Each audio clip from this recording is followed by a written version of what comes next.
These reckless sanctuary policies also force federal immigration officers to go into local communities to apprehend criminal illegal aliens. If sanctuary cities were to simply communicate and work with federal immigration authorities, then federal agents could arrest criminal illegal aliens in a secure environment like a state or local jail. Instead, they have to risk their own safety and public safety by having to go into uncertain, dangerous circumstances just to make arrests. Sanctuary cities make us all less safe and are a public safety nightmare. That is why I launched an investigation into sanctuary cities and why these mayors are here today. We cannot let pro-criminal, alien policies and obstructionist sanctuary cities continue to endanger American communities and the safety of federal immigration enforcement officers. Today, Mayors Wu, Johnson, Johnston, and Adams will be publicly accountable for their failure to follow the law and protect the American people. President Trump and his administration are taking action against sanctuary cities, and Congress must follow, not by allowing a single penny of federal funding to go to cities and states that prioritize criminal aliens over the American people. I now yield to Ranking Member Conley for his opening statement. Thank you, Mr. Chairman. Every member here today, Democrats and Republicans alike, agrees that violent criminals don't belong in our communities. We all want our cities to be safe and have zero tolerance for violent crime, irrespective of the status of the perpetrator. Where we disagree is that my Republican colleagues prefer a selective application of the law to shield the President of the United States from accountability and this administration from the rule of law itself. In America, we uphold the rule of law, independent from partisan politics, without fear or favor. Betraying those convictions, President Trump's Department of Justice has tried to force the conditional dismissal of very serious charges against one of our witnesses here today, in exchange for that witness's total and complete submission to the radical immigration agenda being propounded by the administration. And the DOJ has done so over the objections of a Republican acting U.S. attorney whom President Trump appointed. Rather than enabling a flagrant corrupt and quid pro quo, 7 federal prosecutors, 7, including Republicans, resigned. One of them, a former clerk to Chief Justice John Roberts of the Supreme Court, said that anyone in his position, quote, would know that our laws and traditions do not allow using the prosecutorial power to influence other citizens, much less elected officials, in this way. History is calling on us now to stand up for those laws and traditions. Doing so also demands an affirmation of state and local sovereignty in determining the most effective ways to keep residents safe in compliance with federal law. To deny this sovereignty is an assault on the independence of every American city across the country. Today, Republicans have hauled before us the mayors of 4 major American cities to frame them as lawless because those cities have some limits on how intrusively and aggressively their own officials can conduct federal immigration operations and responsibilities. Let's be clear. The state and local laws that Republicans have issue with today are in full compliance with federal law.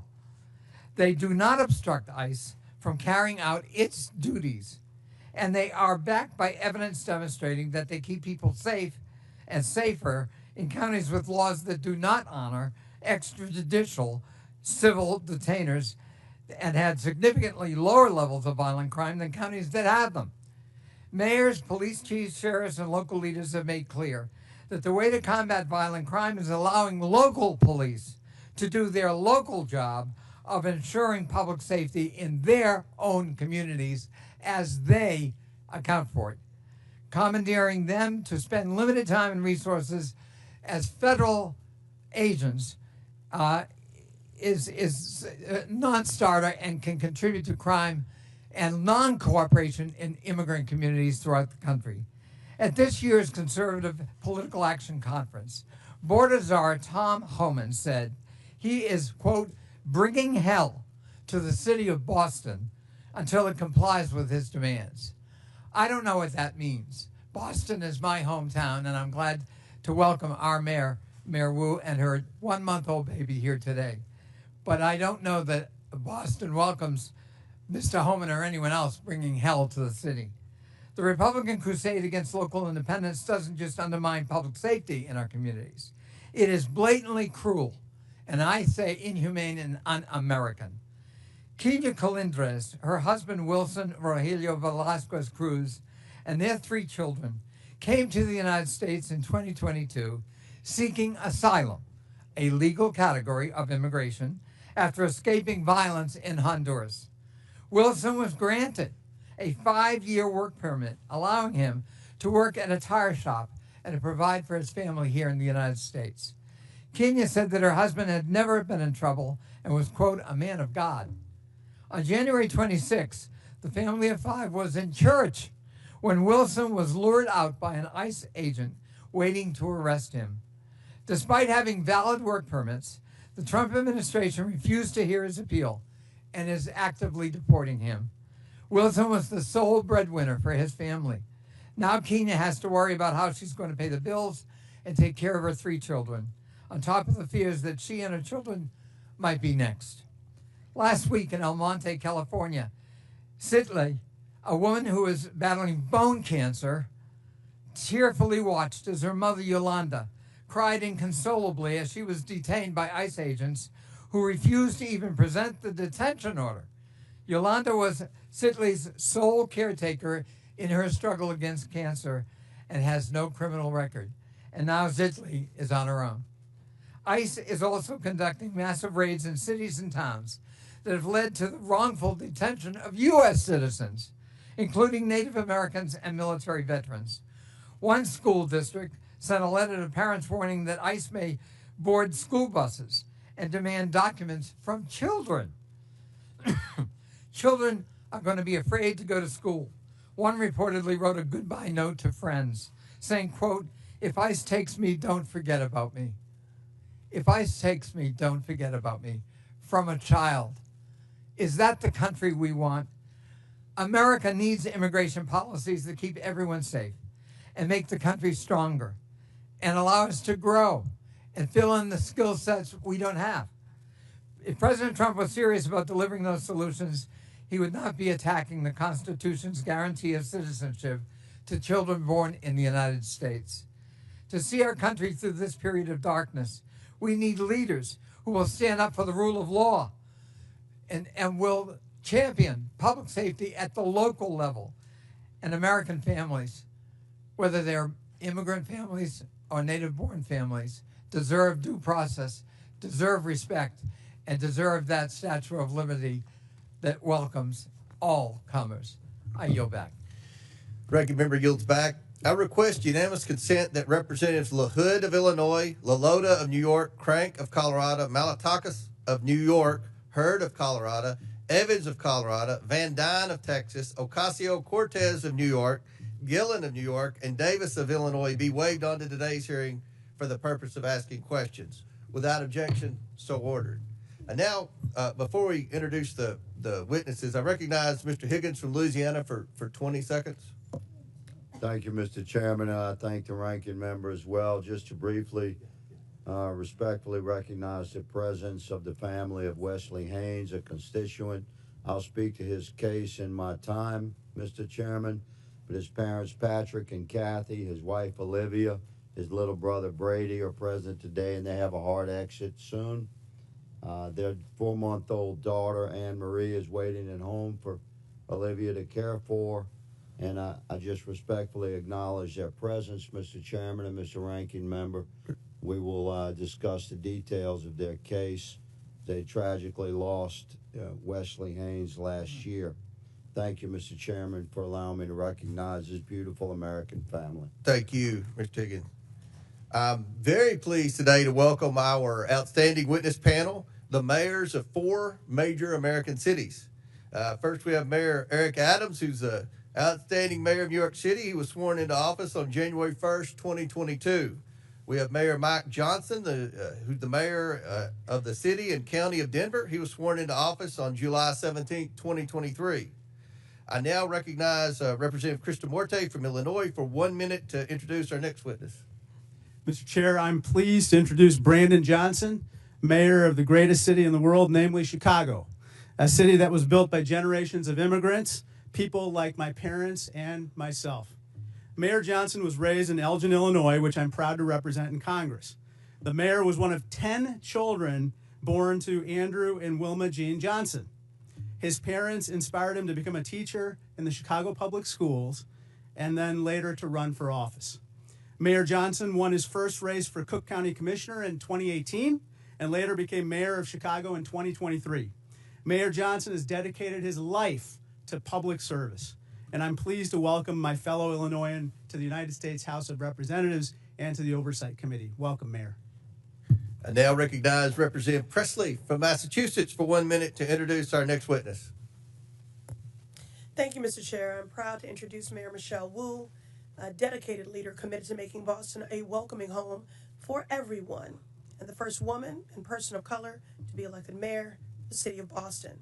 For over a decade, I've had the privilege of working alongside Mayor Wu and witnessing her dedication to public service firsthand. She leads with compassion, she is innovative and inclusive.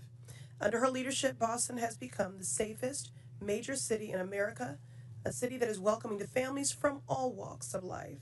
Just weeks ago, she welcomed her newest family member, baby Mira, who is with us today, a beautiful reminder of the future she's working to build. Madam Mayor, I am grateful for your partnership, friendship, and leadership. Thank you for being here. Gentlelady yields back. And finally, we're also joined by Mr. David Beer, who is the Director of Immigration Studies at the Cato Institute. Mr. Beer is the minority witness here today. I want to thank you all again for joining us, and I look forward to our discussion this afternoon. Pursuant to Committee Rule 9G, the witnesses will please stand and raise their right hand. Do you solemnly swear or affirm that the testimony you are about to give is the truth, the whole truth, and nothing but the truth, so help you God? Let the record show that the witnesses answered in the affirmative. Thank you all. You may take a seat. We, again, appreciate you being here today and look forward to your testimony. Now, let me remind the witnesses that we have read your written statement, and they will appear in full in the hearing record.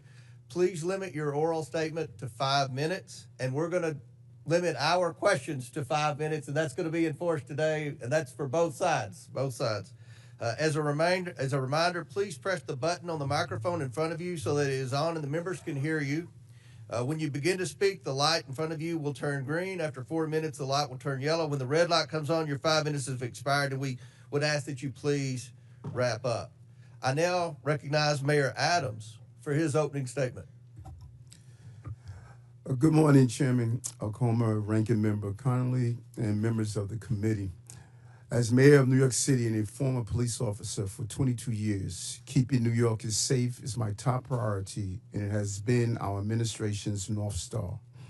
When I entered this role, my job was to help our city recover from the negative effects of COVID. Most importantly, to bring down crime. As a result, overall crime was down across New York City last year, and we have now had 3 straight months of double-digit declines in major crimes.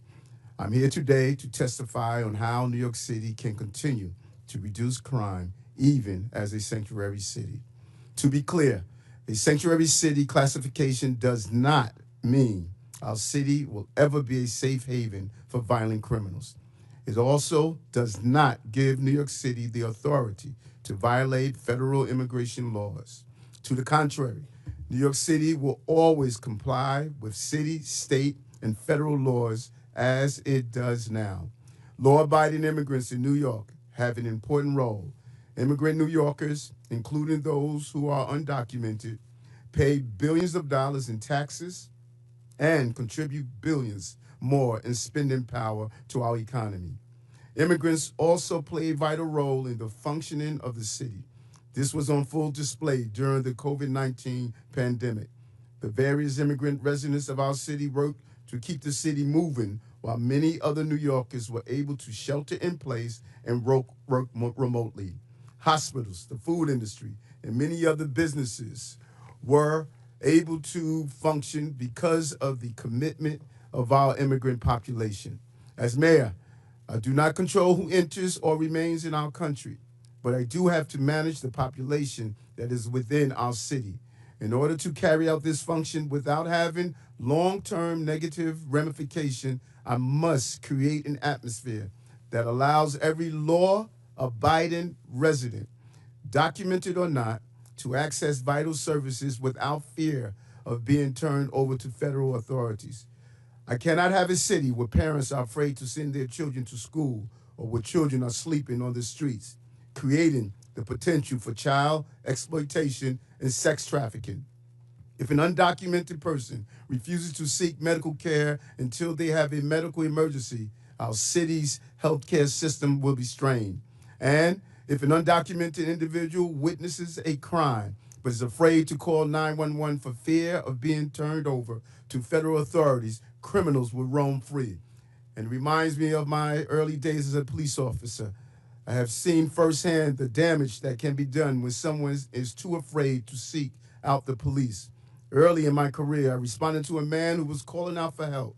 We caught the suspect, but when it came to filling out the police report, the individual, an undocumented man from China, said he did not want to file a report and put a target on his back with federal immigration authorities. Approximately 4 decades later, our country still is in desperate need of comprehensive immigration reform.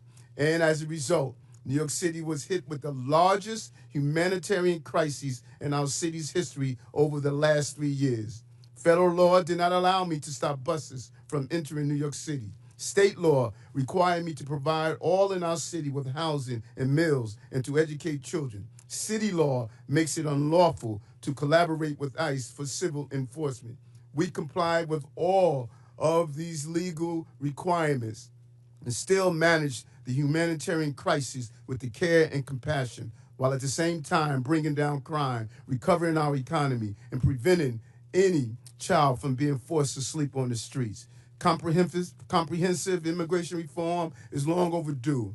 While the solution is not within my control as a mayor, I am committed to working with federal officials to go after violent gangs and those who harm residents of our city. This is why we have over 330 NYPD officers assigned to different federal joint task forces, over 70 of which are assigned to task forces with Homeland Security investigation, the criminal investigation arm of ICE. Those task forces focus on many different important priorities, including going after violent gangs and child exploitation. I look forward to sharing New York City collaborations that we do daily with our city, state, and federal partners to keep New York City to continue to be the safest big city in America. Thank you. Thank you. I now recognize Denver Mayor Johnston for his opening statement. Good morning, Mr. Chairman, and thank you for inviting me to testify today. This committee convened this hearing on the critical topic of immigration. I want to tell you Denver's story. When I became mayor 20 months ago, Denver was already receiving buses of immigrants with little to no notice or coordination. At one point, we were receiving 10 to 11 buses a day, dropping off as many as 300 people, mostly women and children, in 10-degree weather with only sandals and a t-shirt, leaving them in danger of freezing to death on our streets. All told, 42,000 people arrived in Denver over 18 months, the largest per capita influx of any city in America. We are each entitled to our own opinion about what should happen at the border, but that was not the question facing Denver. The question Denver faced was, what will you do with a mom and 2 kids dropped on the streets of our city with no warm clothes, no food, and no place to stay? As mayor, I have to protect the health and safety of everyone in our city. As a man of faith, I have a moral obligation to care for those in need. As scripture says, for I was hungry, and you gave me something to eat. I was thirsty, you gave me something to drink. I was a stranger, and you invited me in. So that's what we did. In Denver, we believe our problems are solvable, and we are the ones to solve them. So we went to work. When we started, we had the largest encampment in Denver history, with more than 200 migrant families living in freezing temperatures. So we opened 8 different city shelters housing 5,000 people. City employees volunteered to take extra shifts, and Denver residents stepped up, making meals, donating clothes, furniture, school supplies. Some even welcomed families into their own homes. We helped 8,700 eligible individuals apply for work authorization so they could put food on their own table, pay their own rent, and reduce the strain on public resources. As a result, a year later, there is not a single migrant encampment left in the city. We have closed all of our shelters. We have connected people to jobs and housing, and the city's immigrant support budget has dropped by nearly 90%. And in the midst of this, migrants did not bring a wave of crime to Denver. In fact, crime went down. Homicides dropped 17%, shooting victims dropped 24%, auto theft down 29%. America is not just a place, it's a belief. Some people are born into it, some fight their whole life to get to it. It's a belief that all are created equal. It's a belief that it doesn't matter where you came from if you're willing to fight hard enough. Julian Becerra's parents believed that. So they brought him to this country from Mexico when he was 10. They taught him respect and they taught him to love and serve his community. As an adult, he decided the most honorable way to serve his community was in uniform. So he enlisted in the Air Force. Then he served as a sheriff, then finally as a police officer, where he served with distinction until one day he was pursuing a criminal on a dangerous bridge and fell to his death. In the midst of the immigration crisis, I attended the Fallen Officers Memorial as I watched officers hand Officer Becerra's 10-year-old daughter a folded American flag. I watched her cry as she wrapped her little arms around that flag and holded it tight the way she wished she could hold her dad, but never will again. For the rest of her life, she will cherish that flag, that American flag, because it is the country that her dad loved. It is the country he chose. It is the country he served. It is the country he gave his life for. So if we want to tell the story of what impact immigrants have in America, we must tell the full story. That story must acknowledge that this country is lucky to have people like Julian Becerra, who love this country enough to risk their lives to keep us safe, to keep all of us safe. When buses started showing up filled with migrants, some in my city were afraid, just like I'm sure some of your constituents are afraid. They were afraid about crime and homelessness and worried about what these new people might take away from them. I understand that fear. And the truth is, people who are new to this country do good and bad just like all of us. But there's another truth. When those buses kept on coming, Denver made a choice as a city, not to hate each other, but to help each other. Not to turn on each other, but to turn to each other. And see if together we could solve a problem that felt bigger than any one of us. And that's what we did. It wasn't perfect, and it required sacrifice from all of us. But in the end, Denver came out stronger and closer than we were before. Because Americans expect us to do more than point fingers. They expect us to solve problems. So if Denver can find a way to put aside our ideological differences long enough to manage a crisis we didn't choose or create, it seems only fair to ask that the body that is actually charged with solving this national problem, this Congress, can finally commit to do the same. Thank you, Mr. Chairman. Thank you. I now recognize Chicago Mayor Johnston. For Thank you. Thank you, Chairman Comer. Thank you to the ranking member Connolly and to the members of this committee. I have the great privilege and honor of serving as mayor of the city of Chicago, the third largest city in the nation. Established by a Black Haitian man and a Potawatomi woman, Chicago is and always has been a proud city of immigrants. Generations of new arrivals, including the descendants of the enslaved during the Great Migration, created a vibrant city where 1 in 5 residents is foreign-born. Each day I wake up to serve every one of Chicago's 77 unique neighborhoods and those who live in our great city. As mayor of Chicago, nothing is more important to me than the safety and well-being of all residents. And since I was elected, my administration has been laser focused on creating and implementing public safety initiatives that protect all Chicagoans. We launched the People's Plan for Community Safety, which builds trust between communities and law enforcement by prioritizing transparency and violence intervention. We established a dedicated robbery task force that reduced robberies by 25% citywide. We added over 200 detectives, increasing the clearance rates on our cases. And we've updated police equipment and technology so that our police officers have the tools they need to effectively prevent and fight crime.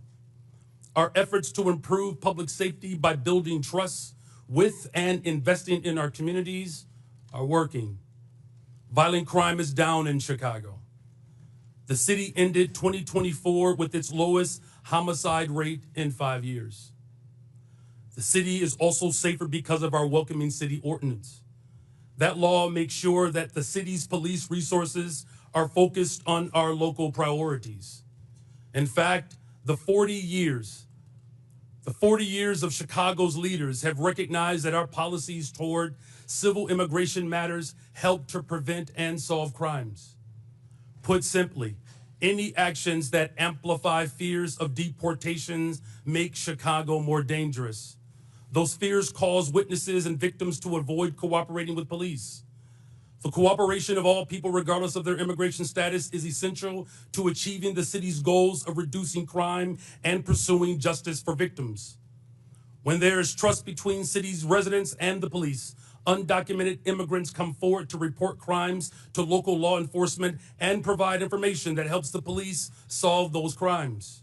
And now, I know there are myths about these laws, but we must not let mischaracterizations and fear-mongering obscure the reality that Chicago's crime rates are trending down. We still have a long way to go, but sensationalizing tragedy in the name of political expediency is not governing, it's grandstanding. Every violent crime is devastating, but scapegoating entire communities is not only misleading, it is unjust, and it is beneath us. So let me be clear. Chicago's Welcoming City Ordinance and our other laws and policies do not lead to more crime. They do not prevent cooperation with federal law enforcement on criminal matters, and we do not harbor criminals. We arrest them, often because of laws that allow residents to feel safe helping the police.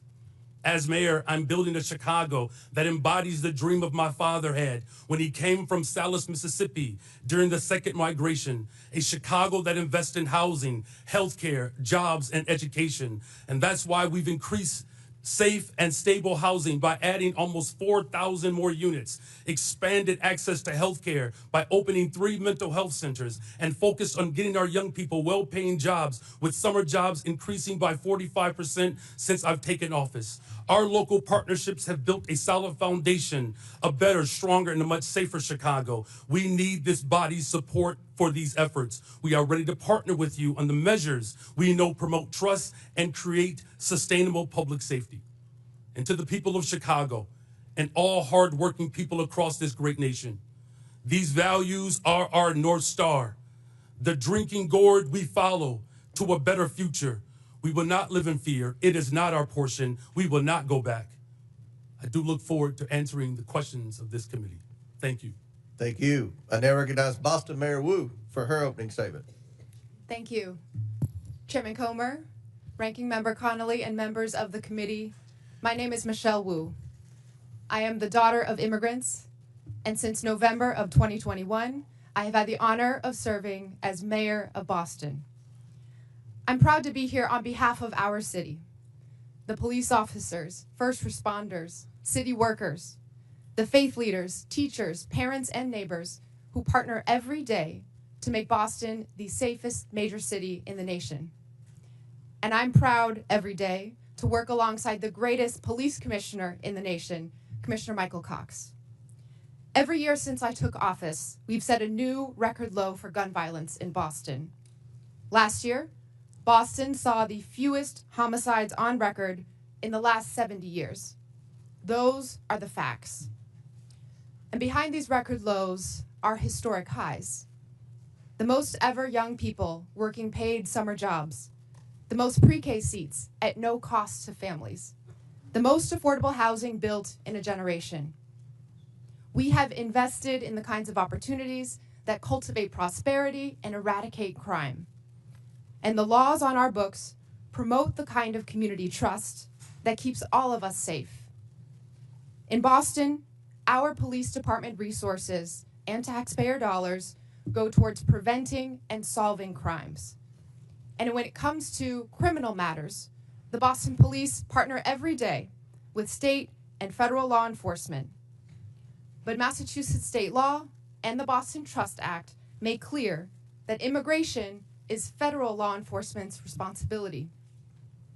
We are the safest major city in the country because our gun laws are the strongest in the nation, because our officers have built relationships over decades, and because all of our residents can trust that when they call 911 in the event of an emergency or to report a crime, help will come. This federal administration's approach is undermining that trust.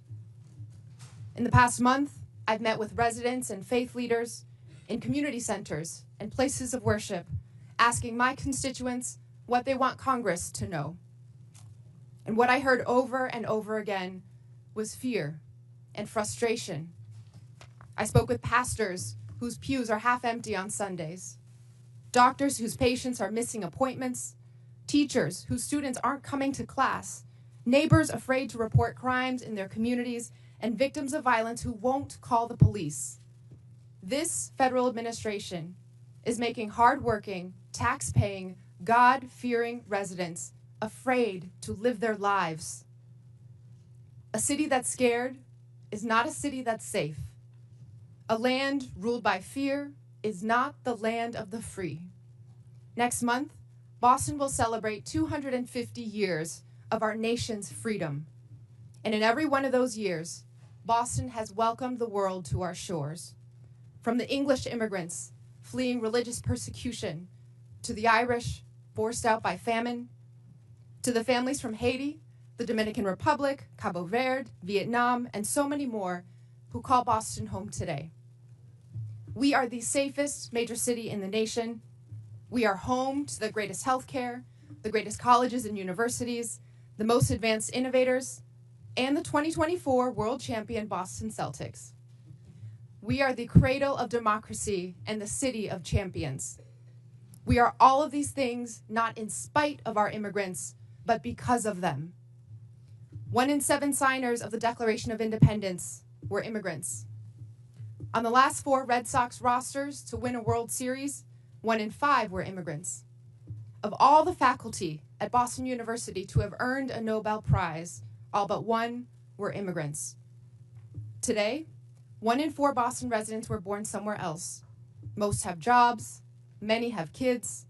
All of them chose this country as their home because, like my mom and dad, they believe that here, where you've been doesn't limit where you're going. The strength of your character has nothing to do with the color of your passport. And how hard you work matters more than where you were born. That wherever you're from, if you pitch in, look out for your neighbors, and cheer for the home team, you can build a better future here for the people you love.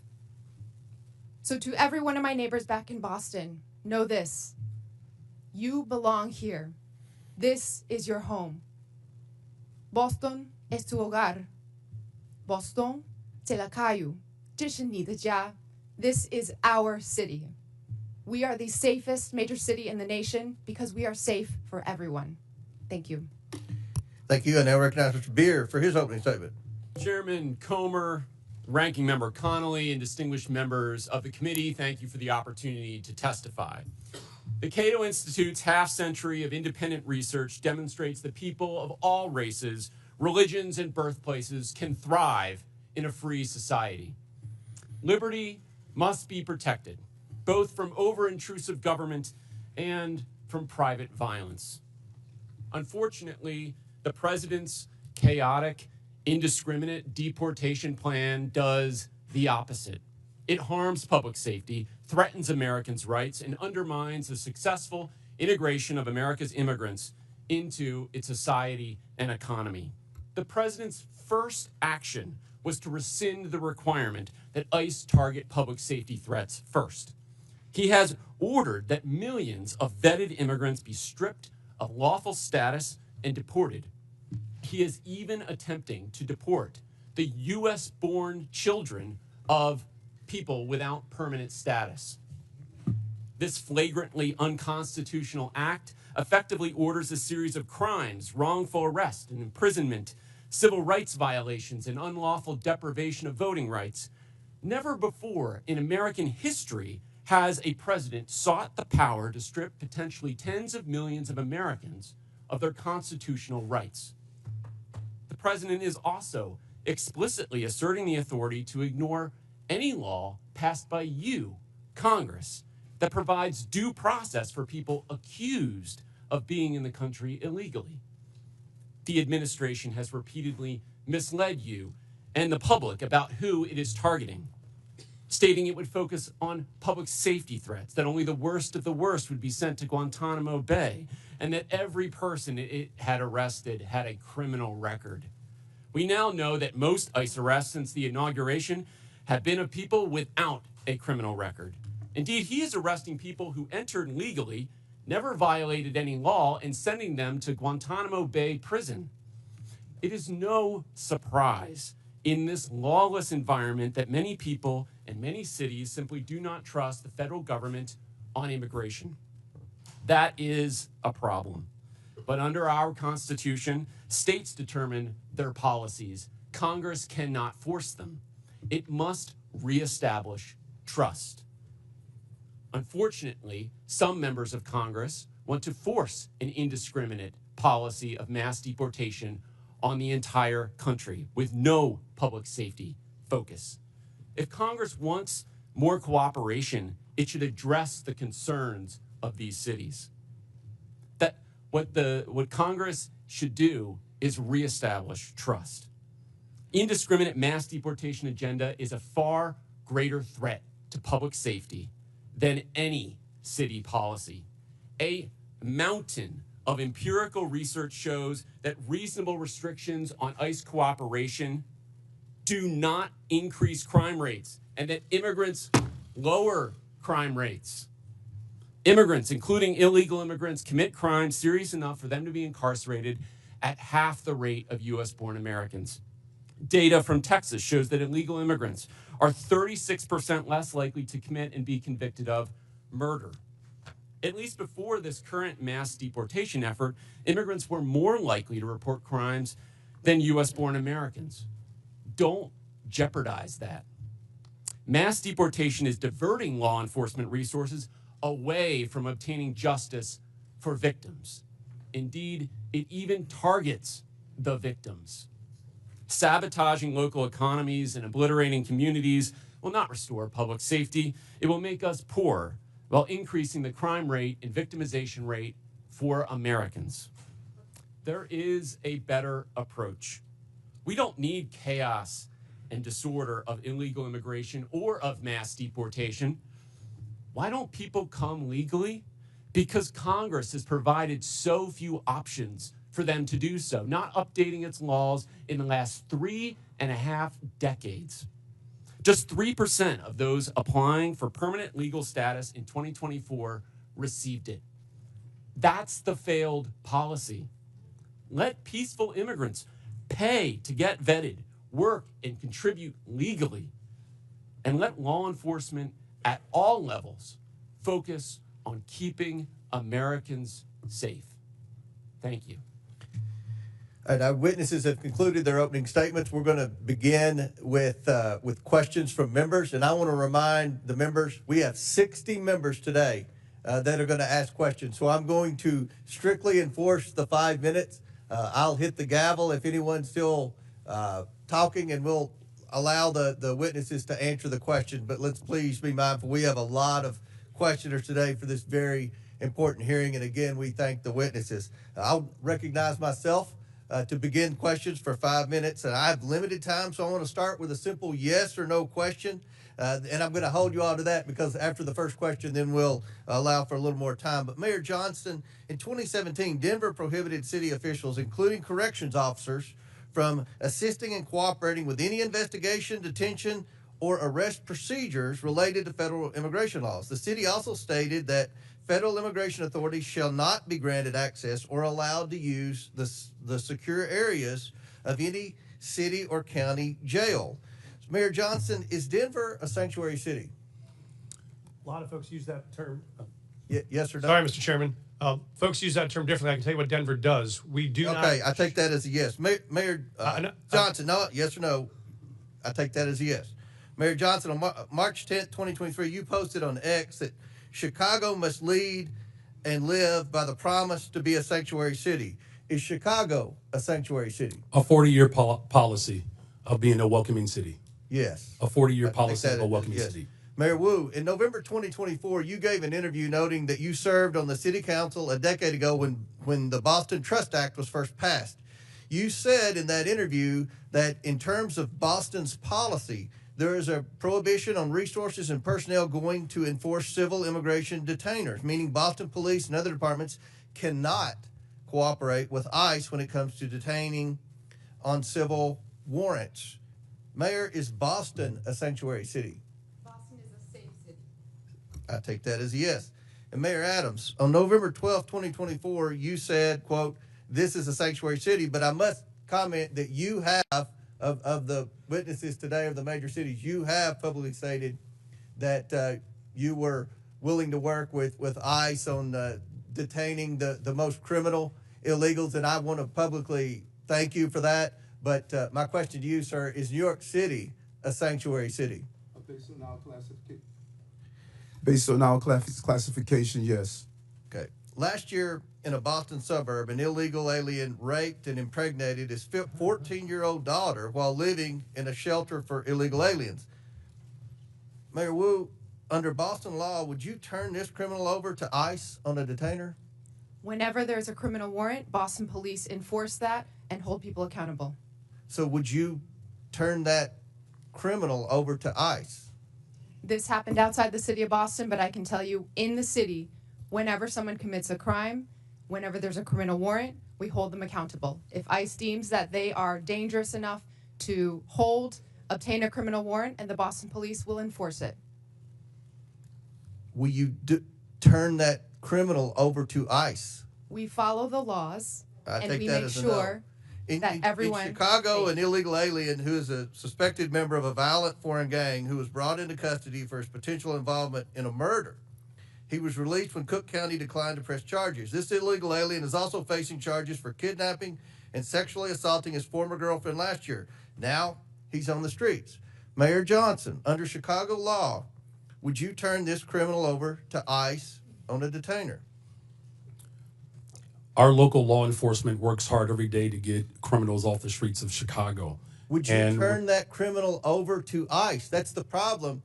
That's one of the topics of this conversation. That's one of the problems we've heard from Tom Hammond and from the Homeland Security is that in your cities, when someone's apprehended for a crime and ICE is now with this new federal policy wanting to come in and deport the criminal alien, that you will not cooperate with ICE. Will you turn that criminal over to ICE? And we do not harbor criminals.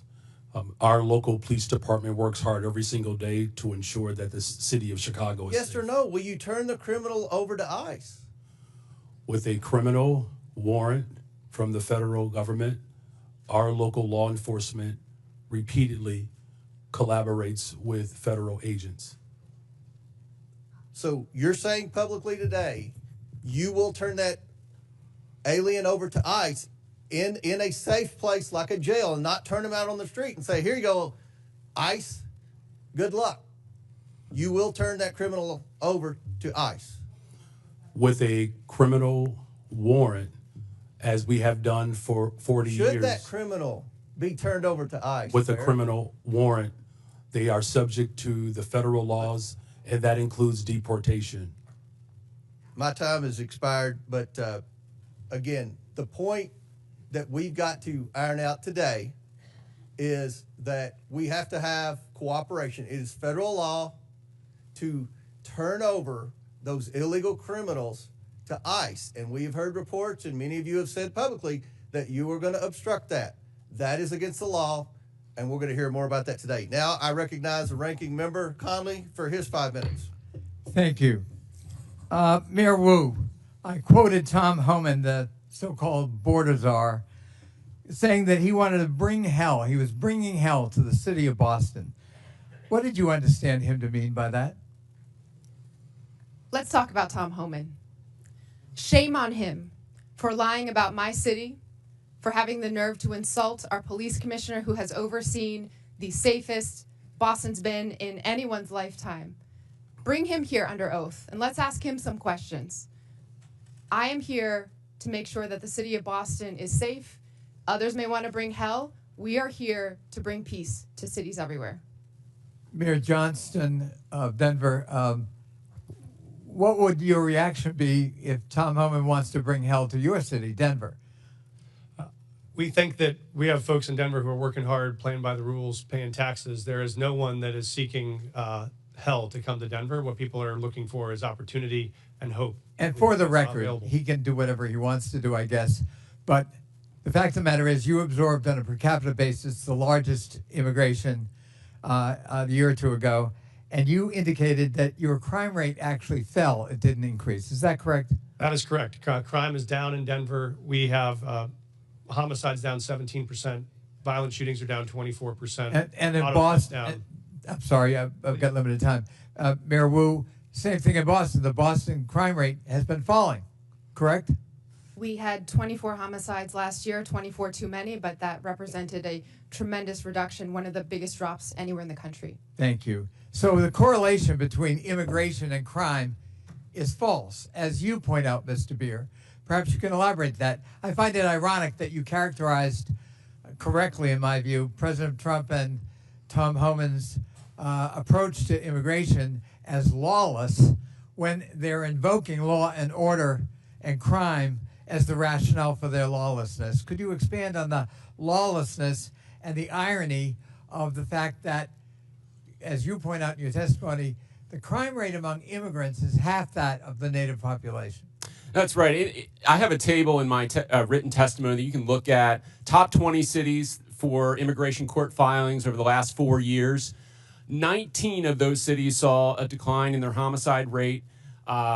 If you look at all of the major cities, there is a negative correlation between increasing numbers of immigrants and the homicide rate. So that means more immigrants, lower homicide rates. That holds true across the United States. So I think the correlation that's trying to be made is more immigrants, more illegal immigrants, more chaos, more crime. That does not hold. What we do see under this administration is an increasing willingness to ignore the laws.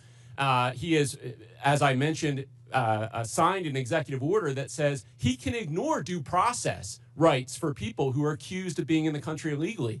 This is an incredibly dangerous assertion of authority and should be investigated by Congress. And is it a reasonable proposition for a local leader? I know I was chairman of my county, which is like being mayor of a large county, and we focused on local law enforcement. We tried to help the feds when we could. We were cooperative where we could be, but our job was local law enforcement. And there is a clash when ICE behaves this way, and I described some horrible incidents. It instills fear in the immigrant community, and it fosters non-cooperation rather than cooperation, which is the mandate of each of these leaders, is it not? Absolutely. We want cooperation. Many of these cities are the reason why immigrants are more likely to cooperate and report crimes to the police than the U.S.-born population is. So there are good reasons to limit this mass deportation of people in their communities. I would just argue that the premise of this hearing is false. We have local law enforcement cooperating with the local political leadership, and it's working. It's bringing down crime rates. And the proposition that immigrants cause crime is false. In fact, patently false, as your testimony, I think, would demonstrate, Mr. Beer. And the idea that these are sanctuary cities that need to be punished is simply a war on urban America. And I'm proud of the mayors who are in front of us here today, and I thank them for their testimony, and I thank them for their service to their local communities. I relate to it, and I think it's a noble calling. I yield back. Gentleman yields back. Chair recognizes Ms. Boebert from Colorado. Thank you, Mr. Chairman. Mayor Mike Johnston, I hope we could start off on a level field of agreement here. So in your testimony, you said that locals were asking Denver, what will you do? When they saw 10 to 11 buses coming in a day and 42,000 illegal aliens entering their city. Denver, what will you do? And in a Fox 31 interview in January, you blamed state law for not allowing the city of Denver to coordinate with ICE, resulting in Denver being a sanctuary city, saying, quote, the whole state is bound by our state law in this, which is pretty consistent in some of these practices, like everywhere in the state. We don't honor ICE detainers, end quote. I've demanded Governor Jared Polis and the Colorado State Legislature to repeal them. Douglas County has led on a lawsuit to get those laws repealed. So, Mr. Mayor, would you join me today in calling and demanding that these sanctuary policies, these Colorado state laws, be repealed? Thank you, Congresswoman. Yes or no, Mr. Mayor? Pardon? Yes or no? Will you join me? I do not believe the detainer law needs to be changed. I can tell you what Okay, does so you right now. don't want them to coordinate with ICE, but yet you're blaming the state of Colorado for those policies. It's a statewide law. It's not a Denver law. And you're blaming the state of Colorado for the law, yet you will not call for that law to be repealed. Correct? Yes or no? We do coordinate with ICE presently. I'm happy to tell you what we do on this. We've honored detainer requests more than 1,226 times over the last What about years. before a warrant? There are many issues before a warrant. So if what happens is if ICE has sends us a detainer request, Well, you have local law enforcement officers, Mr. Mayor, who are unable to coordinate with ICE to even get the initial warrant. They aren't allowed to tell them that they are illegal aliens. So unfortunately, you won't join me in asking for this law, demanding that this law be repealed. So let's keep going. In 2017, Denver passed an ordinance that ensured any city employee who spoke with federal immigration authorities would be fired, among other policies that have led to local and national media outlets to call Denver a sanctuary city. So now let me ask you, would a city employee be fired for communicating with anyone from the EPA? Right now, Congresswoman, our policies, we don't ask people's status. Would any city employee be fired for communicating and coordinating, talking with an agent from the EPA, a federal employee? Not to my knowledge, Congresswoman. What about Health and Human Services? Would they get fired for talking with someone from Health and Human Services? Not to my knowledge, Congresswoman. So they would only be fired for talking to federal law enforcement officers? No, that's incorrect, Congresswoman. This is an ordinance city employees do, Denver in fact, passed in 2017, Mr. Mayor. Our city employees do, in fact, communicate with ICE. We do coordinate on multiple things with ICE. For instance, if there is a violent criminal warrant in the city, we do that we're talking together. Before the warrants, Mr. Mayor. There are issues happening before warrants are issued, and local law enforcement officers are unable to coordinate because there is no warrant. And your ordinance says that a city employee would be fired for communicating with federal law enforcement. So you've been mayor for 600 days. Have you ever called for that ordinance to be repealed? We are not unable to coordinate with ICE right now. We are in communication with ICE right now. Only if there is a warrant, but I'm talking prior to the warrant. We wouldn't have a reason to coordinate. Because you don't know if they're illegal, because you are unable to coordinate until there is a warrant. So that's why this ordinance needs to be repealed. So now the 600 days, there's been no time to ask for this to be repealed. You did have a newcomer's playbook, 25 pages. You had time to put that together. And you had time to agree with the city council to authorize up to $2 million to pay Joe Biden's former lawyer, his law firm, to help cover your ass for Denver's sanctuary city policies for this hearing, correct? Thank you, Congresswoman. We have counsel. Did you authorize that spending? We have counsel to support this committee's investigation into any documents you may have. That is a year-long contract for the 13,000 city employees. And your budget you may request is documents from. seriously declining. Denver Magazine reported that Denver has spent $7.5 million on shipping illegal aliens to other destinations. Mayor Adams, did Mayor Johnston ever coordinate with you and tell you that he was shipping illegal aliens to your city? We coordinated in communication around the entire asylum seeker issue in our cities. So I've heard that Denver crime went down. Well, Aurora's crime went up because you were also shipping them to Aurora. And we have documentation that I don't have time to discuss here in this hearing that proves you were shipping illegal aliens to Aurora. Their crime was increasing while you were hiding under laws that you will not demand be repealed, ordinance from your city. And then crime was going up from Tren de Aragua gangs vandalizing apartment owners. Thank you, Mr. Chairman, and I hope that we can get this. We have a resolved in 5-minute Colorado. rule, Mr. Chairman. Chair, gentlelady's time's expired. Chair recognizes Ms. Norton from Washington, D.C.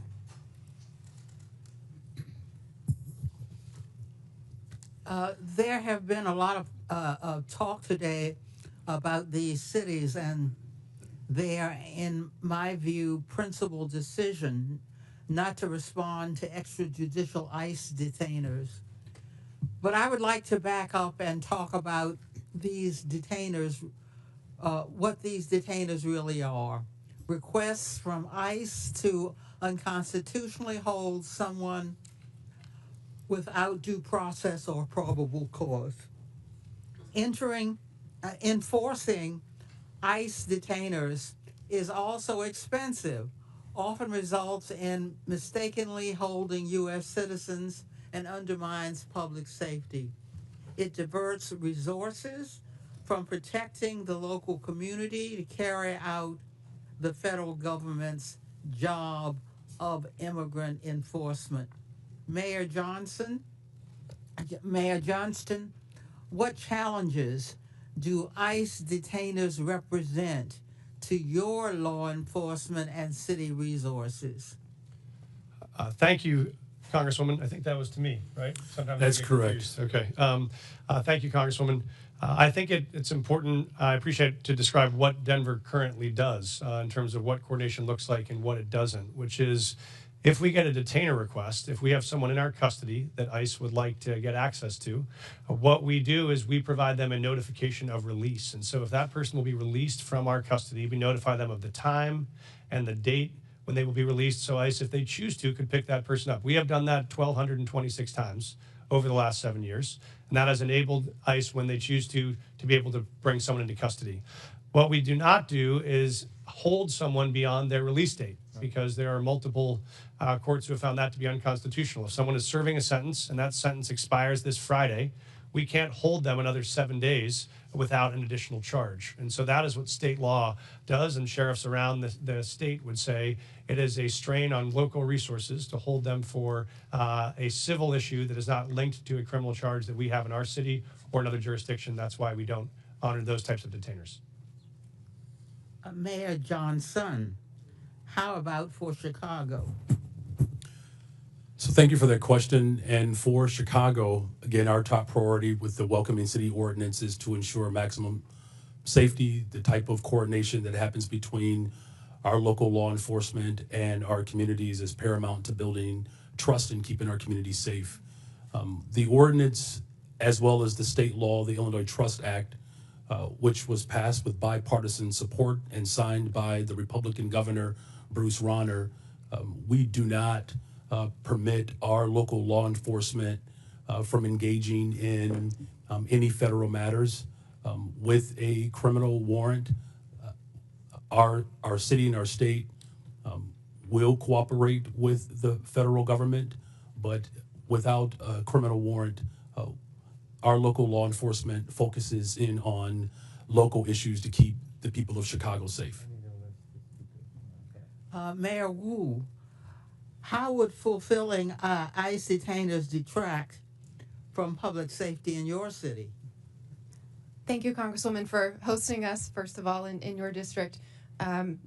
We hear every day from Boston residents, a city that is 28% people who were born in another country, that the trust and feeling that they know they can call 911 when they need help, or if they have information to solve a crime and police need that help, that they feel comfortable in doing so. And so our policy in Boston is that regardless of your background or immigration status, you have access to our libraries. We want you to take your kids to school. We want you to be part of our community. And also, regardless of immigration status, if you commit a crime, if you do harm in the community, you will be held accountable. It is critical to the safety of Americans that cities have the ability to decide what is in the best interest of their people. Mayors and local enforcement know their cities best. I would yield any time remaining to the ranking member. I just want to underscore what the gentlelady has said. Local government knows best how local law enforcement works. And cooperating with ICE is part of that, but they can't be a substitute for ICE doing its own job, which is a federal responsibility. Thank you for yielding. Before I recognize Mr. Jordan, I believe Ms. Boward has a unanimous consent. Yes, Mr. Chairman, I'd like to ask unanimous consent to submit to the record multiple local news articles referencing Denver's sanctuary policies, including the newcomers playbook written by Mayor Adams and the budget, which shows millions and millions of dollars of the Denver city budget cut. Without objection, so ordered. Chair now recognizes Mr. Jordan from Ohio. Thank you, Mr. Chairman. Mayor Johnston, who's Abraham Gonzalez? Thank you, Congressman. He is a individual that was released from the county jail on Friday in the city and county of Denver. That's all you know about him? I do know that he was facing charges that the Venezuelan gang member arrested by Border Patrol on September 20th, 2023, released into the country by the Biden administration. A few months later, he's arrested in your city, charged with aggravated assault. On March 11th, 2024, he's charged with motor vehicle theft, stole a car, and then on March 20th, 2024, Mr. Gonzalez is charged with felony menacing. 6 days after that last charge, ICE sends you a detainer, which includes an administrative warrant. Basically, it says if you're going to release this bad guy, this gang member who allegedly stole a car, menaced people, and assaulted people, give us a 48-hour heads up. Is that right? That refresh your memory? I do know about the detainer request. I do know that we provided a notification of release. What kind of notice did you give ICE when you released him? We gave him notification. I'm not sure how long in advance it was. I do know that. 1 hour. I do know that there was 1 hour notice, and you released him 5 days ago, right? Why not give him more heads up? Actually, let's put the slide up. Let's see what it says here. Let's put the slide up. This is what the Denver Sheriff's Department, it's kind of hard to see, so I'll read it. It says, Denver Sheriff Department, ICE notification being released to the streets. I simply said, just release him to us. You release him to the streets. Why not release him to ICE? Thank you. What we've done, and we do this regularly, we've done 1,226 of these, is we notify I'm ICE. asking about one. I'm not asking about the 1,200. I'm understand. asking about Mr. Abraham Gonzalez, who's a gang member from Venezuela, stole a car, assaulted someone. You had him in your custody for how long? I know that we released 345 days you had him in custody. And I said, hey, can you give us 48 hours heads up? I don't know. You gave him 1 hour notice. Mr. Congressman, we notified them released. There were 6 ICE agents present when he was released, so they had enough time to respond and to be present. Respond where? To the jail where we released him from. So we released him we notified them of the release time. When we notified them of release, they come to the jail facility to pick them up. Why didn't you say that's not what you said? You said you released him to the streets. Did you release him to the streets? You release him to ICE? What we do, sir, is we release him from our county jail and we coordinate with ICE on that release time and release date so that ICE can come and pick them up from that location. Pick them up where? In the parking lot? Yes, sir. They're on the facility Guess property. what happened in the parking lot? I know, sir. I've reviewed the video. So I looked at it. I've talked to the sheriff last night. One of the ICE officers got assaulted, didn't he? I've reviewed the video, They had sir. to tase the guy, didn't they? Would you like me to answer, sir? No, I'd like you to answer. Did they tase him? I know that there were 6 officers that had multiple tasers. I saw the So they had on 6 video. officers. If you keep him in the facility and they come in the facility and get him, does it take 6 officers? Probably takes 2, doesn't it? So we've been doing these, as I mentioned, 1,226 times. This is the first time I've been made aware of there's been an incident like this. So I reached out to ICE after I saw the video. I've coordinated with their team and offered to sit down and see if there are procedures we can change. It's a simple make sure question. this works smoothly. It's a simple question. You can release him in the parking lot, give ICE 1 hour notice, and they got to send 6 officers to arrest this guy. Or you can say, hey, here's what we're gonna do. We're gonna hold him. You come in and bring 2 officers in, and you turn him over there. Why not do it that way? We have a city ordinance. You know why you don't do it that way? We have a city ordinance that Because you're a sanctuary city. This is the whole point. No, sir, I disagree with you.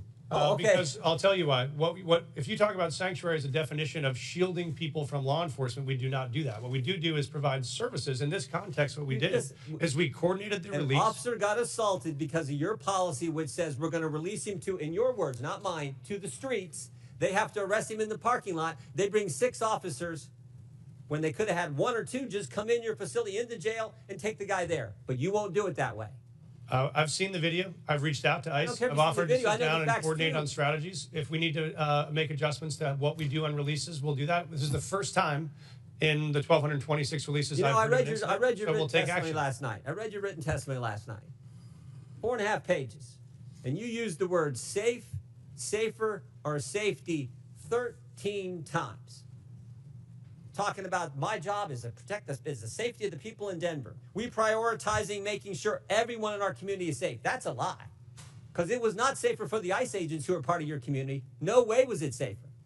The safest thing to do is to say, ICE, we got him in custody. Come here, we're releasing. We held him 345 days. We can't hold him a second longer. We can't wait for you to come inside the building. We got to let him go, so you have to arrest him in the parking lot. That is how stupid sanctuary policies are and what they mean to the community that you put at risk and to the ICE officers ICE officer who was assaulted. And they had to use a taser on the... It's not good. Mr. Chairman, Mr. Chairman, 5 minutes is up. Consent request. Gentlemen's time's expired. Chair recognizes Mr. Lynch from Massachusetts. Thank you, Mr. Chairman and Ranking Member Connolly. I want to thank the panelists for your willingness to come before the committee and help us with our work. You know, I truly believe that if we had a rational and comprehensive immigration policy in this country, if we competently regulated the flow of immigration, if we knew the purpose and circumstances of each immigrant's arrival here, and if every immigrant knew what was expected of them when they arrived, I honestly and truly believe that immigration could be the greatest blessing for our country. Look at our world rivals, China and Russia. No one is trying to sneak into China, sneak into Russia. It's because of what we offer here as a nation. There is a substantive issue that's at play here. And I want to address that. So under Article 1, Section 8, Clause 4 of the Constitution, it provides Congress, and I'll read the section here, to establish a uniform rule of naturalization. And Clause 18 further provides that Congress has the power to make all laws that shall be necessary and proper to execute its enumerated powers, including immigration. So it appears that Congress has taken up that responsibility in the Immigration and Nationality Act, which they exercise under constitutional writ. On the other hand, we have local so-called sanctuary city laws that at times, so those sanctuary cities laws tend to address local cooperation with federal authorities in your jurisdictions, within your cities.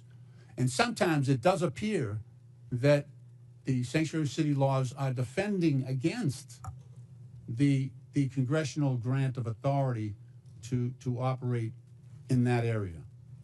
Now, you all, as mayors, and I ask this of the entire panel, you deal with this every single day, and we've heard some of it in your testimony eloquently.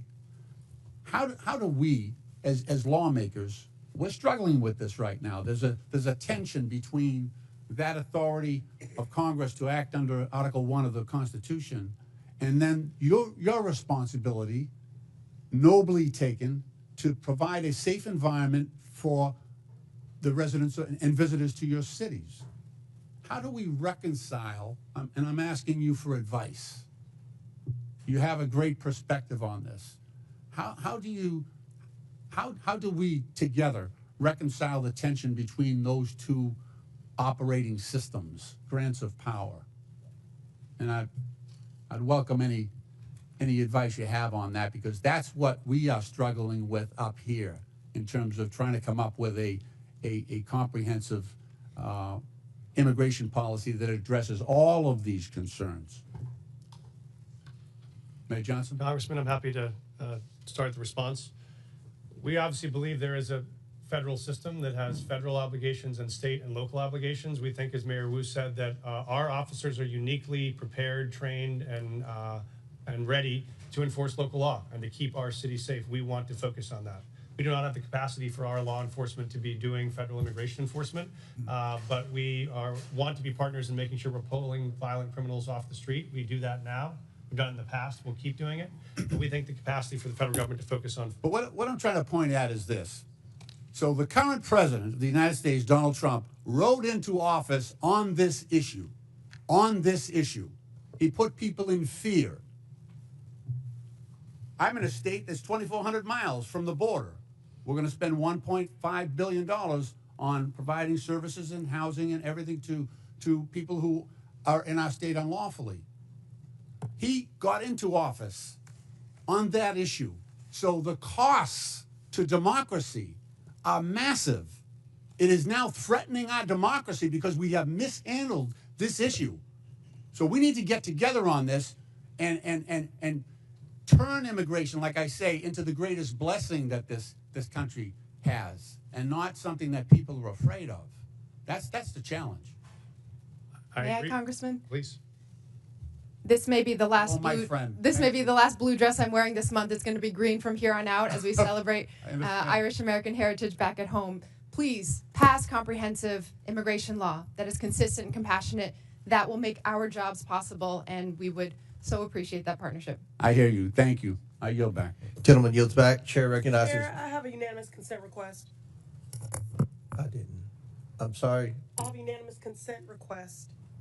All right. Proceed.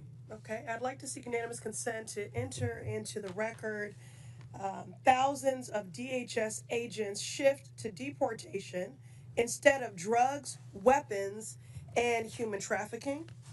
That is February 2025 USA Today. Without Also, objection, so ordered.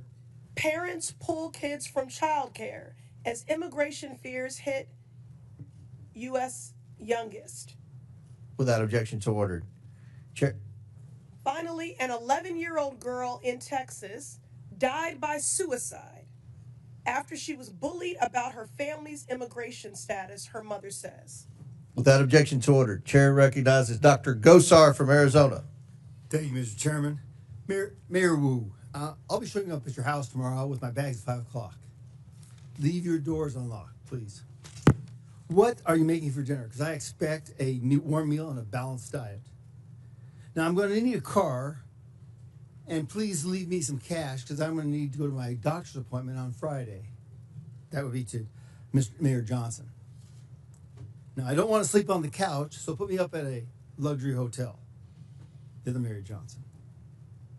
Obviously, you wouldn't like this because you don't know me, right? You know nothing about me. You might not like that. Sanctuary cities offer this kind of hope, this false hope, to illegal aliens by saying that very thing. Stay with me. We don't tell anybody that you break our laws. Now, thank you. You've made the United States complicit and one of the largest purveyors of human trafficking in the world. Thank you. You're disgracing the legal immigration system that came here and the immigrants that came here the right way through Ellis Island at the time, now through our going through a process. And I want to talk about that process because I've always been told, and it's never been really challenged, is that good process builds good policy, builds good politics. I think that works really, really good because you can always fall back to the process. If the process isn't good, you always get a good process.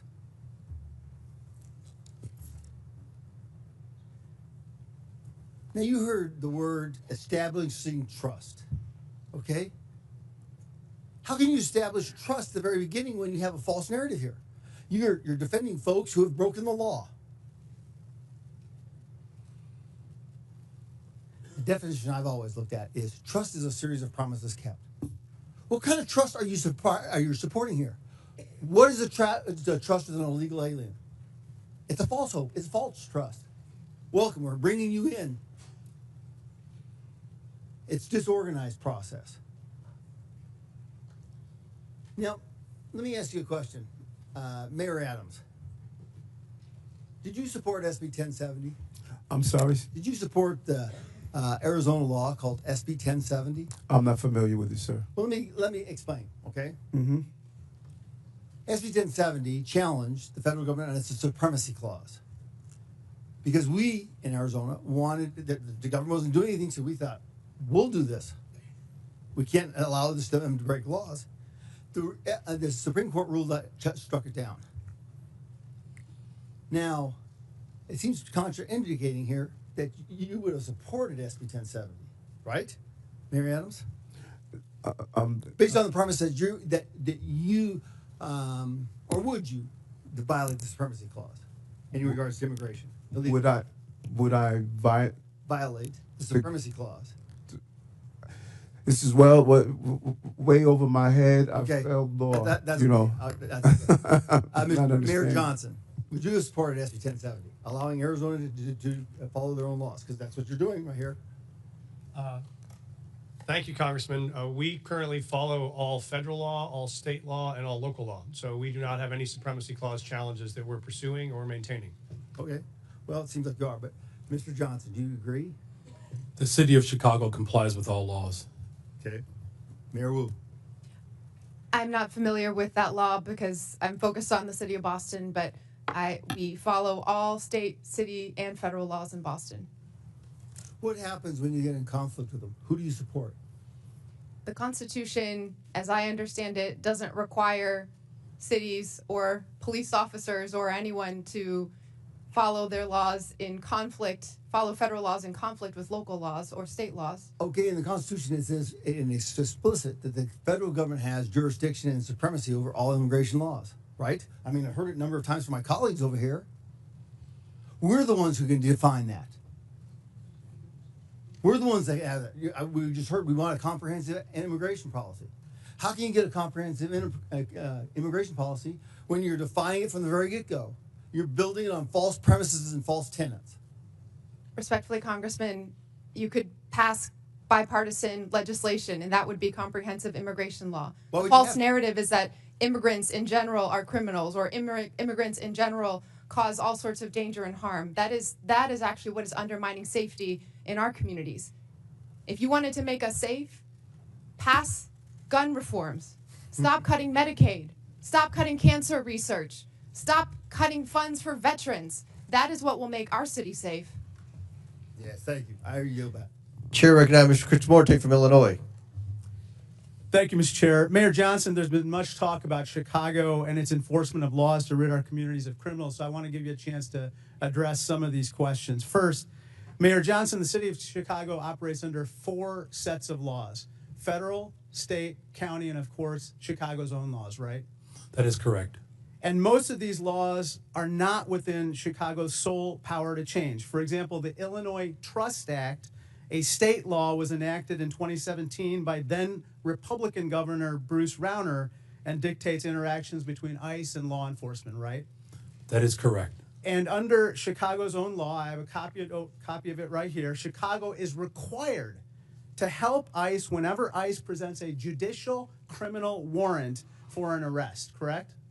Yes. In fact, Chicago has assisted ICE with criminal warrants in the past, right?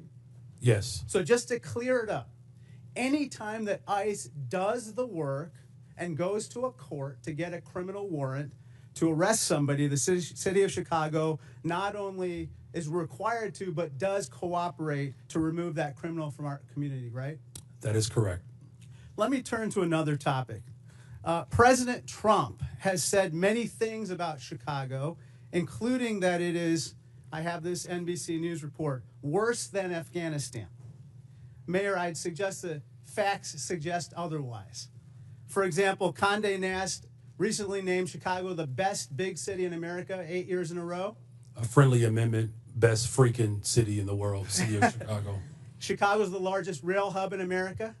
That is correct. Chicago's a quantum technology hub in this country. $20 billion new investment. Chicago area is the home to the second most number of Fortune 500 headquarters of any city in America, right? Just voted again the top relocator for corporate headquarters for 13 consecutive years. And it's home to O'Hare Airport, the most interconnected airport on the continent. Is that right? That is correct. That doesn't sound like Afghanistan to me, sir, does it?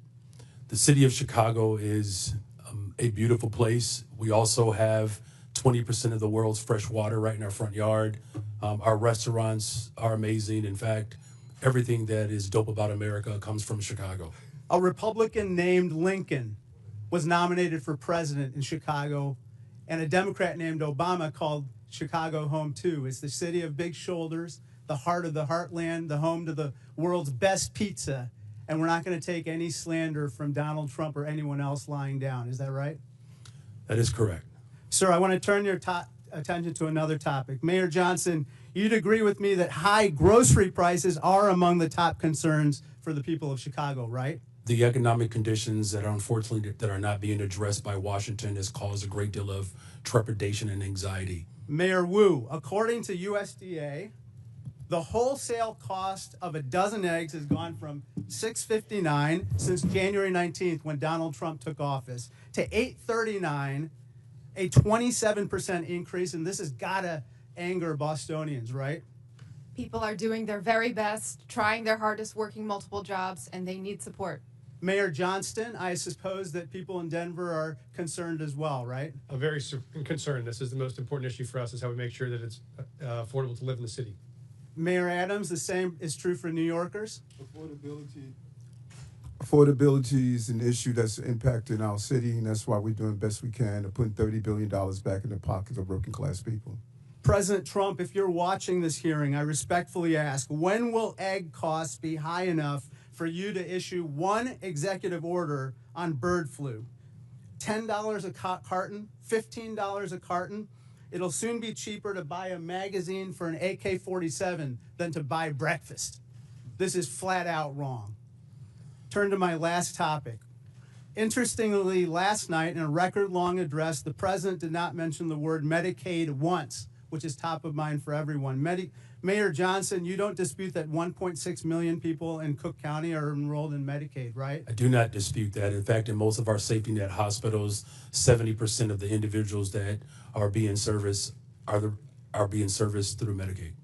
I recently received outreach from Lurie Children's, a preeminent children's hospital located in Chicago. They said, quote, slashing Medicaid will put access to care for all children in our state at risk. You would agree that's unacceptable, right? That is unacceptable. It doesn't matter where you're from. If you're white, black, brown, poor, or rich, massive cuts to Medicaid will devastate our healthcare system. Thank you, and I yield back. Gentleman yields back. Chair now recognize Mr. Perry from Pennsylvania.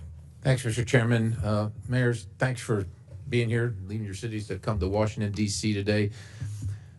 By either definition or by claim, each of you, I think, could justifiably say represent what's considered a sanctuary city.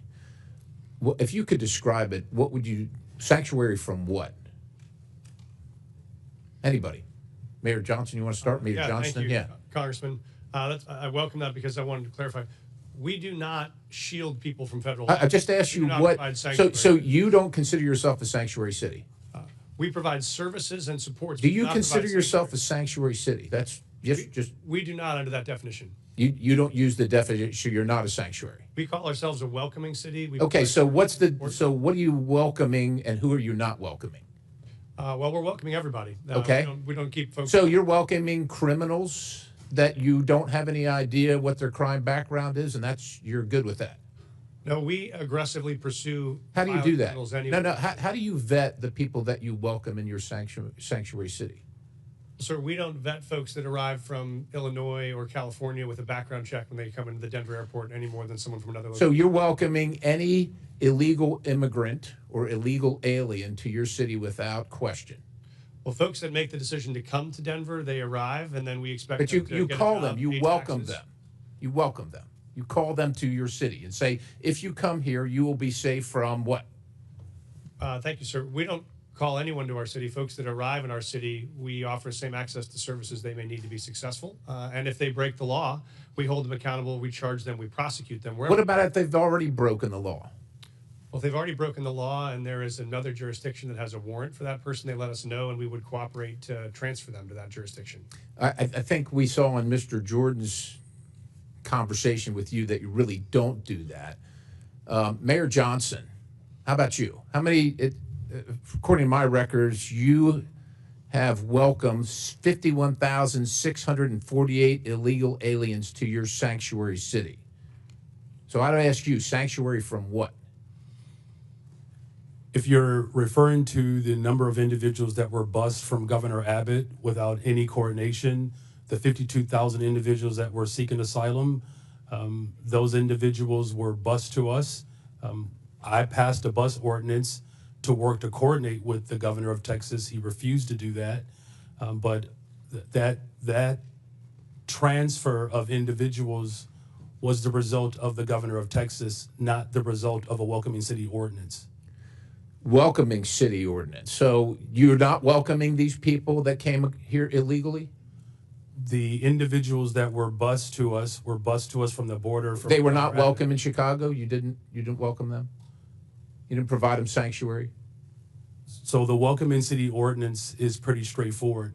It allows for our local law enforcement to focus on local policies, and that's why we're seeing a decline in violence. So you don't care about federal law enforcement policies, only local policies? We comply with all laws. What I do care about is this body, Washington, passing comprehensive immigration So let me ask you this. Chicago residents reported 28,443 violent crimes during 2024 alone. Cases of aggravated assault rising to the highest level in 2 decades. Now, also, state funds, $160 million, were issued to illegal alien job assistance shelters in Chicago. You're the mayor of Chicago. Do you think that your residents or the residents of your state should be paying for that more than they should be paying for their own needs, their own roads, their own public safety? I mean, who elected you? The people that came illegally, whether they were sent to you or not, or the people that reside in Chicago? Who elected you? And who do you serve? The people of Chicago elected me as the 57th mayor of the city of Chicago, and we serve all the residents of the city of Chicago. Illegal or not, criminal or not. How many of the 662,566 illegal aliens with criminal histories that ICE has reported are now residing in Chicago? Someone will have to get back with you with that number. I don't keep account Do you of. take immigration information from criminals as they're arrested and processed? Do you take immigration information? Our local law enforcement focuses on getting all violent individuals off the Do you determine streets whether of they're Chicago. here legally, what their immigration status is, as a function of your justice system? Time's retirement. Please feel free to answer the question, Mayor. The Welcome in City ordinance ensures that our local residents communicate and trust local law enforcement to ensure that criminals and crime is being addressed, So and you that's have why no violent idea how crime many are illegal. has Thank gone you, down Mr. in the Chairman. city I'll of yield. Chicago. Thank you very much, Chair now Mr. recognizes Chairman, I have a Mr. unanimous Khanna. consent request. Chair now Mr. recognizes. Chairman, I have a unanimous consent request. I'm sorry, Ms. Presley. I have unanimous consent request. Go ahead. Thank you. I'd like to seek unanimous consent to enter into the record. Mass deportations would deliver a catastrophic blow to the U.S. economy. This is from the Joint Economic Committee, December 2024. From where? What publication? The Joint Economic Committee, December 2024. Without objection, so ordered. I'd like to seek unanimous consent to enter into the record from the American Immigration Council, October 2024. Mass deportation, devastating cost to America, its budget and economy. Without objection, so ordered. Chair recognizes Mr. Khanna from California. Mr. Chair. Wait, I'm sorry. Mayor Wu needs a short break to attend to her young child. Mayor. Mr. Chairman, I got the note that the baby's okay for now, so I'll continue. But thank you. I will. I believe from my husband that the baby's okay, and okay, well, and the arrangement, if it's okay, was okay. that everyone would take a break, so I wouldn't have to go into a back room by myself to nurse when it's time. Thank you. Chair recognizes Mr. Khanna. Thank you, Mr. Chair. Mr. Chair, I find the Republican position in this hearing quite ironic, because the Republicans are the party that are always touting local government, state government, local control, and not having federal overreach. So I want to explore actually one of your favorite topics on the other side of the aisle, the infamous mask mandates. I know how much you love them. When CDC came out with the mask mandate order of January 29, 2021, they said that we needed to have fines of $1,500 for anyone who didn't wear a mask on a plane or in a public space. And they said that there needed to be referred criminally to the Transportation Authority if they violated it more than once. Now, Governor Abbott said in Executive Order 38, we're not going to have our cities enforce the mask mandate. And Governor DeSantis said the same thing. We're not going to have our local police enforce the mandate. I want to ask Mayor Adams and Mayor Wu, because you had slightly different views on the mask mandate, but Mayor Adams, you were actually praised in New York for saying we are going to take away some of these mask mandates earlier so businesses can open and there can be a revival in New York. Did you ever, in law enforcement, to your knowledge, enforce the CDC mask mandate and ask your law enforcement to fine people who didn't wear a mask $1,500? What we did was look at the science and look at how it will impact business, and after issuing warnings in education. But I think it's fair to say, Mayor, right? You never referred anyone to the Transportation Department for prosecution, and you never had local police out there saying we're going to fine people $1,500 with the CDC mandate.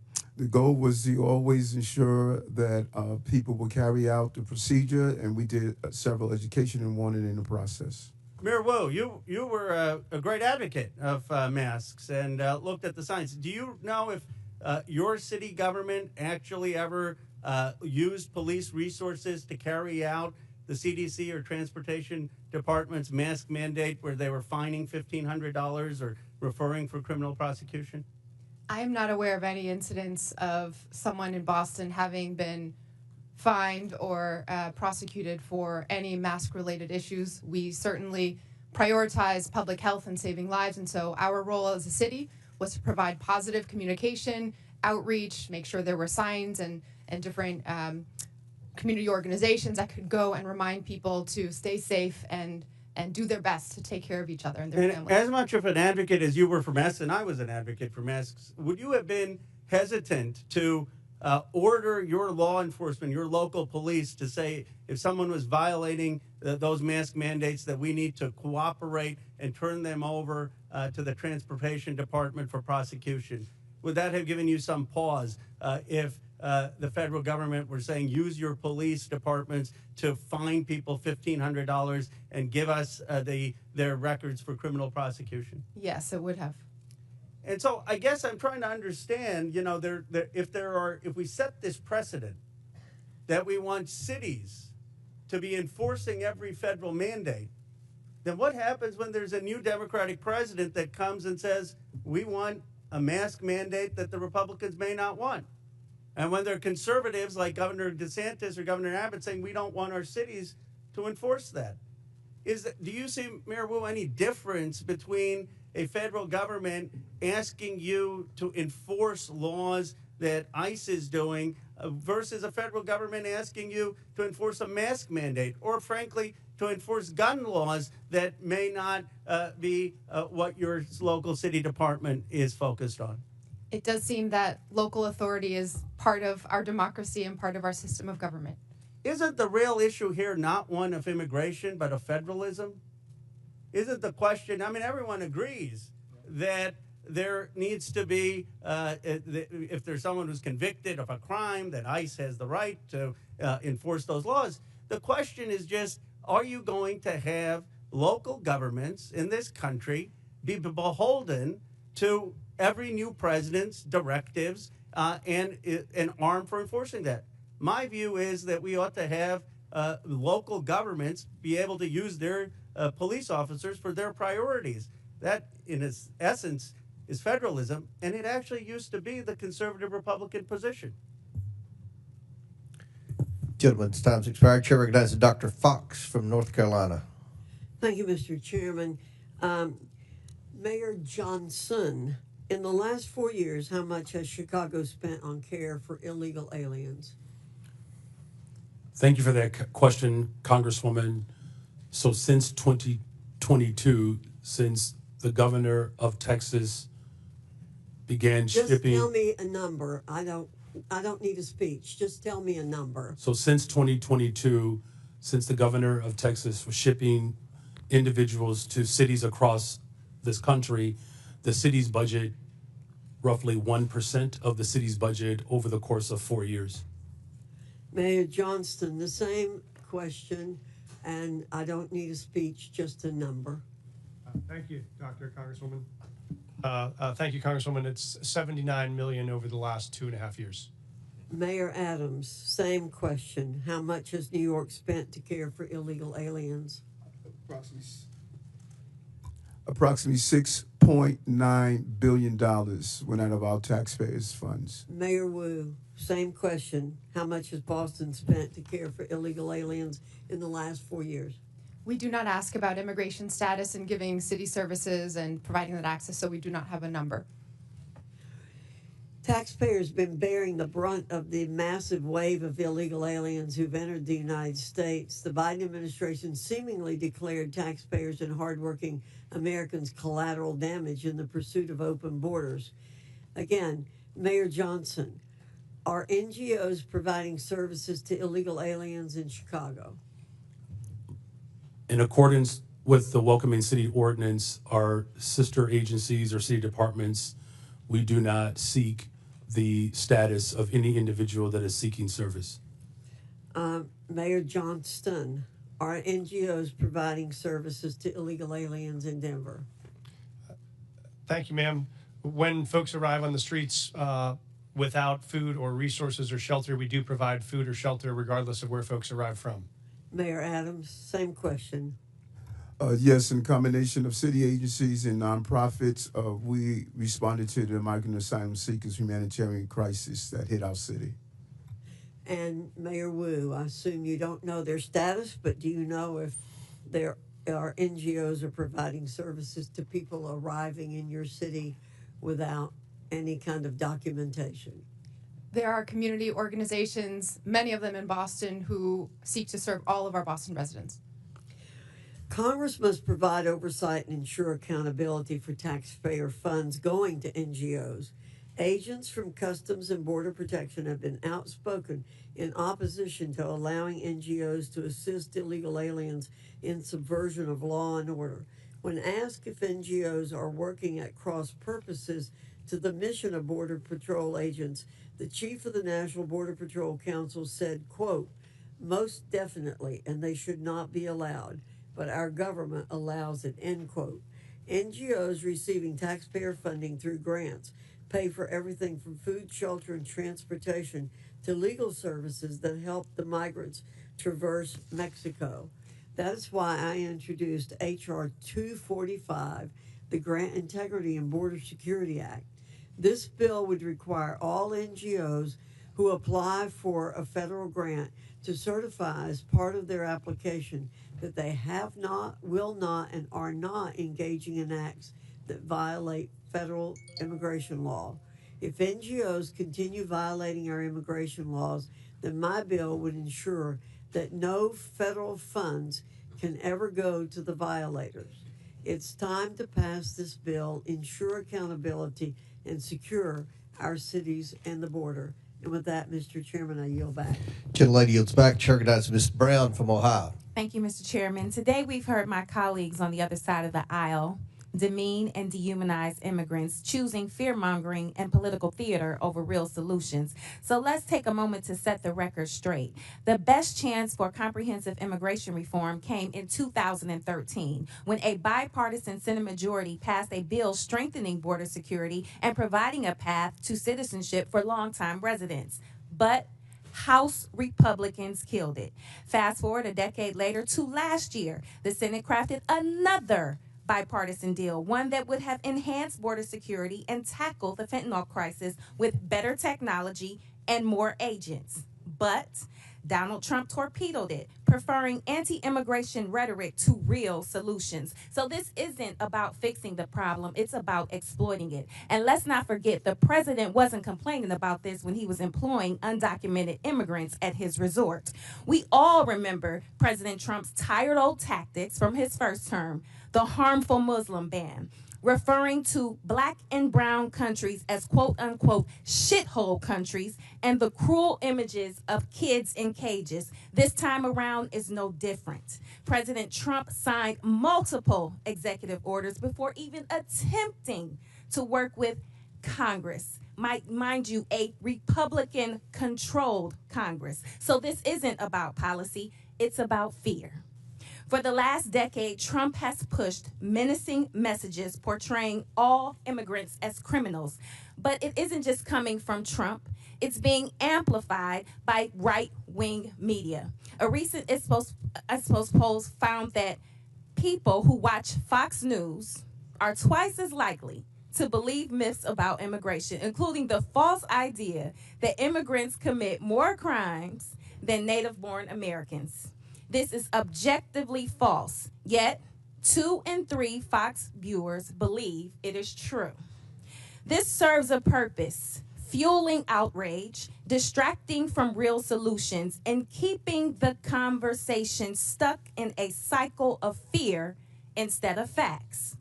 And Trump's latest immigration crackdown reinforces these misperceptions. ICE raids, choreographed for cameras, deportation sweeps with photo ops, wardrobe changes, and tough talk.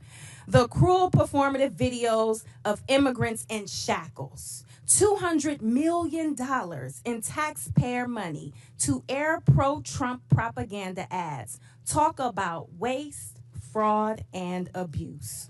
All spectacle, no substance, all performance, no plan. On the campaign trail, J.D. Vance and Donald Trump promoted vile and xenophobic lies about Haitian immigrants in my state of Ohio. And now the Trump administration has moved to strip protections from 500,000 Haitians. These are people who have lived, worked, and contributed to this country for years. And they came here the right way, the legal way. But instead of recognizing their contributions, we are forcing them back to a country plagued by violence, instability, and humanitarian crisis. All so Trump can claim 500,000 more deportations. The cruelty isn't just the point, it's their pleasure. So let's be honest about what's really going on here. Mayor Johnston of Chicago, what sort of an impact will the Trump administration's decision to allow arrests at sensitive locations like hospitals, preschools, churches, and courts have on your city? Thank you for that question.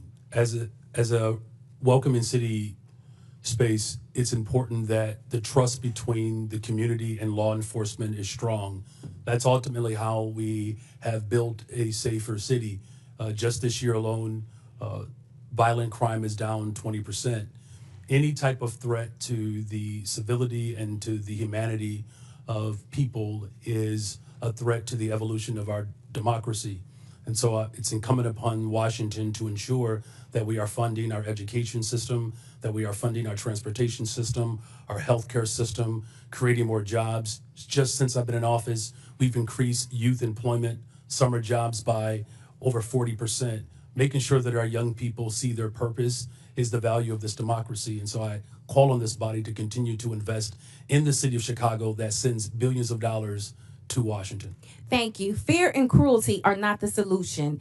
It's distinctly un-American and a dangerous distraction from the Congress's responsibility to actually deliver progress on this challenging facing our country. And with that, I yield back.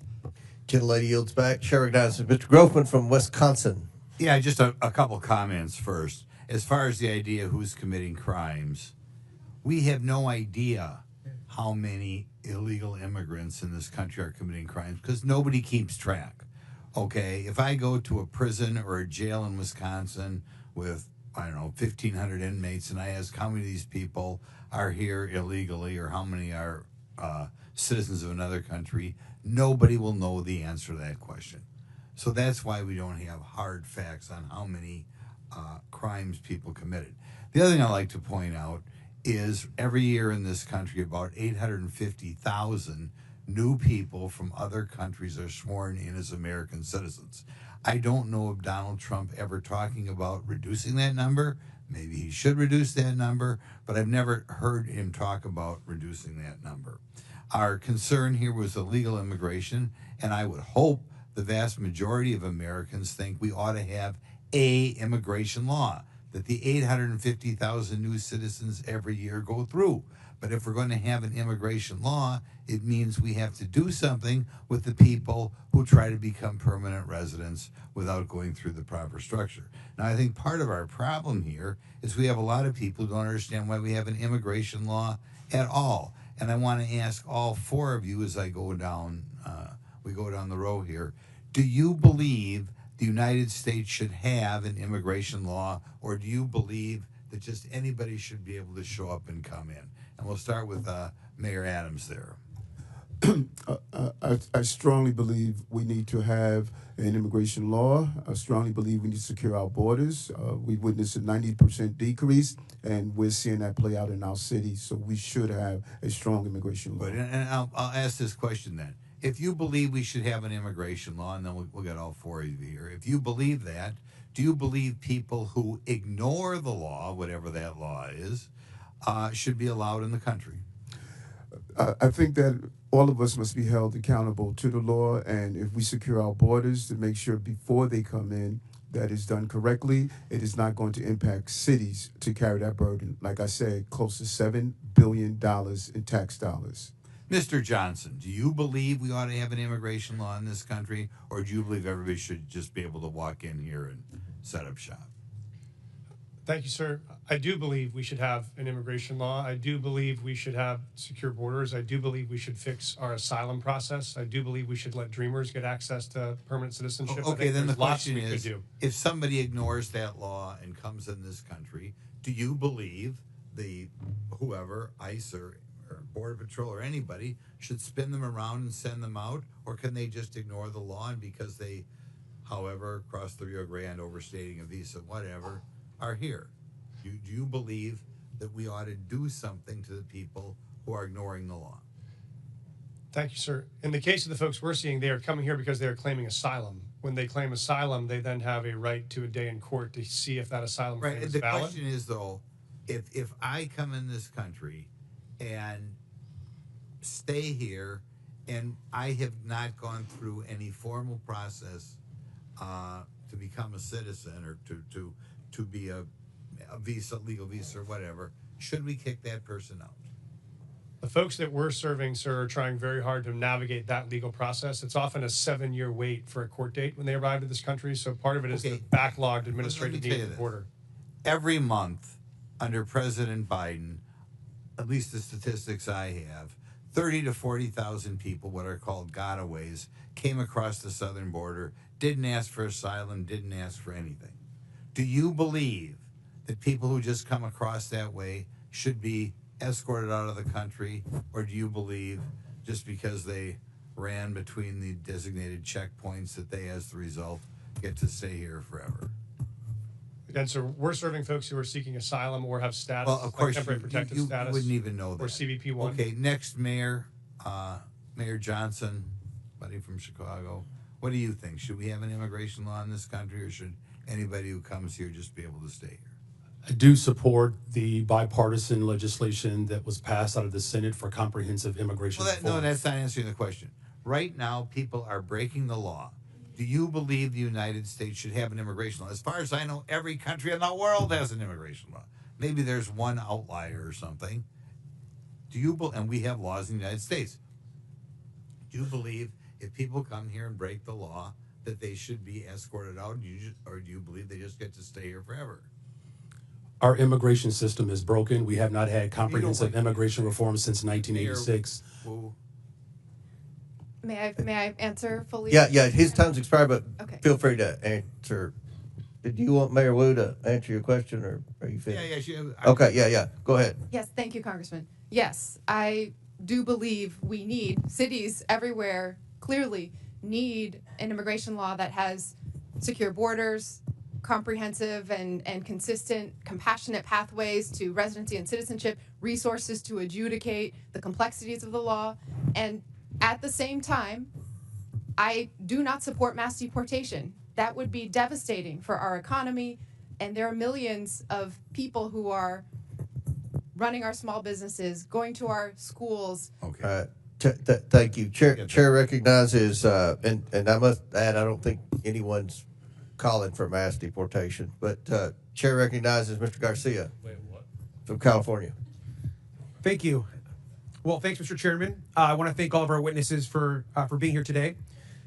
Before I came to Congress, I was the mayor of Long Beach, California for 8 years. It's a diverse city of about 500,000 people, so I appreciate the work that mayors do. As mayor, I signed the Long Beach Values Act to protect all of our residents, including immigrants and undocumented residents. We set up justice funds to support people that were facing deportation, defending immigrants in court.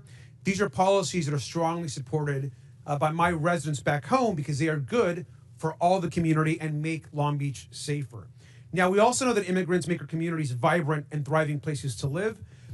The facts are that sanctuary jurisdictions or jurisdictions that welcome immigrants are overwhelmingly safer than non-sanctuary jurisdictions. That's actually a fact. Immigrants, both documented and undocumented, are also less likely to be incarcerated or to commit crimes than native-born people. We know this to be true. Again, these are facts, and mayors have every right to pursue the policies that you know are best for your residents. Now, the Trump administration has threatened to prosecute some of the mayors on the panel today and force them to comply with his extremist agenda. But however, Mayor Adams, you are in a different position. You, of course, are already facing serious criminal charges. And Mayor Adams, I assume that you are not going to commit perjury today. And I do believe, though, that you have an enormous amount of issues facing you ahead of you. And it means your criminal charges are absolutely relevant to us today. Bribery, wire fraud, willfully and knowingly conspiring to commit offenses against the United States. Mayor Adams, you, of course, deny these corruption charges against you. Is that correct? Yes. Yes, Congressman.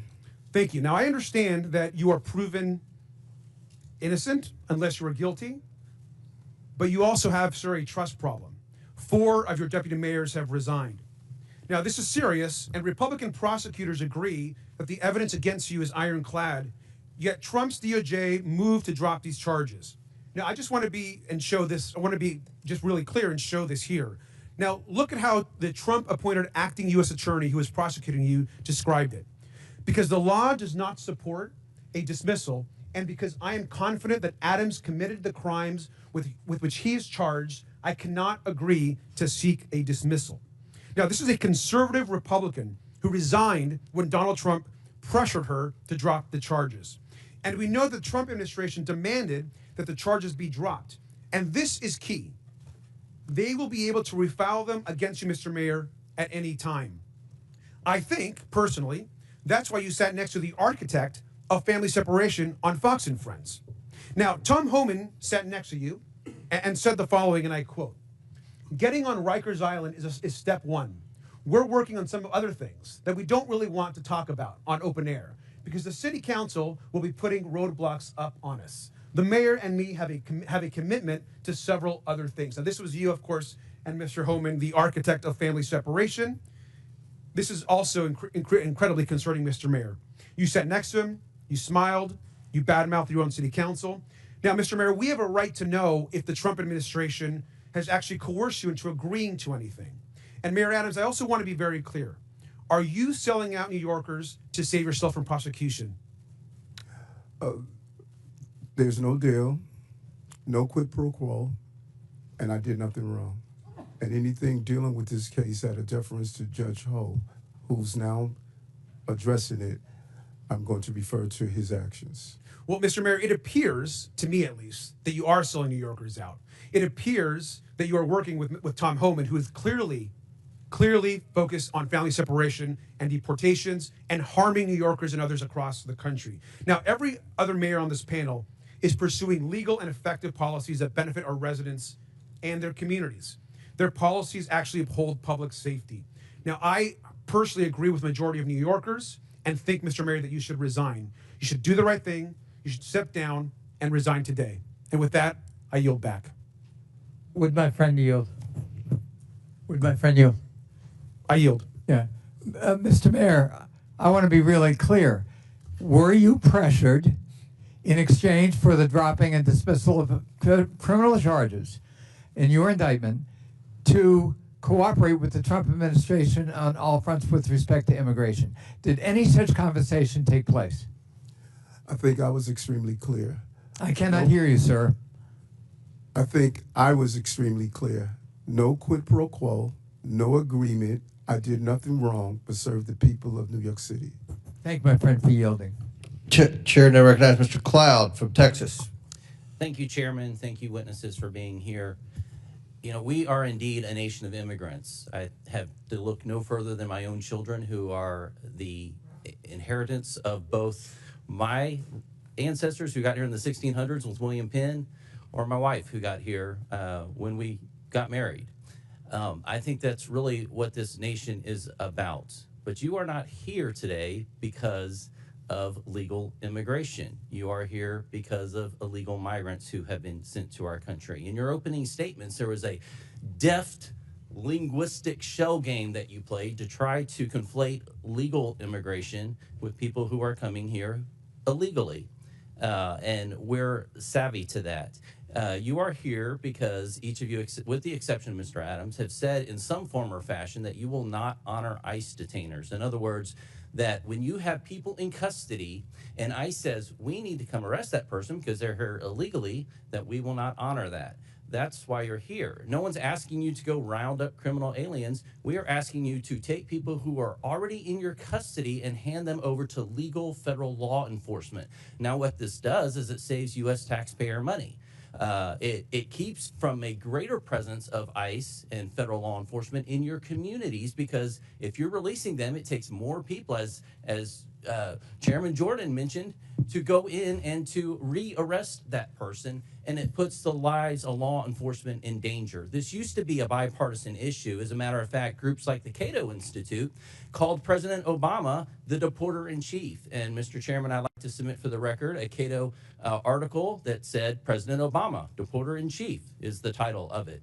So why we have to ask is suddenly the left not embracing policies that Obama supported.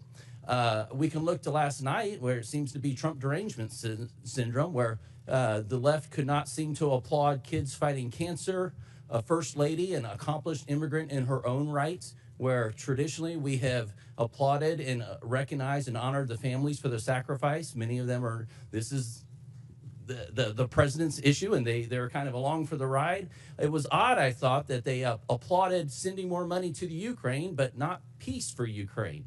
And so it brings us back to why we're here and why this is a partisan issue all of a sudden. It boggles the mind. Now, Mayor Johnston, you seem to want to talk about Texas, so I'm from Texas. Let's talk about Texas. First of all, have you been to the southern border? I've been to Texas, but I have not been exactly to the southern border. Okay. You seem to talk about Governor Abbott and sending buses to your city. Now, I can understand the concern with that, but I will also let you know that Texas did not ask for the Biden administration to open the borders and send an exponential amount of people that have affected your city into our state.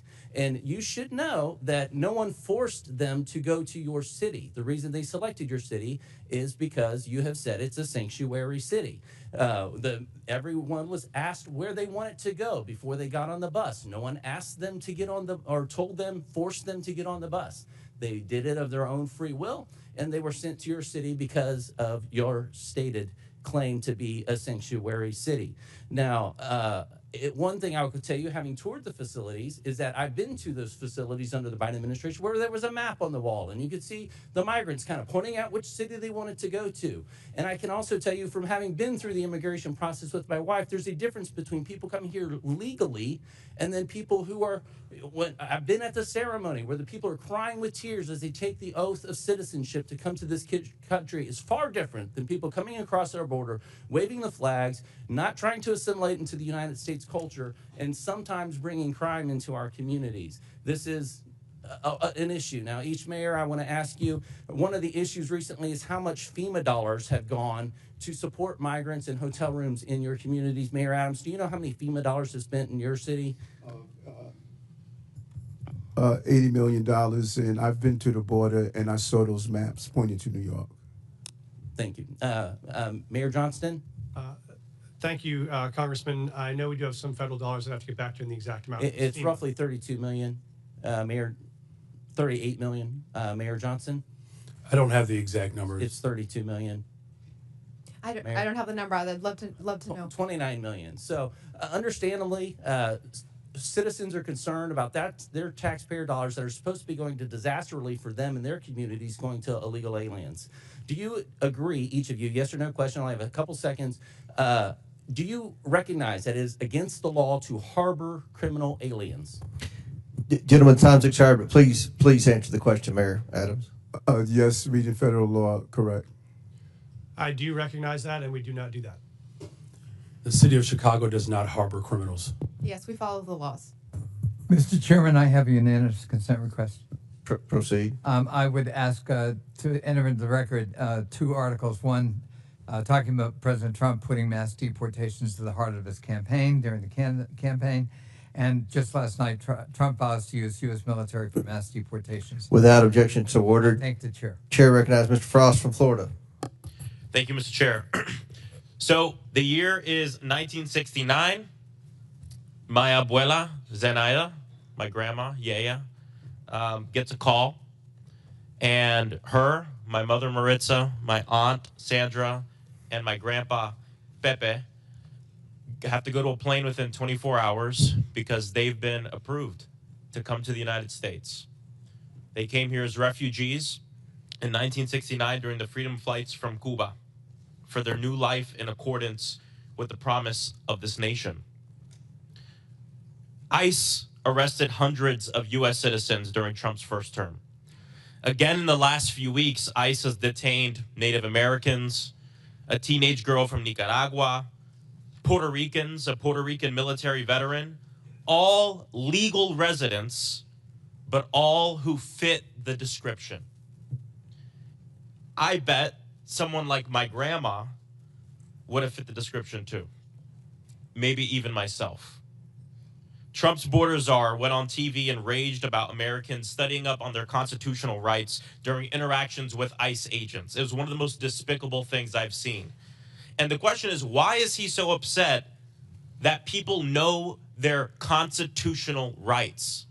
To the point where this administration has moved to try to intimidate members of Congress for trying to educate their constituents to know their rights. Why don't they want people to know their rights? Well, because if we know what our rights are, we'll also know when Trump tries to take them away. Mr. Beer, why are such outbursts from this administration alarming as threats to our rights and liberties? Well, you think about what we've heard about detainer requests. I have documented over 155 U.S. citizens who've been targeted by detainer requests, and they want to say we're going to just take the discretion away from state and local governments over detainer requests, even in the case where someone is clearly a U.S. citizen. Here's my birth certificate. Doesn't matter. They're going to disregard it. And so, yes, I am well aware of the threat this administration poses to constitutional rights. So from what we see the last few weeks, should American citizens, should people with legal permanent residence in this country be also scared of this mass deportation campaign for themselves and their own children? Oh, absolutely. The birthright citizenship order is the most egregious, but that doesn't stop there. They want to take away people's citizenship and people's rights, regardless whether they're citizens or not. Thank you. Mayor Wu, Boston has been named the 9th best city for quality of life in the entire country. Congratulations. I would argue with that. Okay. If Trump succeeds in forcing you to redirect your city's budget and personnel to help with ICE raids and this mass deportation campaign, how would that affect quality of life for your people? First, that is against the laws in Boston and in Massachusetts, but I've heard from so many community members, including residents who are immigrants who are citizens, that they are terrified. And that means when people don't feel comfortable reaching out to call 911 when they need help, when survivors of domestic violence don't feel comfortable reporting or giving information, it makes all of us less safe, even those who aren't immigrants. This culture of fear is bad for the safety of our people. Donald Trump's immigration raids are also traumatizing and destabilizing, of course, all Americans, but especially children and kids. Being a kid in America is hard enough. Making good grades, going through more school shooter drills and fire drills. And now Trump wants to send armed ICE agents into their classrooms to rip children from the school desk as they're trying to learn. Mayor Johnston, my colleagues are laughing about that. I don't find that funny. What would a school day be like for a kid in your city when ICE suddenly bangs down on the door and abruptly grabs their teacher or one of their friends? Thank you, sir. I was a teacher and I was a school principal before I did this job, so I knew that our school was often the safest place that kids came, and they knew there they could learn, they could get support, they get access to services. And many of our kids come from mixed status families. They don't know their status, they don't know their mom's status or their dad's status. So I've had families before who have pulled their kids out of school, kids who were citizens, because they were worried that somehow their kids were in danger because they didn't know who was being taken. And so for us, the fastest way to make a city unsafe is to have kids not feel safe in their own schools. See, they want everybody to live in fear of undocumented people. That is what they want to do. But I'll tell you, when I'm in my district and I do roundtables, I've done them with kids in elementary school, and I ask them what they want us to do. They want us to ban assault weapons. They say what they're actually scared of is being shot to death and dying in their schools. And because of actions that the Democratic administration took, the Biden administration with Congress, gun violence has gone down in Denver, 24%, 25% in Chicago, 40% down homicides in Boston. This works. Gun violence went up 45% under Trump. So when they're in charge, more people die. When they're in charge, we are actually less safe. And I think that's an important thing that we all have to keep in mind as they try to scare us in terms of immigrants who are living in this country. Thank you, and I yield back. Chair recognizes Mr. Palmer from Alabama. Thank you, Mr. Chairman. I thank the witnesses for being here. I just want to respond about crimes committed by people here illegally. Every crime committed by someone in the United States illegally is a crime that would not have been committed. Lincoln Riley, Ruby Garcia, Rachel Morin, Joycelyn Nungaray, the woman set on fire in the New York subway. These are all assaults, rapes, murders, and other crimes that would not have taken the lives of these people if those people were not here illegally. They were given safe harbor. Now, I want to ask you something. You all took an oath of office. Mr. Adams, did you swear to uphold the Constitution of the United States?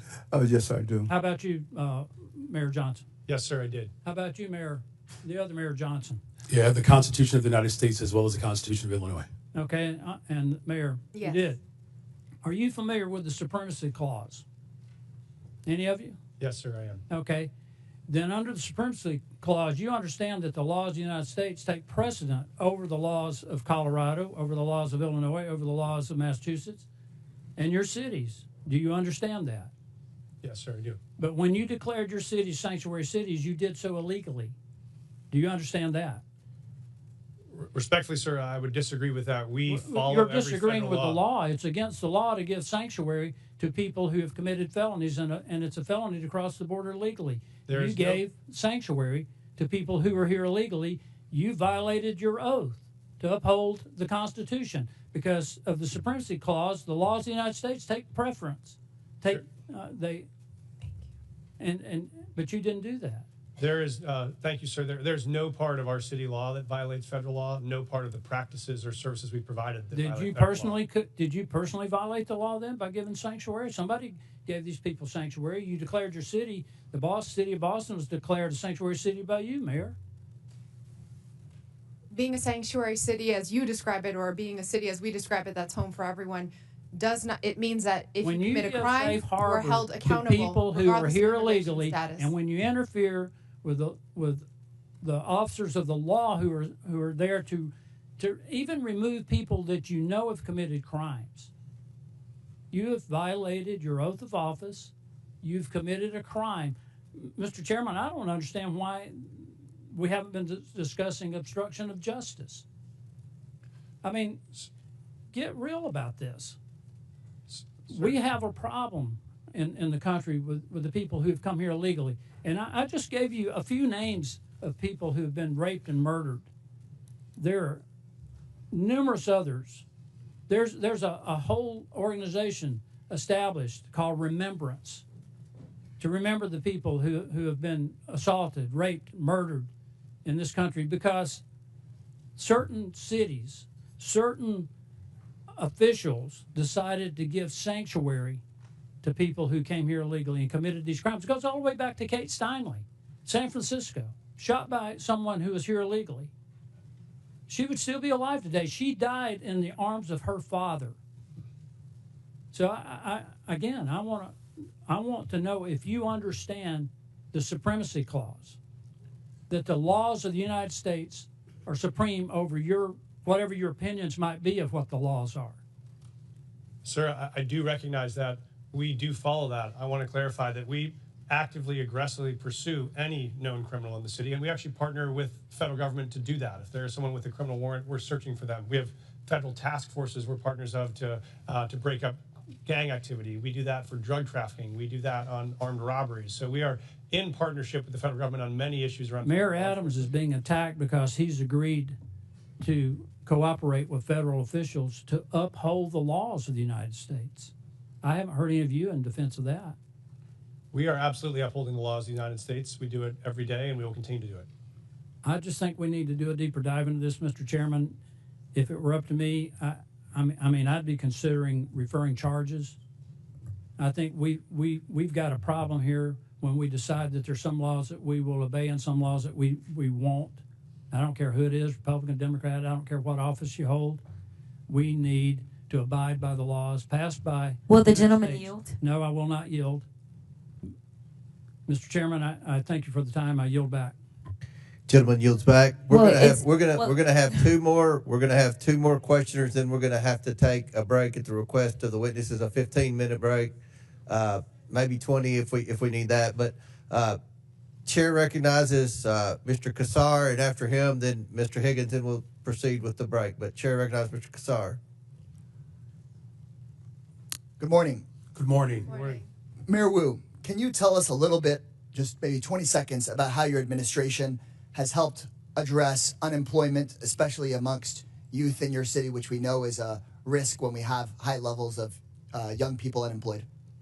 We made a commitment, our mayor's guarantee, that any young person in the Boston Public Schools who wanted a paid summer job would get one, and we fulfilled that with the partnership of businesses and companies and organizations throughout the city. Record numbers participating. Thank you, Mayor Wu. Mayor Johnston, can you tell us a little bit about measures your office have implemented to address the root causes of violence in Chicago? Thank you for that question. Yes, so first of all, it's great to report that violence is down in the city of Chicago, and it has gone down since I've been in office as a result of a couple of measures. One, we've reopened 3 mental health clinics because we do know that mental health issues, and we are in a very severe mental health crisis. We've also increased the number of youth employment. We have hired almost 28,000 young people for last summer. This year, we have an opportunity to hire up to 29,000 young people. We've also built more homes. Just last year, we've appropriated $11 billion, 37,000 construction jobs in the works for almost 10,000 more affordable units. And we have promoted and hired 200 detectives to increase trust between community and law enforcement to solve the crimes that do occur in our city. Thank you so much. Mayors, I want to thank you for the hard work you're doing every single day. Just in 40 seconds, you have described building tens of thousands of homes for people that need them, hiring detectives to solve cold cases, building community trust to reduce violence, hiring people to do incredible mental health work, and reducing the youth unemployment rate. That is so much more than what the Republican majority can ever describe having ideas about. And that's why they've dragged you before us today. They want to point the finger at you because they have no plan on how to address housing, no plan on how to reduce costs, no plan on how to actually reduce violence in our communities. In fact, maybe some of the only plans they have would be to make those issues worse. And I know that you all as mayors are doing one of the hardest jobs in this country every single day. You're serving your communities honorably. And they don't want the American people to hear about how Boston has drastically dropped your unemployment rate. They don't want the American people to hear about how Chicago is dropping the rate of violence in the city. But our job is to make sure the American people actually hear the truth. And the truth is that you are pairing a law enforcement response along with a mental health response and a housing response and a jobs response to what's going on in your cities. And that is so critical. Republicans, on the other hand, here are going back to the same old tactic, which is to say, find a vulnerable group of people and let's blame them for everything that we can. anything bad that happens, let's go try to point the finger at our political opponents or at a vulnerable person or at a person of color from a faraway place. And that doesn't actually solve real issues for the American people. Republicans and their big boss donors blame immigrants for low wages because they don't want the American people to see the Republican plan to dismantle the NLRB, to dismantle unions, and to never pass a bill raising wages for American workers. They blame immigrants for housing costs because the Republicans are dismantling the Department of Housing and Urban Development and stripping affordable housing funding from this country. They want to distract from the $8 million a day that people like Elon Musk get in federal contracts while they attack hardworking immigrants and while they attack officials that are actually just trying to do their jobs. Mayor Johnston, you have a limited number, I suppose, of jail cells in Cook County and a limited number of law enforcement resources. Is that correct? That is correct, and I do not have jurisdiction over Cook County jails. And you want to make sure that when somebody in the city of Chicago calls 911, that they get an appropriate response. Is that correct? That is correct. And so what I have been hearing all morning from my Republican colleagues is they want the federal government to go tell the city of Denver or the city of Boston or the city of Chicago, no, they want the federal government to be able to call you and take over your police resources or take over your county's jail resources, and you don't even represent the county, for whatever case they might come up with, whether the person is dangerous or not. Instead of having cities determine if somebody is dangerous and needs to be held, instead of having cities say, we want to make sure if you have an emergency that we get somebody to you and don't just send out our police to a call that may not be a priority just because somebody in the federal government wants to go after somebody with no criminal background and that isn't a threat. And so with that, Mr. Chairman, right before I yield back, I just want to thank people that are involved in local government, city council members, neighborhood associations, mayors, the people who keep our cities running. You deserve our support in making your cities more safe. You deserve our support. Gentlemen, time's expired. Chair recognizes Mr. Higgins from Louisiana. Thank you, Mr. Chairman. Let's clarify for America. Mayor Adams, Mayor Johnson, Mayor Johnson, and Mayor Wu, are you here today under the advice of council, and do you have council present? Yes or no? I want to understand the question. Are you here today under the advice of council, and do you have council present? Do have council present. I'm here because we were requested to appear. Did you consult with, did you have council prior to your appearance? Yes, we did. Thank you. This is not a trap question. We just want to clarify. Okay. Here under the advice of council, do you have council present? Yes, sir. Council present here because I was invited. Did you counsel before your trip here? We do have counsel. Get I was advice here. from your council? Yes. Okay, then you're under the advice of council. Yes. Mayor Wu, thank you. To just clarify for America, these mayors are all sanctuary city mayors. But the narrative is no longer comfortable because 3 months ago, we were at the tail end of 4 years of millions and millions of illegals coming into our country. It was out of control. The only thing that has happened since then is we had an election in November. And now we're not pulling the curtain back. We have ripped the curtain from the rods. We have revealed to America just how fast we could have secured our border if you had an executive that was willing to enforce the law. So now we're paying attention to our municipalities. And every one of them is lawyered up. They've changed their narrative. We got example after example. The mayor of Chicago, we must lead with and live by the promise of sanctuary city. The mayor of Denver, willing to go to jail in defense of sanctuary city policy. The list goes on. But the policies of these mayors and our previous president have consequences, real life consequences. I have a family here today, Mr. Chairman, who lost their beautiful loved one. This young man was killed by an illegal immigrant in Texas that never should have been in our country. He'll never be here to raise his daughter, Anne Marie. to love and cherish and honor and uphold his beautiful wife, Olivia. And you mayors have responsibility, not just to your communities and the citizens you just want to serve, but by extension to the entire republic. And let me clarify, I was a cop for a long time. To honor the jurisdictional authority of another law enforcement agency, you do it every day in your city. Guaranteed, every one of you, if you have an inmate in your city on city charges, and that inmate has a felony warrant from a neighboring county or another county in your state, and that county contacts your city while you have that inmate in detention, and ask you to hold them for them to come pick it up upon release, guaranteed you release that inmate to the county over or to your state police. But you're not doing it for ICE. And ICE is responsible to remove millions of criminal, hard-edged, criminal illegals from our country. And we've had enough. America's fed up with this betrayal of oath, and you'll be held accountable. One of you said you're willing to go to jail. We might give you that opportunity, good mayor. One of my colleagues mentioned the children. I always want to talk to the children, separation of children.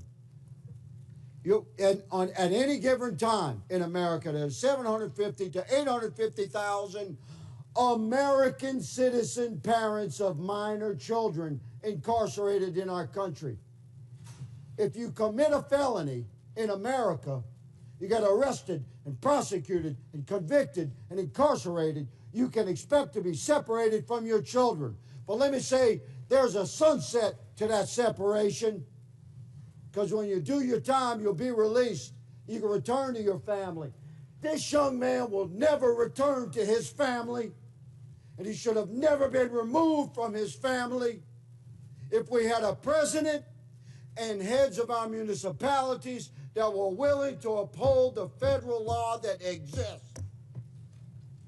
America is moving into a new era of enforcement of our own laws. Welcome to it. Mr. Chairman, I yield. Very good. Mr. Chair, I have unanimous consent. All right. This is an article from Wired. It is February 18th of 2025. U.S. funding cuts are helping criminals get away with child abuse and human trafficking. Services supporting victims of online child exploitation Without and objection, trafficking. so ordered. Thank you so much. At the request of the witnesses, the committee will take a 20-minute break. Pursuant to the previous order, the chair declares the committee in recess for 20 minutes.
We need one more mayor. We're missing. Okay, here we go.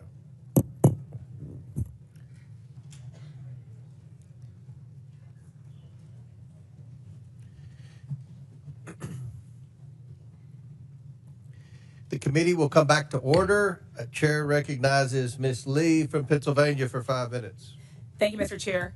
So we've heard a lot of accusations and sensationalism thrown around here today, which is not new for this committee. But I do think we need to be clear about what we're really talking about today and what the so-called sanctuary city policies actually mean. What Republicans are calling sanctuary cities simply means that a city or a state is not going to do the job of ICE for them. That's it. Republicans are acting like there's like a mythical barrier that keeps ICE completely out of cities. If you're listening to Fox News, they make it seem like they're police at the borders of Chicago keeping ICE agents out. And that's simply not the case. Republicans want every town, city, state to dedicate their limited resources to entering what's called a 287G agreement with ICE to either do their enforcement work on the ground or hold people in custody for an additional 48 hours on detainers. That's 48 hours beyond the lawful detention. To be clear, that is illegal. In more than 700 counties in at least 9 states, there are policies or court decisions limiting these ICE detainers, as it is such a blatant violation of the Fourth Amendment. And when people's Fourth Amendment rights are violated, it's the cities, not ICE, who face civil lawsuits. As a reminder to Republicans, the Fourth Amendment is the one against unlawful searches and seizures. Just last year, New York City's Department of Corrections had to pay $92.5 million in a settlement to those they unlawfully detained for ICE. Republicans are putting these mayors between a rock and a hard place. And the reason that they're doing this is because Trump is trying to get them to do illegal things. If they work for ICE, they risk violating their own residents' constitutional rights and opening themselves up to costly litigation. But if they don't do Trump's bidding, they're being threatened with losing federal funding. Today's hearing is nothing more than a shakedown against the mayors of some of our nation's biggest cities and a part of Trump's ongoing anti-city crusade. In Trump's America, if you disagree with his priorities, then you lose federal dollars. Just last week, Donald Trump actually called city leaders who oppose his cruel policies sick politicians. Just a few days before that, his border czar, Tom Homan, threatened that he would be bringing hell on the city of Boston. Mayor Wu, what do you think about these threats against Boston and their attempts to force you to enact policies that are against the very things your constituents voted for? The laws are most important and the safety of our residents are most important. And what I hear from all of our residents across every one of our neighborhoods is that, in fact, undermining the trust is what would make our city less safe. And so we need everyone to feel secure in their communities, like they can reach out, they can call 911 when they need help. And in our city, those laws actually help Boston police solve crimes. Thank you. Mr. Beer, question for you. I'd always thought that my Republican colleagues were strong supporters of state and local sovereignty and were against intrusion from the federal government. Do you think this lawsuit seems consistent with that position? Oh, absolutely not. If you look at the Supreme Court precedent on this, it came from a gun control law that said that state and local governments had to cooperate with the federal government on gun control. The Supreme Court said that's unconstitutional. Not a single member on this side, I believe, would be against that Supreme Court decision. Mm-hmm. There's nothing illegal about protecting people's constitutional rights and due process, education, and equal treatment under the law. But it is illegal for the federal government to withhold federal dollars that these cities' taxpayer dollars have gone towards.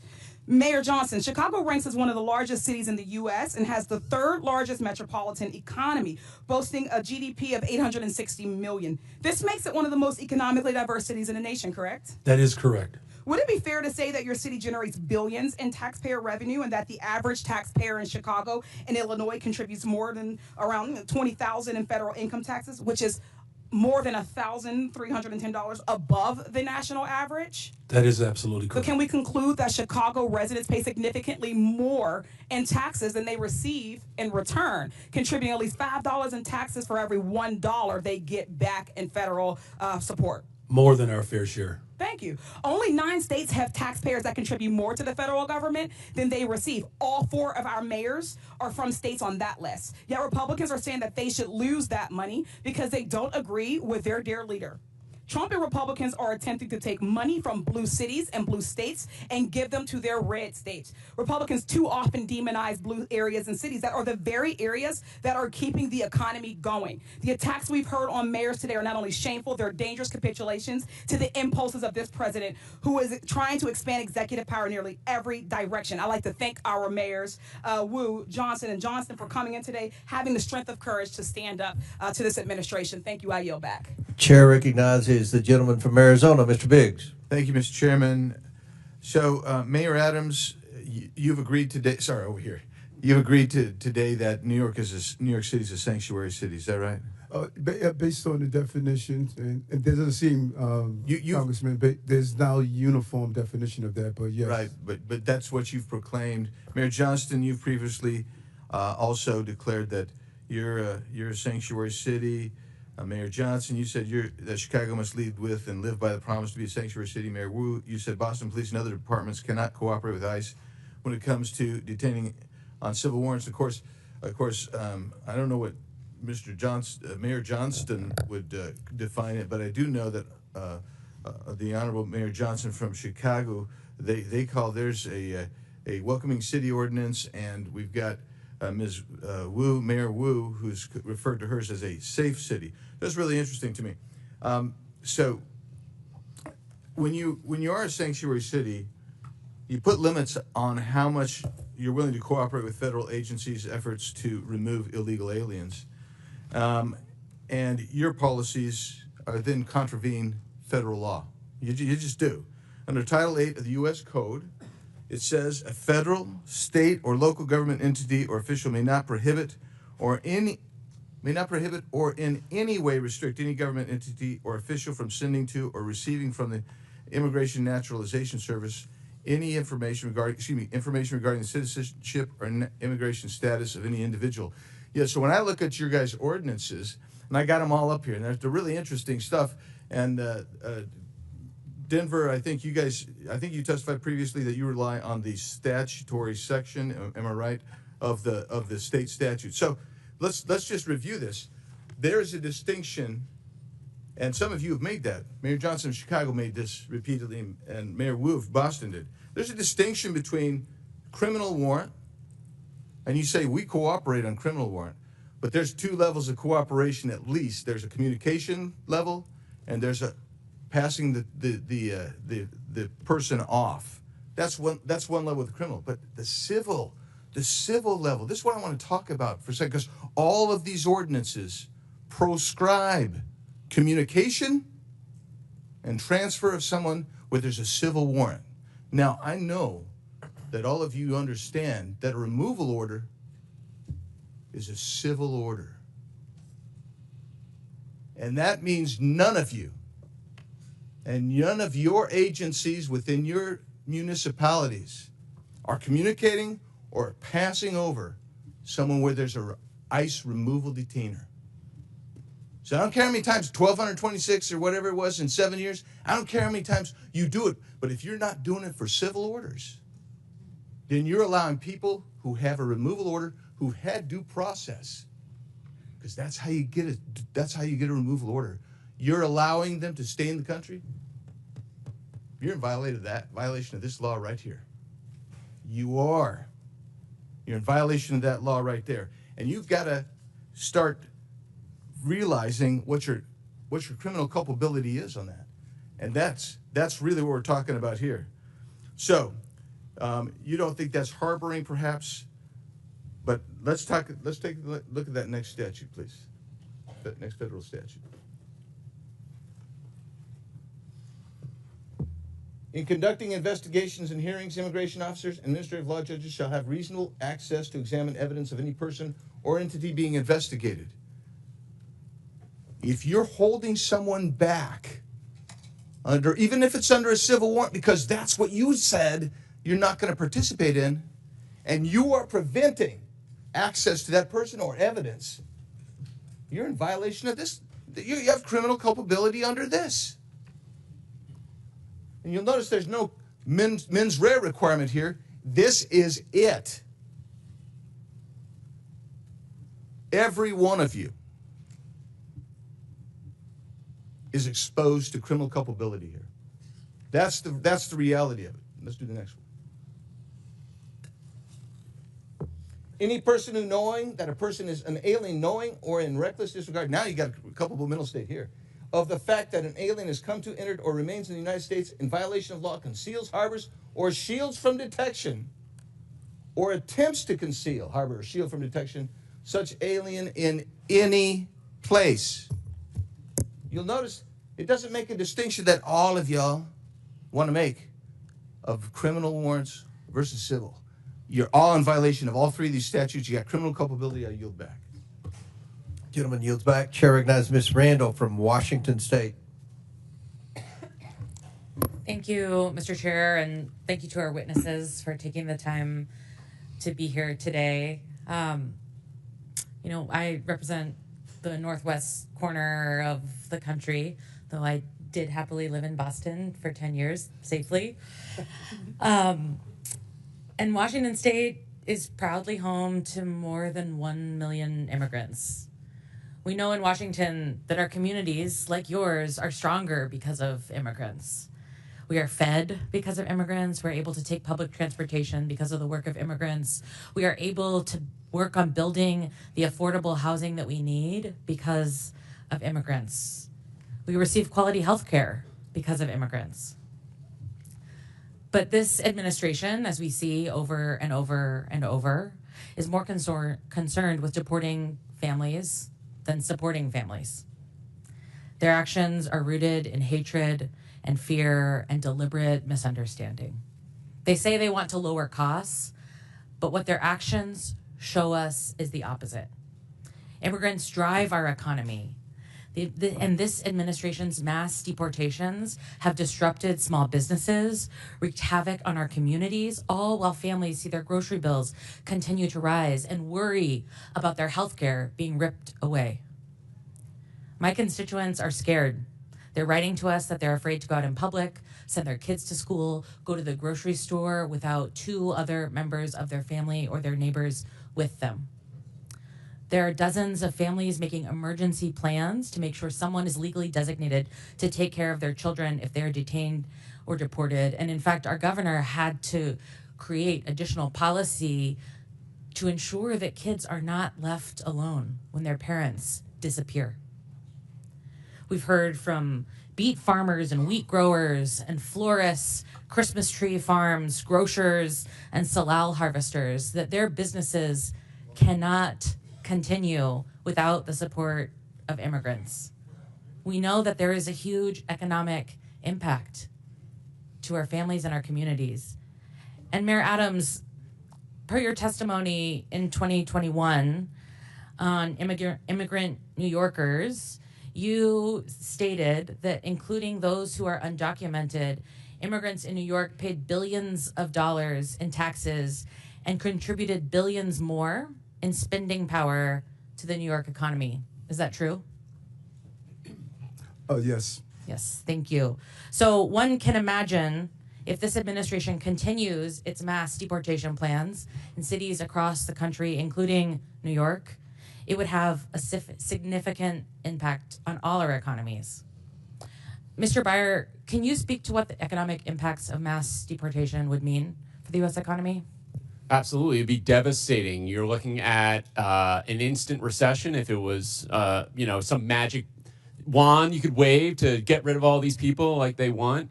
That'd be about a 7% drop in GDP. That's well into the trillions of dollars in lost production of goods and services that benefit Americans. And when you really think about it, when it comes to the cities, right, it's not equally distributed across the country. It's really these cities and some others that are going to be overwhelmingly impacted. So those neighborhoods, you're looking at a death spiral of economic activity when you remove so much of the population. And of course, we talk about just the people who are undocumented, but their children, their spouses, all those people are going to be affected by mass deportation. Thank you so much. And Mr. Chair, with unanimous consent, I'd like to enter this New York Times article, Frustration Grows Inside the White House Over Pace of Deportations. Without objection, so ordered. Thank you so much. And, this committee has been very interested in uncovering waste, fraud, and abuse. And I'd like to draw our attention to the ASMR deportation flight that the administration touted on their official social media channels.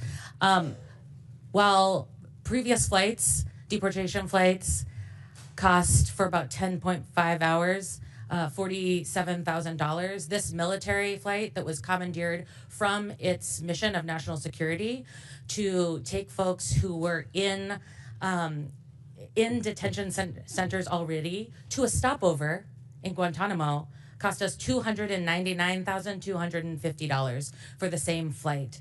My folks in my community who are stationed at Joint Base Lewis McChord are being diverted from their essential missions to go to Guantanamo to be layover stewardesses for this this plan that's just for clicks. It's just to continue to stir up media. It's just to deliver on a promise that the president made and that he's worried that he will be accused of letting his base down if he doesn't carry out.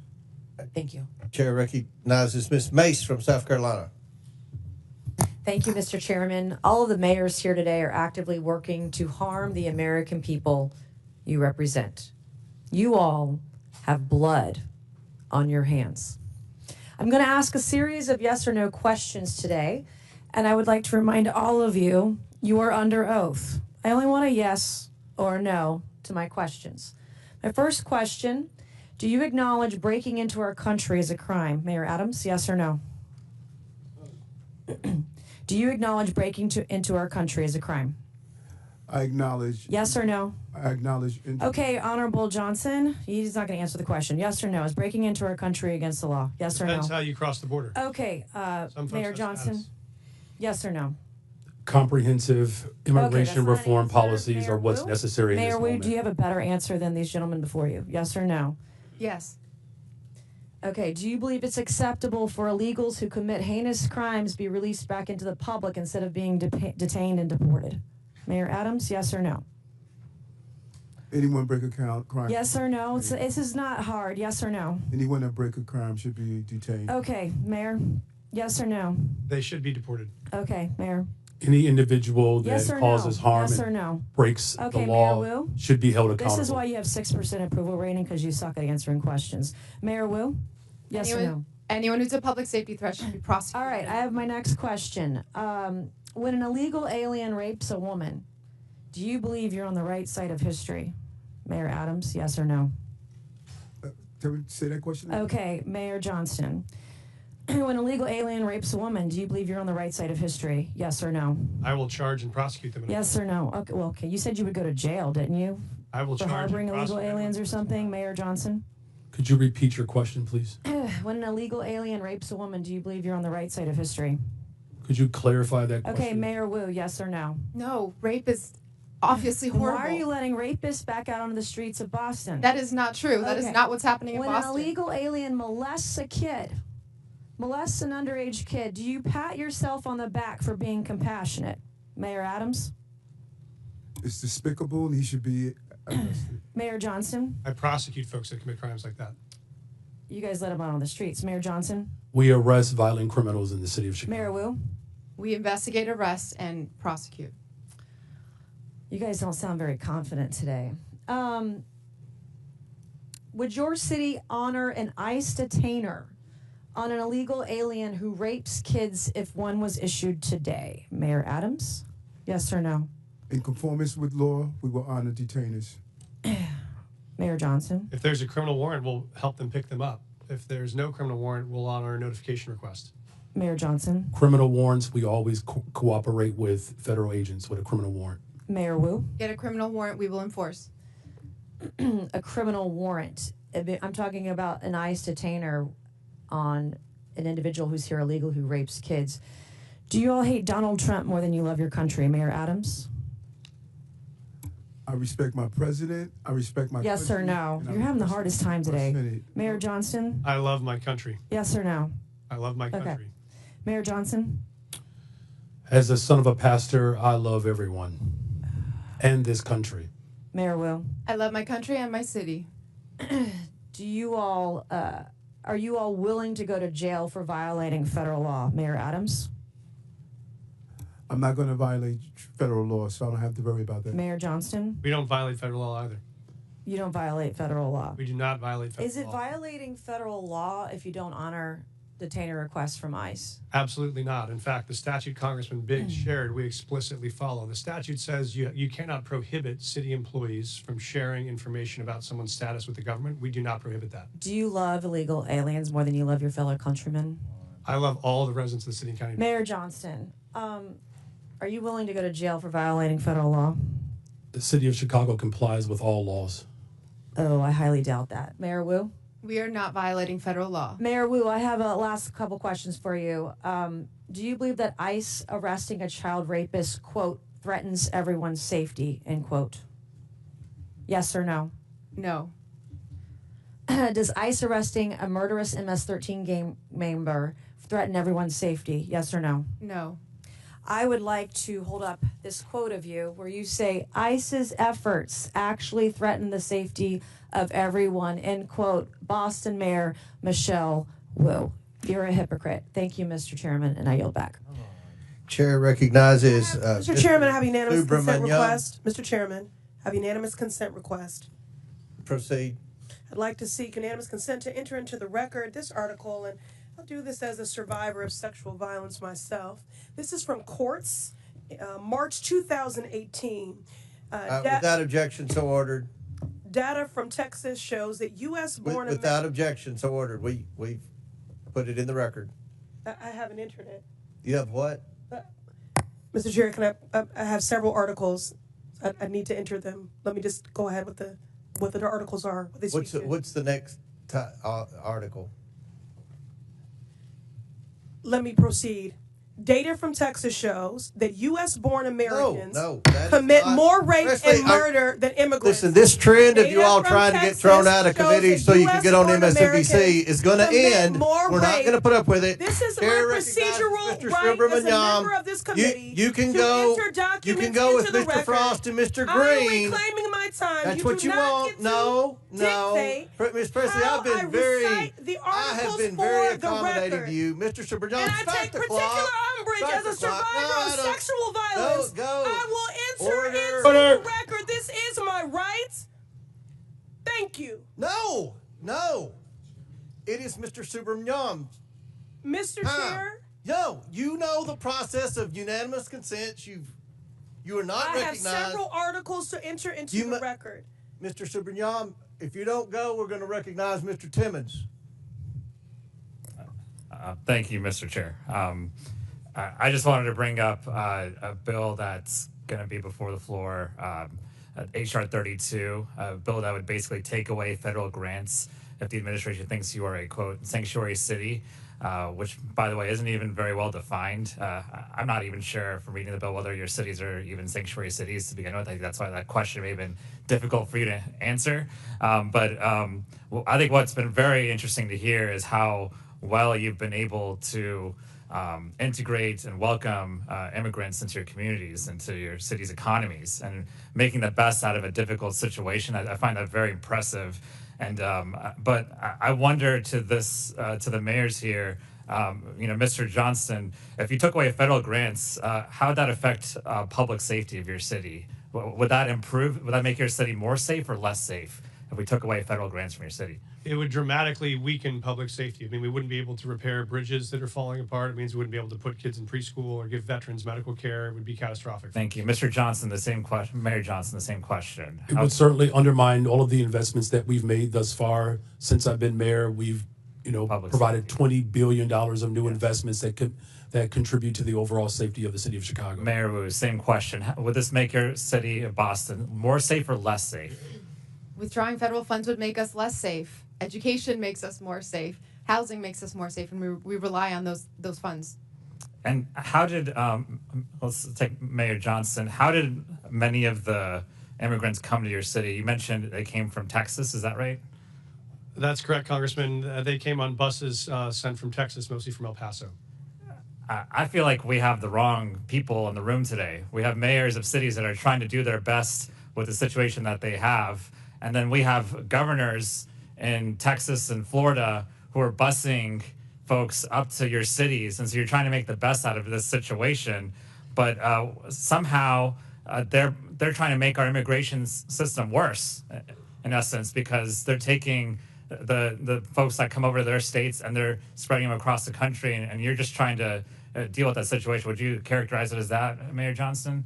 Yes, sir. We're just trying to manage the crisis in front of us, which is families being dropped off on our city streets in the winter with no clothes. Our calling is to make sure they're safe. And how would the Trump administration's funding freezes and cuts, would they undermine public safety in your city, Mayor Johnston?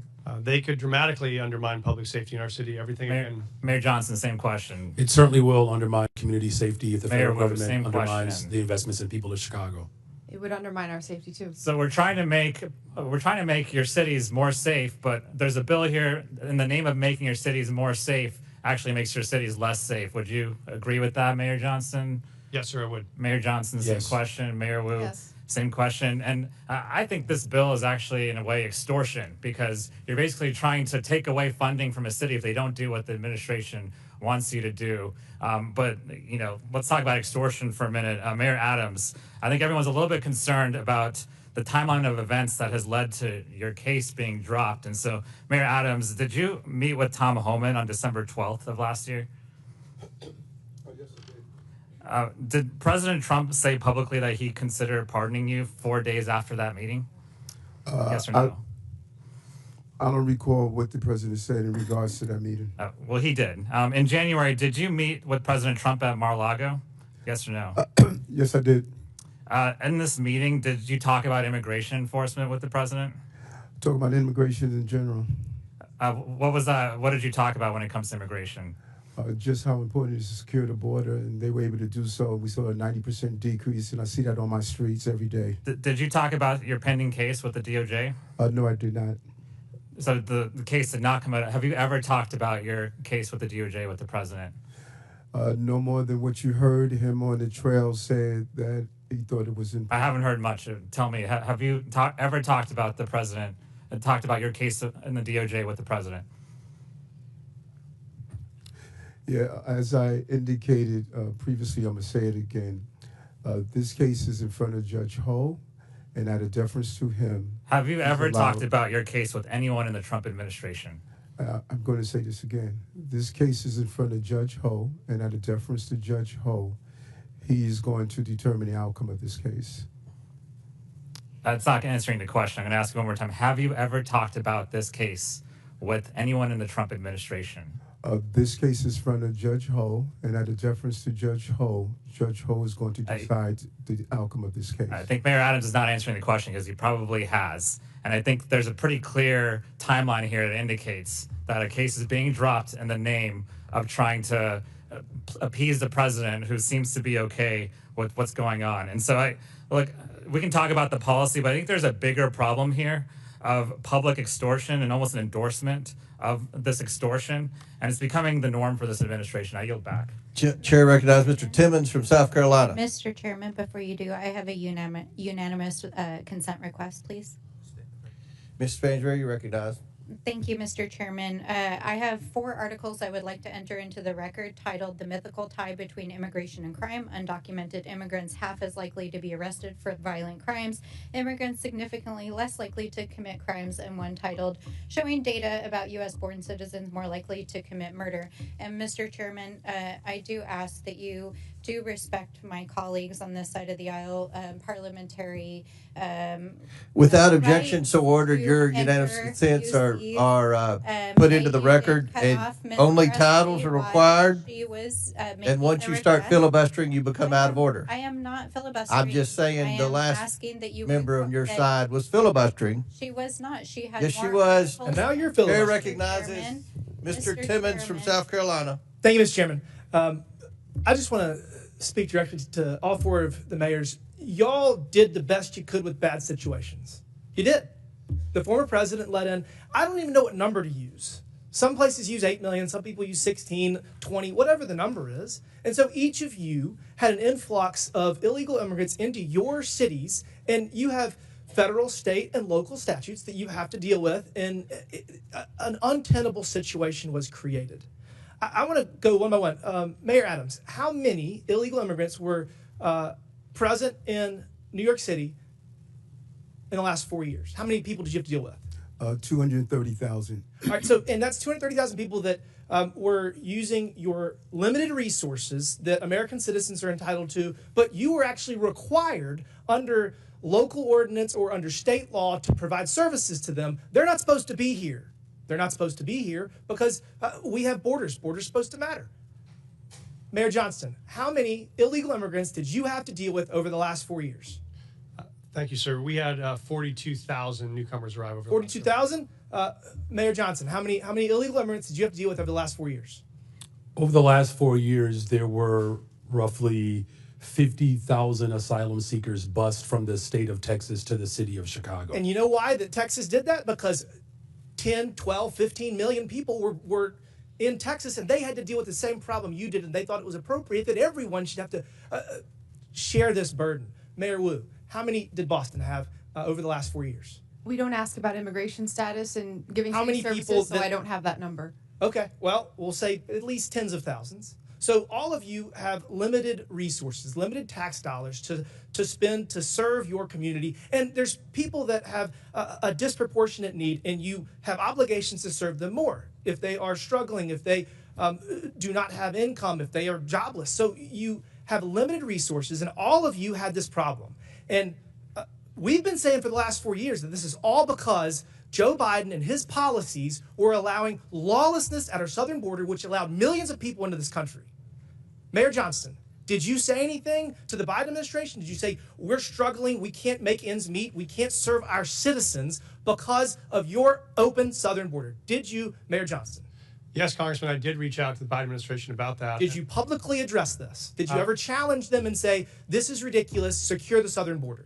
What we focused on, sir, was the biggest challenge we were facing was folks needed the right to work. They I came to our couldn't city. find anything where you told the Biden administration they are wrong for their border policy. Mayor Johnson, did you publicly attack the president, President Biden, in the last 4 years because he let millions of people into this country and it hurt your constituents? Did you publicly attack him for his policies? So I publicly called Did for... you say secure the damn border? No, you I didn't. publicly called for Congress to pass comprehensive immigration Okay, we'll get to reform, that in a second. and that Mayor did Wu, not happen. Did you ever publicly attack the open border policies of the previous administration? Congressman, in fact, we hosted the former Secretary of DHS in Boston so that he could see the impact. To talk of about how we our need residents. legislation, I'm sure. Mayor Adams, did you ever publicly attack President Biden for his open border policy? Yes, in addition to having $7 billion out of our tax base. Did you see what his administration did to political opponents? Did you see what they did to President Trump? I mean, I guess you're standing up for your people. I admire that.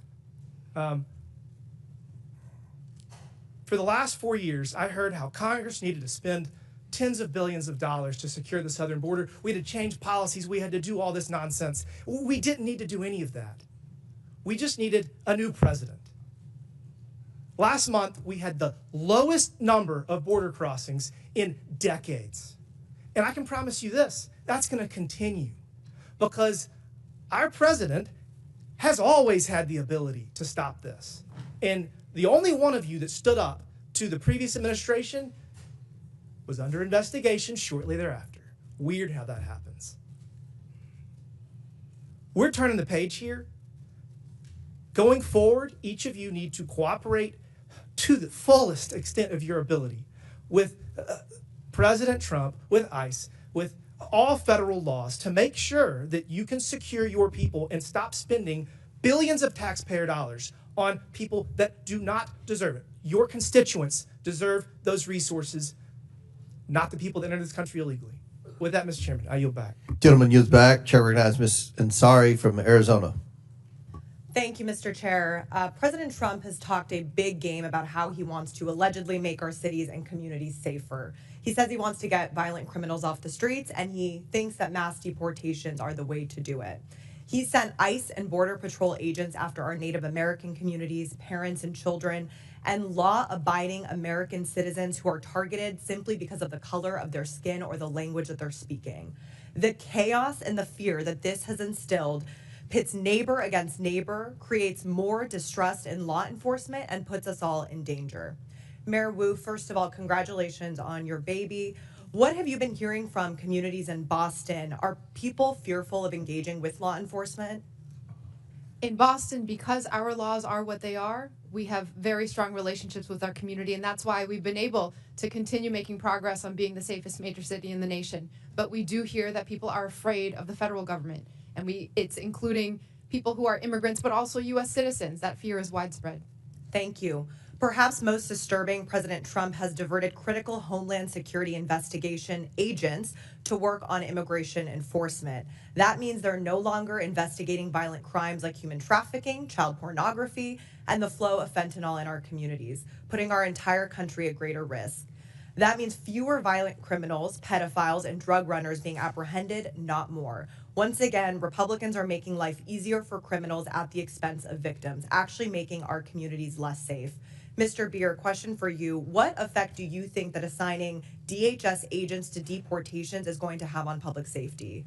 Well, it's an extremely negative effect, and it's not just limited to DHS. He's pulling in FBI, ATF, DEA. They're all being diverted off their primary missions to crack down on criminal gangs and criminal organizations in the United States. So it's not just DHS, it's every criminal agency in the United States government is being diverted to mass deportation right now.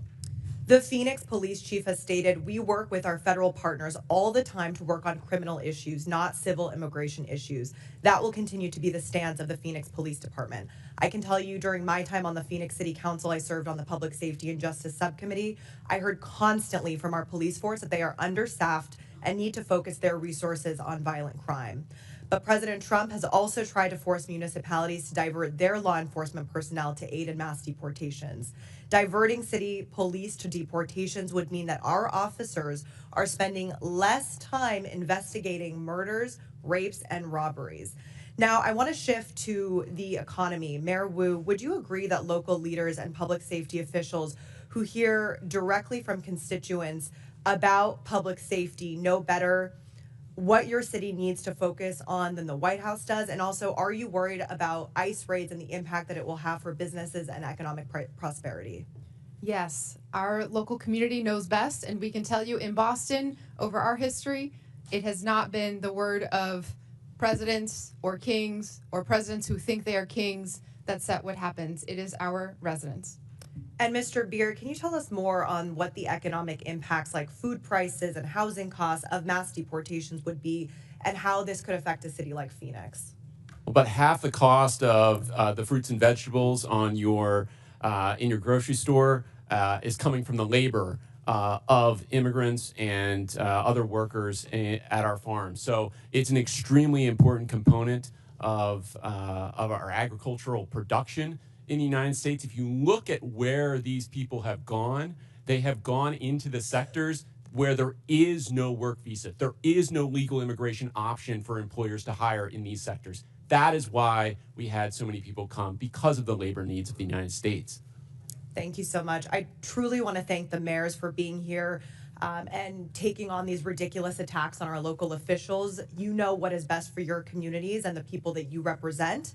You know better than Donald Trump. You know better than Tom Homan. You know better than Stephen Miller. So thank you so much.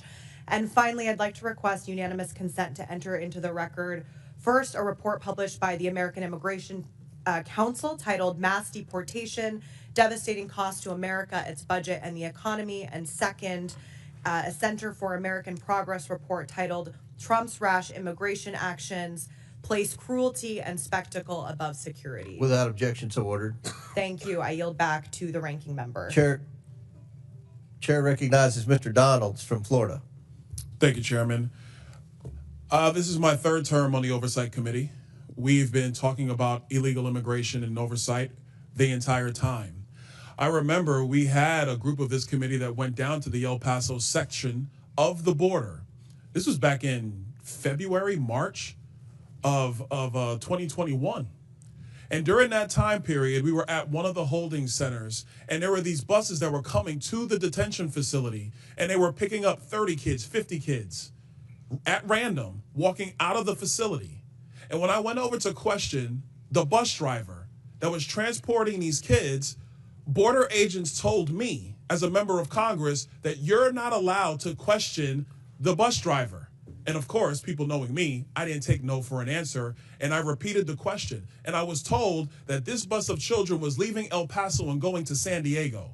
And so what was occurring under the Biden administration is that they were busing unaccompanied minors all across the United States for one reason and one reason only. And that was because they did not want the press to see the pictures of kids in cages. They did not want to see our borders being overrun. They wanted to disperse that problem all through the United States. That is the reckless history of illegal immigration under Joe Biden and the Democrat Party. Mayor Johnston of Denver, you lamented earlier that there were 10 to 11 buses coming per day to your city. Did you ever talk to Joe Biden about why this was happening to your community? Thank you, Congressman. I both reached out to Governor Abbott from Texas. He didn't respond, and I did. Why would you reach out to Governor Abbott of Texas when it is Joe Biden, the former commander-in-chief, that opened up our borders? Why didn't you talk to him? Well, our buses directly were being sent from Governor Abbott in Texas, so that was why we reached out to say we're happy to collaborate on a coordinated entry system. We understand no one state or no one city should bear the entire brunt of this, but let's collaborate. But I did. So I'm glad you said that, because that brings me to my next point. Governor Abbott and Governor DeSantis, when they started moving illegal aliens out of their states who were bearing the brunt of what Joe Biden and Kamala Harris were doing, and they've sent them to Denver, they sent them to Chicago, they sent them to New York, they sent them to Martha's Vineyard. The reason why they did that is because you four could hide behind the realities of illegal immigration on border towns all through our country and on cities and states who did not want to see illegal immigration, but did not have the political representation to go to the White House. And only when it showed up on your doorstep did you get upset. Mayor Johnston, coming back to you, how much did your city spend on illegal immigration? Do you have a round number? Over the last couple of years, on all newcomers, whatever their status was, it's around $79 million since 2022. $79 million. Mayor Johnson, Chicago. How much has the city of Chicago spent on illegal immigration? If you're referring to the 2022 up to 2024 of the buses coming from Texas, roughly the same percentage of the state of Texas, about 1% of our overall budget. What is that? Because we don't have the city's budget in front of me. Numbers. It's 1%, and if you want the actual calculation, we can make sure someone... You're the mayor. You don't have the math in front of you? It's 1% of the overall budget over the last 4 years. That's why you're a failing which mayor. is the Mayor same Adams, number that how was much did the sent from city of us New from York the actually state spend of on Texas. illegal immigration? Mayor Johnson, I already asked you. You don't have a hard number. And if you don't have a hard number, you're not running your city well. Mayor Adams, how much did the city of New York actually spend on illegal immigration? $6.9 billion of taxpayers' dollars. $6.9 billion of taxpayer money on a problem that was fostered on the American people. Mayor Wu, in the city of Boston, how much did you spend? We don't ask about immigration status and delivering city You don't services, ask so we about how don't much have money that the city number. of Boston has spent on illegal immigration. We Are you don't out of your distinguish mind? between immigration status. Do you as manage part your of our budget city or not, policies. Mayor Wu? That is how we keep Mayor our city Wu, safe. do you manage we your have budget or the not? numbers to prove it. I manage my budget. I have a AAA bond rating dating back 10 years. So to for the city of Boston, budget. just understand that your mayor does not care how much of your resources she has spent on people who are not citizens The city of of Boston the city of is Boston. sick of having I'm people reclaiming my outside time. Boston Mr. telling Bear, us what Mr. we Bear, I need. have a question for you because I understand Cato's perspective when it comes to illegal immigration. I understand that the Cato Institute for a long time has had a standard of actually having open immigration into the United States. Generally speaking, I don't want to get into specifics. We support legal immigration. We want immigration to be legal. Let me ask you this question, because one of the great libertarians of the modern era, Milton Friedman, famously said, you can either have open borders or a welfare state, but you have to choose. Mr. Beer, what do you choose? Milton Friedman said he wanted to allow illegal immigration to continue. I disagree with Milton Friedman's position on that. We should have legal immigration and build a wall around the welfare state, not around the country. That's in the best interest of taxpayers. And I would argue that under the current system where you have sanctuary cities popping up, it is not possible to build that wall. So America has to choose. Mr. Beer, you're done. America has to choose between securing our nation or protecting the taxpayer. I choose secure the nation. I yield back. Gentleman yields back. Chair recognizes Mr. Bell from Missouri. Thank you, Mr. Chair. In the 80s, there was the war on drugs. That didn't go so well. We essentially created classes of criminals for people, citizens, who just needed help. And I won't recount that entire history, but I don't think that we realized the error of our ways until it impacted more affluent communities, particularly with the opioid epidemic. And so now Republicans have began a new campaign, a war on immigrants. And while Republicans and Democrats both recognize the need to strengthen our borders, instead of sitting down and actually fixing the border situation, as has been alluded to, or actually we did that, but then after supporting it, Republicans voted against it after their boss told them not to, which really would have been a win for the American people.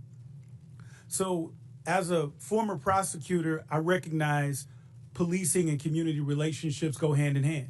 You have to have them in order to be effective with law enforcement. And to get bad people off the streets who are not going to commit a crime in front of a police officer, oftentimes it's our people in our communities who can help get those people off the street by sharing and cooperating with law enforcement. But that starts with trust and understanding. As a former prosecutor, limited resources. We have to be considerate of how we utilize those resources. And so my first question, Mr. Byron, I'm going to go quick because I want to try to get to y'all. Why will requiring a local police department to honor extrajudicial ICE detainers or risk losing federal funding make our cities less safe? Well, you're taking resources away from whatever the higher priority is. So if you're talking about carrying out mass deportation and having state and local police detain people who are not public safety threats, then you're talking about in New York City, they're spending $1,500 a day on a bed. So that's $1,500 taken away from other public safety priorities. And Mayor Wu, and congratulations again as well. And first, you're welcome for St. Louis born and bred Jason Tatum. You're welcome. Thank you. Thank you. Why is it in Boston's best interest to make sure people who are experiencing domestic violence or are victims of violent crime feel comfortable coming forward to law enforcement with the knowledge that local police are not reporting them to ICE? We need those who have information. We need those who are victims and survivors of crime to know that they can come forward and get the help that they need. And when that happens, we keep everyone safer. Absolutely. And many law enforcement agencies have articulated that their primary responsibility is to keep communities safe by focusing on violent crime and public safety threats. However, deputizing requires officers to take on federal immigration duties, diverting resources and personnel from their core mission. So when cities use their discretion, and Mr. Byers, this is a quick question for you. Do you believe that this additional burden makes communities safer, or does it risk overextending local departments at the expense of addressing serious crimes? I think states are best positioned to answer that question. It certainly can if you're imposing a mandate that is distracting from their public safety mission. And it's interesting to note that the majority's bill on this, H.R. 32, has an exception written in there for witnesses and victims of crimes. If you don't report them, it's okay under that bill, except no one's walking around with a victim or witness badge on them. So when a police shows up and responds to a call, they don't know who's a witness or victim. So the idea that you can just cordon that off and put that to the side doesn't hold up. I appreciate that. I'm just short on time. And Mayor Johnston, I have two quick questions for you, and you can give them the weight that you decide to give them. First, who has more world championships, the Cardinals or the Cubs? Mayor Adams, I don't want you in on that one. Can you tell us about the ways in which Chicago cooperates with federal law enforcement? Yeah, thank you for that question. Violent crime in the city of Chicago is down. It continues to go down in my leadership because of our investments. Having trust between community and police, local police, is attributed to that. And our local police department allies and cooperates with federal agents around human trafficking, drug trafficking, getting guns off the street, getting gangs off the streets of the city of Chicago, and it has worked. And the first black first lady in the history of Chicago is a Cardinals fan. Shout out to Hazelwood East. Hey, that's my school. Thank you. I yield back to the ranking member. And it's the Yankees. No questions for you, Mr. Chair now recognizes Ms. Luna from Florida. Mayor Wu, does the Boston Trust Act restrict communication with federal immigration authorities regarding individuals' immigration status, yes or no? We do not collect immigration status in law enforcement. I'd just like to point out, and Mr. Chairman, if I could enter the Boston Trust Act into the record. Mr. Chairman. Without objection, so ordered. Thank you. On section 4AA, a law enforcement official and employment of the city department, agency, or commission shall not, and then A, inquire of an individual on his or her immigration status. Under Title 8, U.S. Code subsection 1373 stipulates that local governments cannot prohibit or restrict communication with federal immigration authorities regarding individuals' immigration status, so your enforcement of this act is in direct violation of that statute. Can you please confirm? That is not Thank the you, truth. ma'am. That's a U.S. code. I don't know about you, but U.S. code does not lie. We do not ask about Mayor immigration Johnston, I'm not status, and that is talking what more. makes us Next safe in the question, city. Mayor Johnston. You said in your testimony that the first step you took after illegal aliens arrived was to provide them with housing. Is that correct? Yes or no? Folks that were on the streets freezing to death, we gave access to shelter. Yes, we did. Thank you. Not to be rude here, but you have a good understanding of what the definition of harboring is, correct? I do. Okay. For those that might not, harboring means to knowingly or recklessly provide shelter or place to stay for an illegal alien. And according to Title 8 of U.S. Code subsection 1324, that is also a federal crime. Just to be clear, did you also say that you would be willing to go to jail to stop deportation efforts? I did say that I'd be willing to stand up for all of our residents, and the context was that was the point at which the administration was threatening to deploy the U.S. military to streets of our cities to pull kids out of schools and churches, Thank so we you. were worried about that. Thank you, Mr. Johnson. Mr. Chairman, I'd like to enter into the record an article from CBS. Without objection, so ordered. Thank you. In this, it says, Johnston said earlier this week that he's willing to use civil disobedience and, if necessary, going to jail to stop deportations. My final question would be for you, Mr. Mayor Johnson.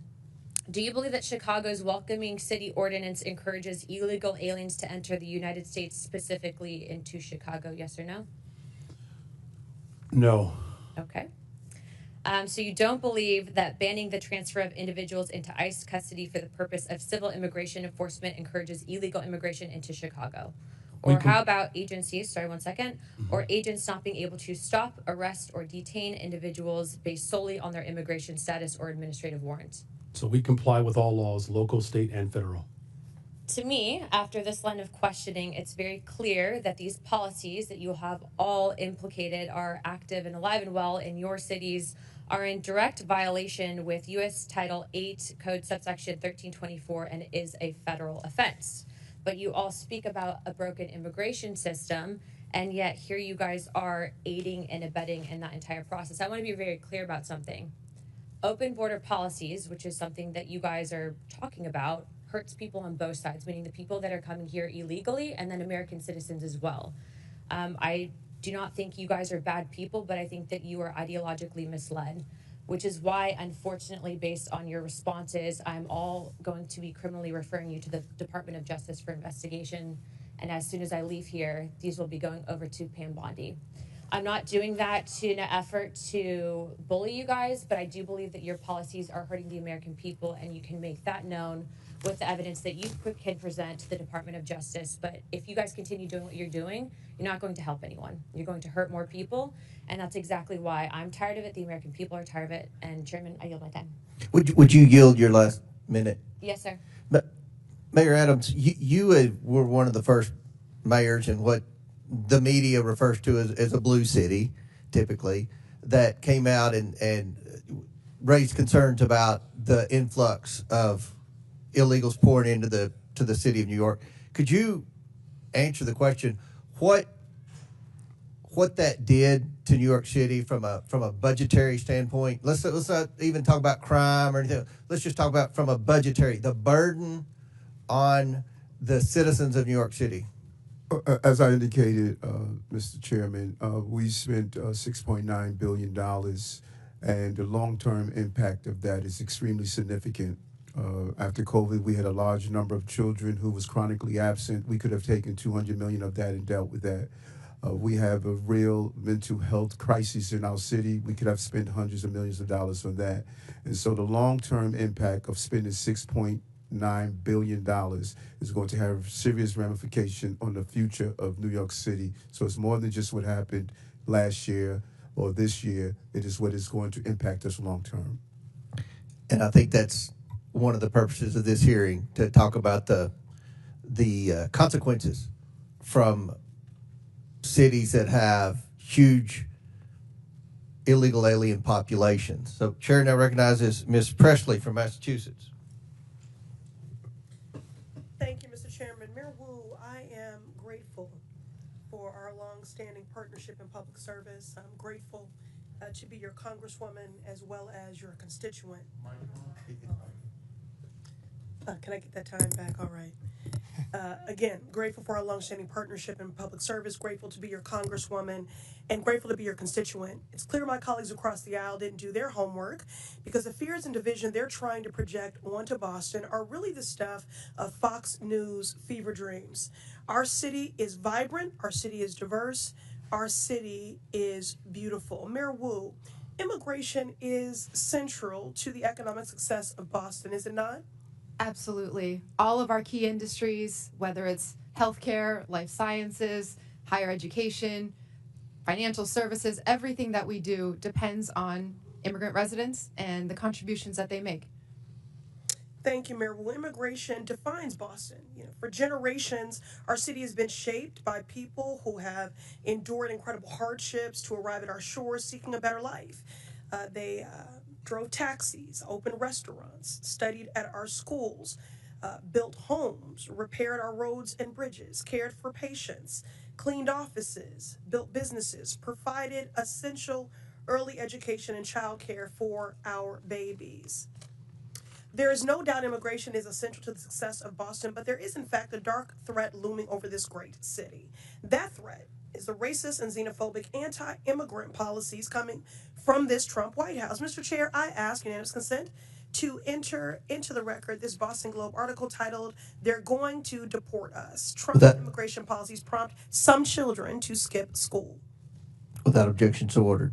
Mayor Wu, I've been speaking to principals and educators in Boston at various roundtables and town halls that I've convened, and the stories are heartbreaking. Elementary school children are crying in their teachers' arms, fearful that they're going to lose their parents to cruel and unjust deportation raids. Mayor Wu, last week I met with an esteemed doctor from a local Boston hospital who reported that follow-up appointments in her clinic have seen a 200% spike in no-shows and cancellations. Her assessment, her patients are missing critical care like dialysis, prenatal care, and chemotherapy because of a fear of immigration raids in our hospitals and healthcare settings. Mayor Wu, do you agree with this healthcare provider?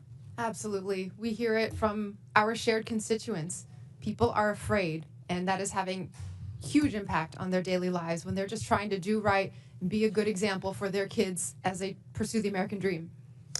Mr. Chair, I ask unanimous consent to enter into the record this article titled Fearful Amid ICE Crackdown, Some Immigrants Are Skipping Healthcare. Without objection, so ordered. So here we have a man who thinks he is king, screaming anti-immigrant slurs from the Oval Office and what it has done to make Boston safer. Nothing, not a thing. But it has traumatized our kids, cost our elders their dialysis, delayed cancer patients' chemotherapy, and struck fear into the heart of hardworking people who not only contribute immensely to our city and our community, but whose labor and contributions are also essential to the very functions of daily life in our great city. The members of this committee would be well served by learning from our esteemed mayor, but a teach-in is not the charge of this committee. Remind my colleagues, this committee's purpose is oversight. The only person who has something to answer for is Donald Trump. He is single-handedly decimating decades of economic progress, vilifying our immigrant neighbors, and disregarding the Constitution and basic decency daily. This man points to our most vulnerable, scapegoats them for every hardship, while he himself is actually the source of the hardship that the American people are experiencing. My colleagues don't really care about criminality. If you really cared about criminality, you would do something about Elon Musk's power grab, stealing our data. You would do something about efforts to defund the National Institutes of Health cancer research. If you really cared about criminality, you would do something about people that want to rob our babies of food.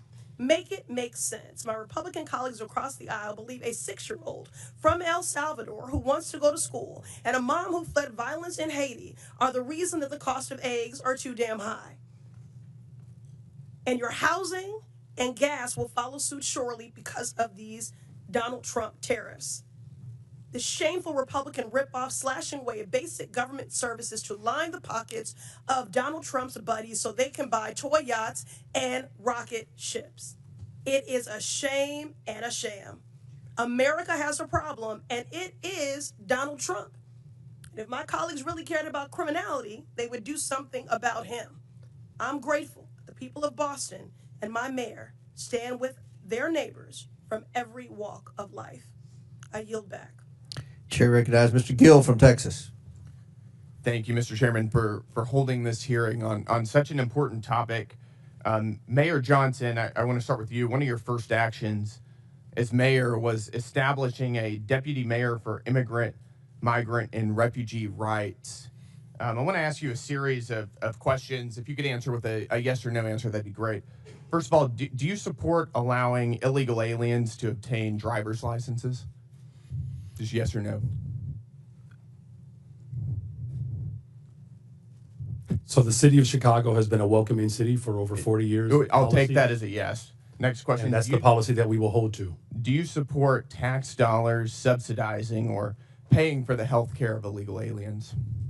I support investments in all residents of the people of Chicago, and that's what I do. That's a yes as well. Do you support free or reduced college for illegal aliens? Again, I support the investments of all residents of the people of Chicago. Okay, that is a yes. Next question. Do you support allowing non-citizens to vote in local elections? Again, I'm not over the jurisdiction of that type of law, but again, I'm committed to investing in all residents of the people of Chicago. I'll take that as a yes. I've got an article from the Chicago Sun-Times, and I'll quote here briefly. Johnson proposed, among other things, that all residents, regardless of citizenship status, be able to vote for Chicago Board of Education members. Next question. Your website states, and this is your campaign website, quote, "I will not stop fighting until abortion access is completely secure for people all over the country," end quote. Yes or no, do you support taxpayer-funded abortions for illegal aliens? I support the reproductive rights of all people, all women. That is a yes as well. Your mayoral transition website mentions support for creating a Chicago Board of Education non-citizen advisory board. Again, yes or no, do you support appointing non-citizens to government advisory boards? I was invited here today to discuss welcoming yes cities. or no? I was invited here to discuss welcoming This cities. is a yes or no If you're question. interested in asking me You're not questions gonna about the filibuster. welcoming I'll city, take that as a I'm yes. happy to We're gonna answer move those on. questions. No, we're going to move on. As you know, President Trump, unlike the previous administration, has taken serious action to bring foreign criminal gangs to justice, to take our border back and to restore public safety in our communities. He designated 8 transnational criminal organizations and cartels as foreign terrorist organizations. These are groups like Tren de Aragua, MS-13, Sinaloa, other of some of the most grotesque and ruthless and brutal organizations in the world. You, as mayor of a sanctuary city, have been virtually giving favors to illegal aliens. Apparently, you support an enormous amount of taxpayer resources going to them as well. But you yourself have also received a lot of gifts. And for those of you who don't know, Mayor Johnston has a secret gift room that is not given access to the public or for access to the Office of Inspector General. I'd like to ask you a couple questions about that. Do you know everyone who's given you a gift since you became mayor?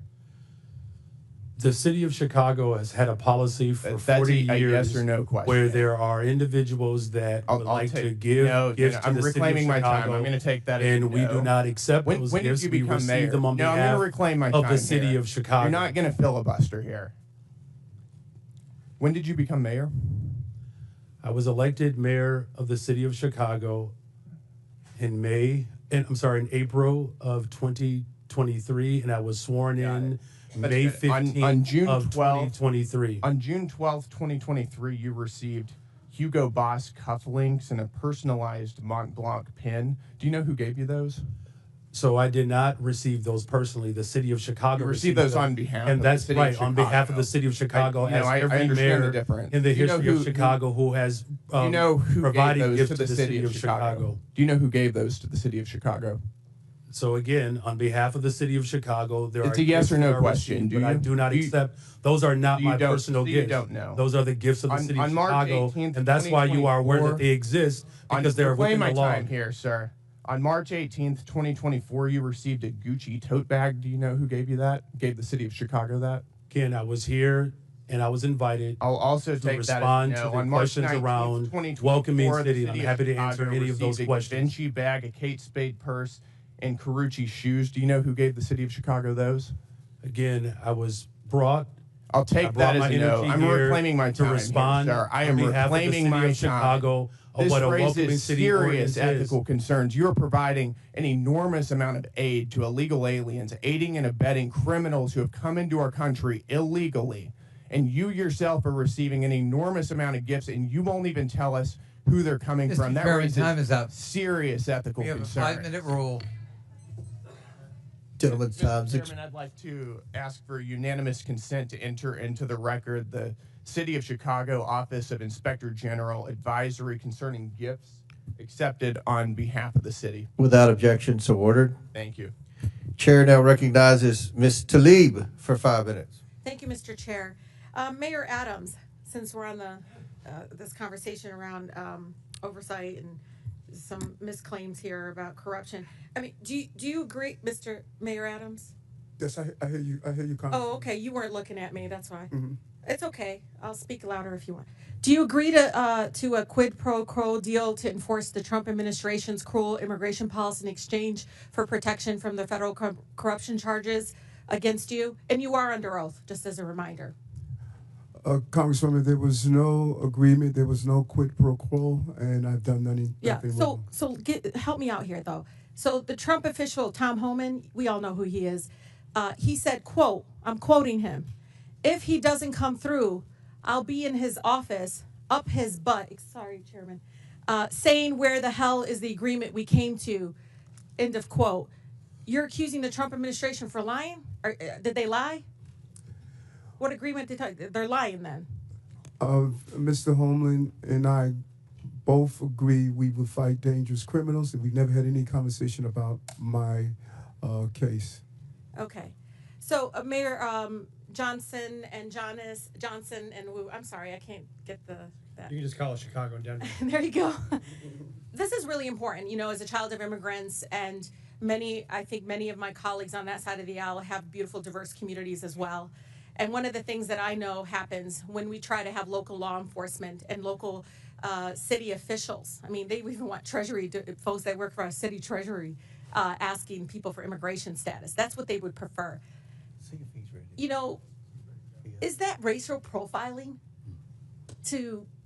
I mean, what do you do? Like, you wait for somebody to come, they have an accent, maybe they wear hijab, maybe they look a certain way.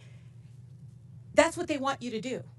That's what they're asking you to do, by the way. They want you all to basically do the job of what the federal government should be doing in regards to passing really comprehensive immigration reform, so families are not separated. Because right now, all they want to do is continue to talk about enforcement. Guess what? The last 20 years, it didn't work, did it?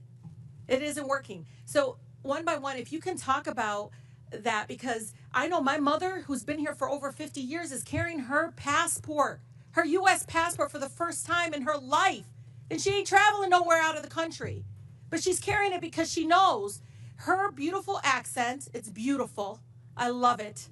And just so fearful of being stopped and being asked her immigration status. She knows she'll be racially profiled. And she already feels unsafe in a community she lived in for over 50 years. Thank you, Congresswoman. I would just agree. We don't think it's relevant to know someone's status when they come into a public library to check out a book, or if they come to the hospital for service, or if they come to register their child for school. The Constitution says you're entitled to an education.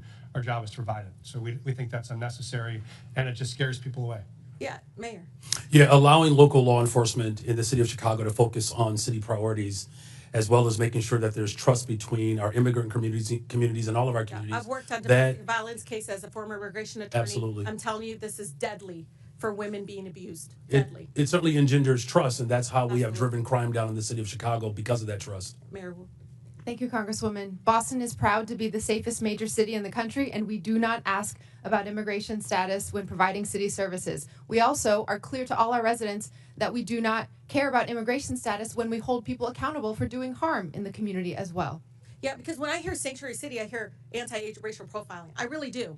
I hear like, okay, we're not here in the business of trying to enforce broken immigration laws that are inhumane, completely immoral right now. That's what I hear. And I, as a former immigration attorney, when I hear the story in Denver, and trust me, ICE is there waiting to pick them up.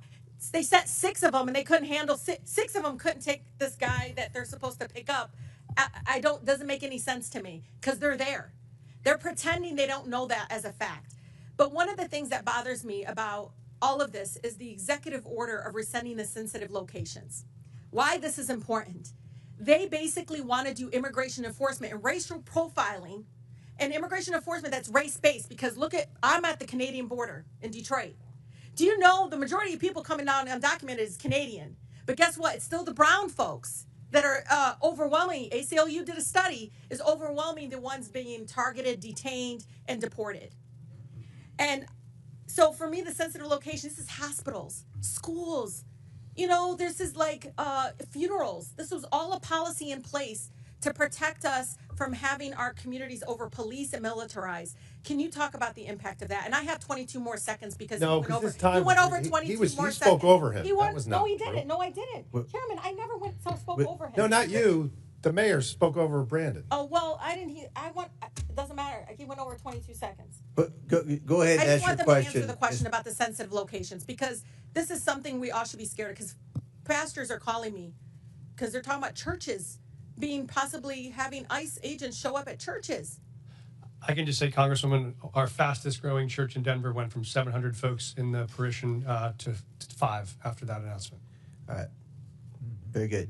Thank you. Thank you. Yep. Chair recognizes Mr. Fallon from Texas. All right, 43 seconds. That's a deal. All right. Mr. Chairman, thank you.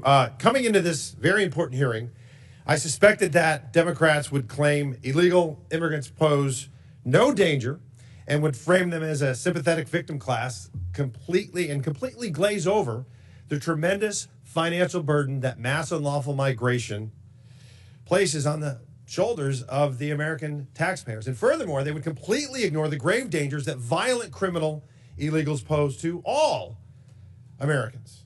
It would be, Democrats would use spin and deflection and woke wonderment and delusion, and some would even blatantly lie. And as they so often do, the left did not disappoint. The first claim that we heard was there were ICE agents ripping adorable children off adorable school buses. It was a myth and it never happened. And what was the source of this Democratic claim? One letter written by one superintendent in a country of 13,000 school districts. And that letter said that this may happen. Well, I may start a business with flying monkeys delivering you fruit salads. I may. But it never happened. And the case in point, it was Alice ISD. And Mr. Chairman, there was another letter that Alice ISD sent, and I'm going to quote it. It said, "We have not had any Customs or Border Patrol enter or board buses, nor do we have any knowledge of it happening here or in any other school district." It was a spin, it was deflection, and it was a lie. Now, the most important thing that any elected official should focus on is to keep our citizens safe. There's no greater calling. Mayor Johnston, is Chicago a safe city? We are a safer city since I've been in office. Crime Safer is down. City. Okay, sir. Crime is down Sir, do you over know 20%. that, sir, no, you're not just going to this year overtalk. alone. Mr. Chairman, I reclaim my time. You're not going to overtalk me. Brandon's, he was very nice, and he's a freshman. Not going to do that. In 2022, I find it interesting that you say Chicago's safe. You have a higher murder rate than Haiti. And the Biden administration put up a travel advisory saying to Americans, don't go to Haiti. I hope that the Trump administration puts up a travel advisory saying, don't go to Chicago. In fact, the Haiti has a murder rate of 18.02%. Chicago has a murder rate of 18.26%. I can see why, sir, you have a 14% approval rating. Mayor Wu, you're a Democrat, yes? Yes, Okay. You supported the Biden-Harris administration politically? I did. Yeah, okay. Do you think that they took border security seriously? I think Washington failed on immigration and continues to do so. So let me ask that again. Did you think the Biden administration took border security seriously? I think Washington failed. Yes or no? It's not a trick question, Mayor. I think there's responsibility across this entire. Come on, we can eke it out of you. Yes or no? Did Biden administration did Biden Harris do a good job? You were supporting Kamala Harris, so apparently you must have thought she was okay on it. Washington. Okay, has so you're not failed, going to answer. and Well, we here's are the thing. cleaning up We can deal with pieces delusion. at city. No, Mayor, I'm going to reclaim my time. We can deal with delusion or we can deal with data. So let's talk about some data. Under the I find this interesting. Under the 12 years that Barack Obama and Donald Trump were president, there were 460,000 illegal encounters annually on average. Under Joe Biden, it was 2,641,000. It was 600% worse. Mayor Wu, you would agree with me, I hope, on this. Vladimir Putin's a bad hombre, and he rules over an authoritarian regime, yeah? Yes. Bipartisan agreement. Wonderful. There were, under President Trump's first administration, 98 Russian nationals that were apprehended on the southern border entering the country illegally. Under Joe Biden, it was 127,415, 130,000% worse. Terror watch list went from 11 under President Trump to 382. That might be one of them calling right now. February of 2024, 190,000 illegal immigrants were apprehended. This past month was only 8,000, a 96% reduction. Now, the common theme that we heard from a lot of oversight Democrats is a bold-faced lie that illegal immigrants, or I should say immigrants, are less likely to commit crimes. What they're doing is they're fusing legal immigrants with illegal. When you bifurcate, when you separate them, yes, legal immigrants are less likely to commit crimes, but illegal immigrants are more likely to. Non-U.S. citizens account for 7% of the U.S. population, yet account for 15% of the federal arrests and prosecutions, according to the Justice Department. The Federation for American Immigration Reform found that if you were an illegal immigrant, you were 2 times more likely to be incarcerated in California and New York, and 5 times more likely in Arizona. And in my home state, in June of 2011 to June of 2024, or January 2024, Mr. Chairman, there were 428,000 criminal aliens booked in Texas jails. 299,000 of them were illegal immigrants charged with murder, rape, sexual assault, kidnapping, assault at L. 187,000 convictions. So it is an outrageous claim to say that when we secure the border, no, 42 seconds left. No, you don't. No, I got 20. Yes, I do, because she went over 42 seconds. Spare me. Mr. Chairman, I got 20 seconds left, and I'll wrap He's wrapping his question up, but he's doing. It's an outrageous claim to say that securing the border and enforcing our immigration laws does not make Americans safer, because it does. And if you don't agree with that, I would encourage you to talk to Laken Riley's family or Jocelyn Nerngray's family. Mr. Chairman, I yield back. Gentlemen, thank you. Chair recognizes Ms. Stansberry from New Mexico. All right. Well, thank you, Mr. Chairman. I always think that we should sage this room after these hearings because we hear a lot of crazy stuff in here. But let me start out by saying, mayors, welcome to our committee. Thank you for serving your cities and your people. I have to say, as also an elected official, you have the hardest job in America. There is no job harder than being a mayor of a major city. So thank you for serving your constituents. And I want to take this opportunity to especially acknowledge Mayor Wu, because not only are you the first woman to ever serve the city of Boston, if y'all haven't been watching, she is also the mother of a newborn who is here with her. She has a 7-week-old baby, and she showed up to testify and be yelled at by our colleagues for 4 hours. So I say to you, Mayor Wu, may your daughter grow up to be a fierce leader like you. Thank you.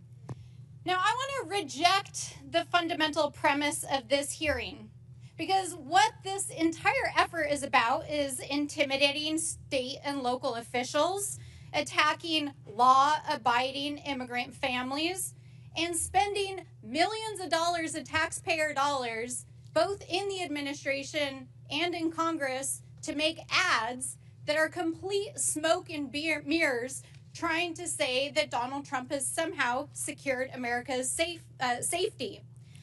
What they are doing is not making America safer. In fact, it's a total and complete lie, because Donald Trump has failed to actually even secure the border.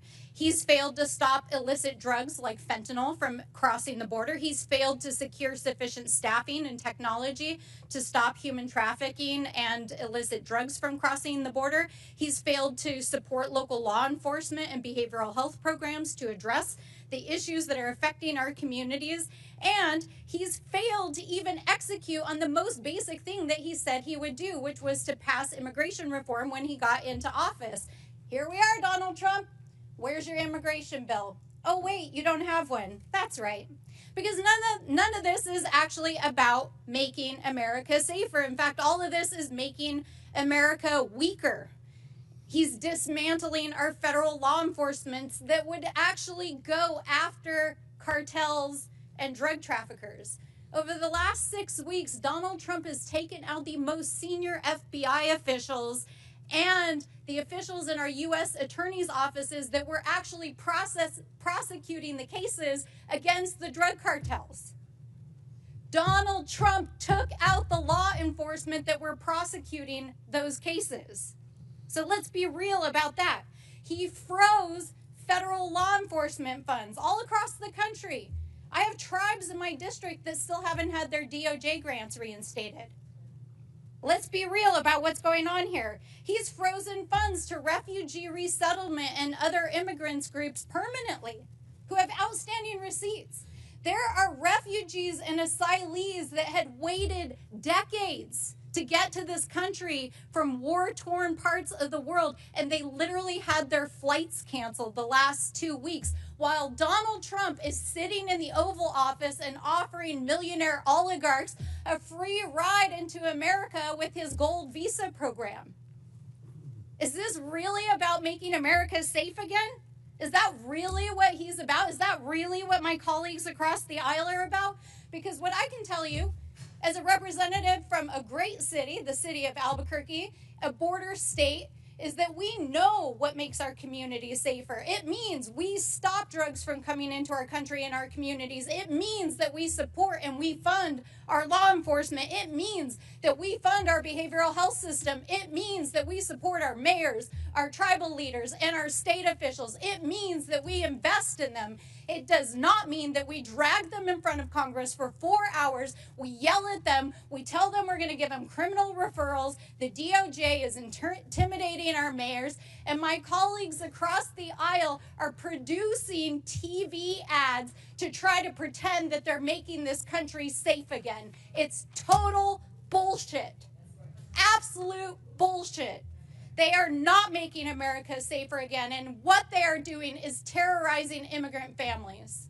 That is what they are doing. Parents who are afraid to send their kids to school, parents who are afraid that they won't come home again, kids who are afraid to leave their houses, refugees who have waited for years to come into this country.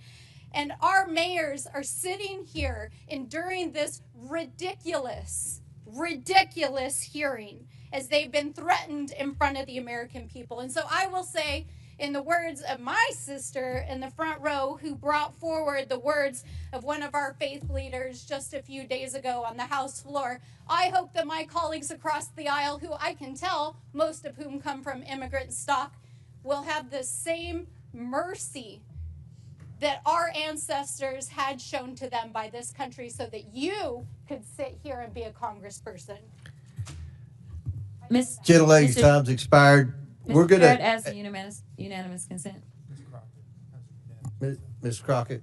From The Economist, how Boston became the safest big city in America. Murder is declining across the country, but Boston has led the way. And then I have one more UC request. It is from insightcrime.org. Gang violence in Haiti continued to surge in 2024, following a trend that began after the assassination of President in 2021. The country reported a record number of homicides in 2024 with over 7,000 murders, for a rate of 62%, up from 40.9% in 2023. Without objections ordered, at the request of the witnesses, we're going to do one more questioner. It'll be Mr. Sessions from Texas. Then the committee will take a 15-minute break. Last questioner before the break, at the request of the witnesses, will be Mr. Sessions from Texas. Mr. Chairman, thank you very much to the panelists. Thank you for taking time to be here. I hasten to say that I'm probably not going to yell at you. I will not live up to the things that we've been accused of today, but I will say that I want to defend some actions that are being taken. I remember a few years ago when Boston had 2 illegal aliens who were they were known as criminal aliens, but they were known as on the watch list. They created a bomb that went off at the Boston Marathon. Only killed a couple people, but caused huge disruption. And it brought to light that the administration at the time and prior administration had allowed people who were on watch lists that we understood terrorism, criminal, and we were allowing them in the country. We watched forward as we moved about the rule of law being ignored. United States of America allows 1 million people to go through our process, the largest amount of anywhere in the world, 1 million people, and they go through a process. And I spoke at one of these ceremonies, naturalization ceremonies last May. And I spoke to the people that were there. And they all unequivocally stated, thank you to the United States of America, but they learned what they were entering, what they were expected to do, that their customs from where they came from, some could be kept, but the things which did not correspond to American law now needed to be followed, that they were going to become American citizens, not where they came from, but they wanted to be Americans, and they had to follow those rules and regulations or laws. That we were very open to them being here and that they could legally perform the duties that they wanted. What has caused this mismatch is more than just the Boston bomber or people being killed, but rather the public interests in looking at what the charade that it caused all across this country, in particular in larger cities. Chicago, yes. New York City, yes. Other cities around the United States where people felt not only threatened, but it was activity that was seen as unbecoming to people who should be where they were and giving respect and thanks to a group of people who were allowing them to be here, i.e., a city that was not going to arrest them. But you see, what we really understood is if you were here illegally, they weren't going to arrest you even for a crime. They might have arrested someone who was a citizen and put them behind bars, but unless they really created a heinous circumstance, they were not going to be arrested. And so this created an aura around the United States that the American people understood. And that is one of the reasons why you saw the American people not only vote with their hands, but vote with their emotions about the need to bring back not just law and order, not just rule of law, but the ability that we had as an American people to rethink the entire issue. And I do understand you think that this is all broken in Washington, D.C. because you disagree with it. But what we've been allowing is the next president, whether it be Barack Obama, whether it be George W. Bush, whether it be Donald Trump, whether it be Joe Biden, to insist upon their own way instead of the law. The laws have been misguided, they've been misused, and they are taken advantage of. I think what we're trying to do today is to hear from you, not as we're accused, but rather thoughtful people, to hear you talk about your cities, the things which you encounter, and the things which you think are right. And by and large, and I've been in and out of this committee today, but we by and large heard it's more safe. It's not less safe. It's more safe because of what we do. And yet it comes at a cost and a price, and it creates circumstances. So I want to thank you for being here. I want you to remember that not everybody yelled and screamed at you. Some people actually showed up to listen. And that is what I did today. I want to thank each of you because your modeling that you have been doing is something that we do need to pay attention to. Mr. Chairman, I yield back my. Very good. The committee will take a 20-minute break. Pursuant to the previous order, the chair declares the committee in recess for 20 minutes.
think the mayor's out here. Okay. Yeah, well, Chairman,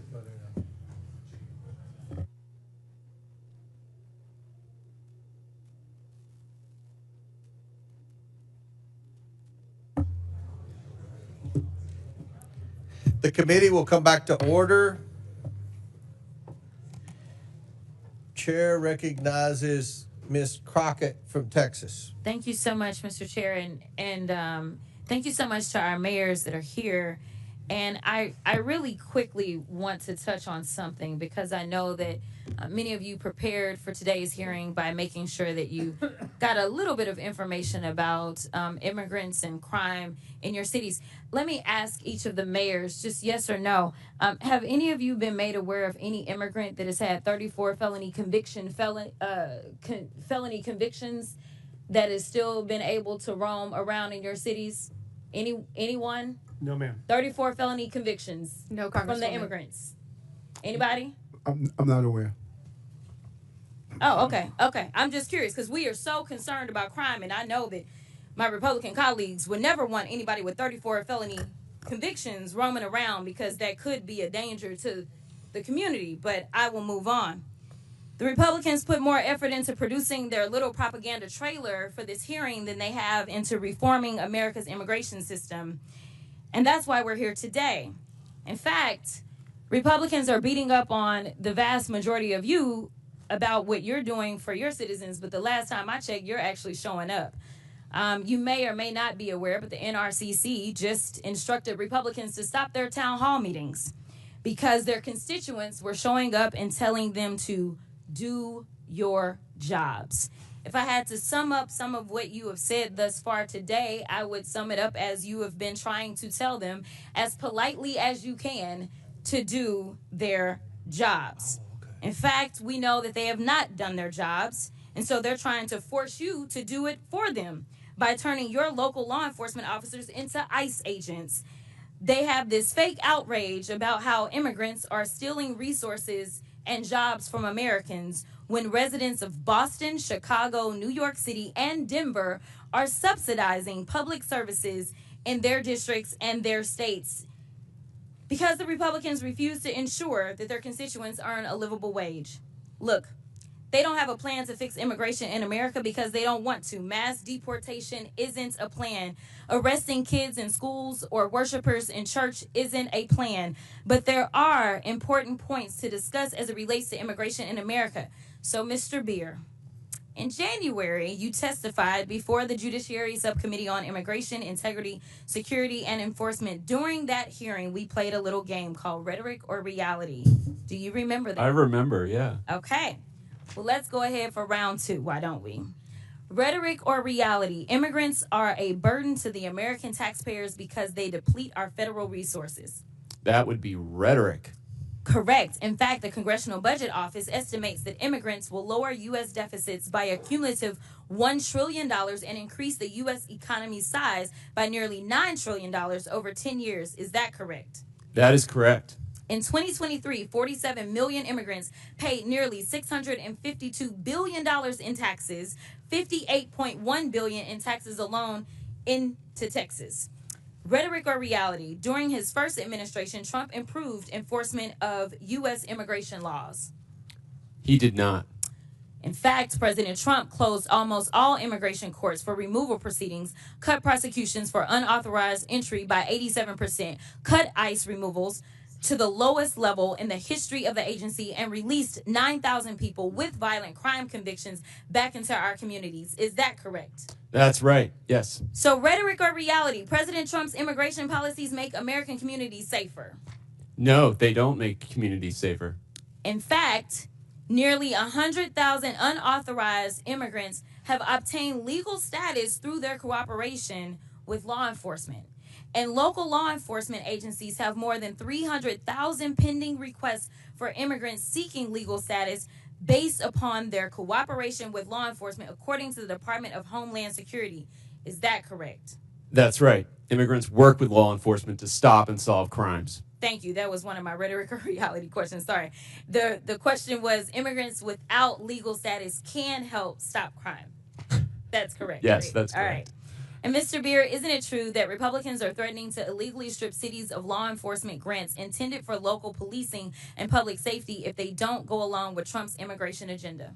That's right. They want to redistribute the fiscal burden onto the Democratic cities and away from the Republican ones. Which brings me to my next point. Mayor Adams, do you believe that President Trump is weaponizing the Department of Justice against local governments like New York City?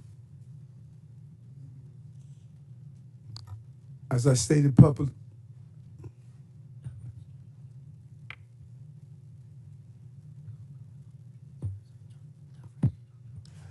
thank you for the question, Congresswoman. And as I indicated previously, this case is in front of Judge Ho, and I'm going to allow the judicial process to go forward. Well, let me ask it a different way. There was a quote from Mr. Well, he had to get advice, so can I just get a... What's that? He was getting advice, so can I get a little bit of time? I didn't interrupt while he was getting advice. Because they were advising him. Go ahead. Okay, this is the last one. There was a quote from Mr. Homan, I believe, where he said he will be in your office and up your butt if there was a problem with whatever agreement. We don't know what it was. My question to you, I know you've been asked about it a couple of times today, is was he lying when he said that you made an agreement that would cause him to be up your butt if you failed to uphold your end of it? And gentlelady's time's expired, but if the mayor wants to answer that, he can. Congresswoman, I answered that question, and it appears as though we're asking the same questions over and over and over again. My comments are not going to change. No quid pro quo, no agreement. I did nothing wrong. Chair recognizes Mr. Langworthy from New York. Thank you very much, Mr. Chairman. Thank you, mayors, for being here. You all represent cities that should be beacons of opportunities for young professionals, entrepreneurs, and hardworking Americans that want to make it in this world. Not the laughing stocks that they become in many ways. New York was once hailed as the capital of the world. Boston was admired for its founding role in America. Chicago was the gateway to the West and the icon of the Great Lakes. And Denver was admired for its natural beauty. Now all these cities are seen as a place where illegal immigrants, violent criminals, and gang members thrive, breaking our laws and spreading fear throughout our communities. Let's be clear. Sanctuary policies have not just failed, they've made our cities less safe and less welcoming to those who truly want to contribute to our communities. Here's a perfect example. Laken Riley's murderer was arrested in New York City on charges of detaining a minor. He was released due to New York State's sanctuary status. He was then allowed to go on to Georgia, where he murdered Laken in cold blood. Last night in my district, 400 miles from New York City, 2 members of Trendaragua gang were arrested for an ATM jackpotting scheme that stole more than $100,000. The suspects were also wanted for similar crimes throughout the state of New York, and in your state's Mayor Johnston and Mayor Wu for hundreds of thousands of dollars. Now, God only knows what else these dangerous gang members are responsible for. Buffalo ICE recently arrested an illegal from Peru who had murdered 23 people and had the victims' faces tattooed on his body. He was allowed to evade law enforcement for a long time due to New York State's green light law that protected him and shielded DMV data from federal law enforcement officials. There is no such thing as a victimless crime. Every crime has a victim, and these victims, they don't have a sanctuary.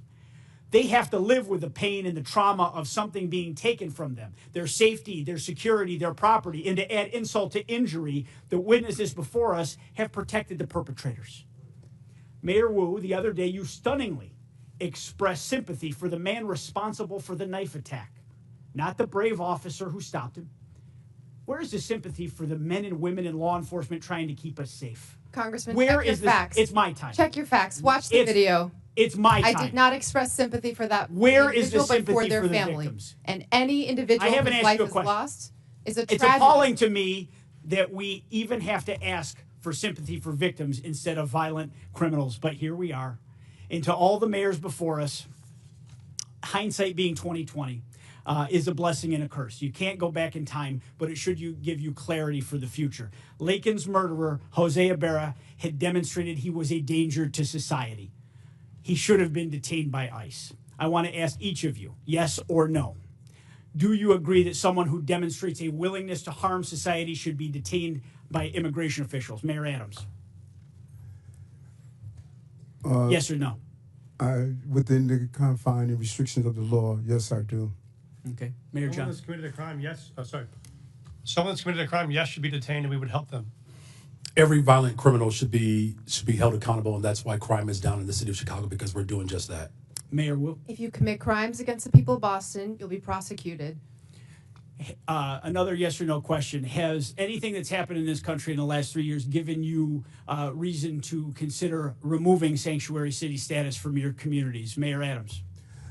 I'm clear that what we do is prevent some of these crimes from taking place.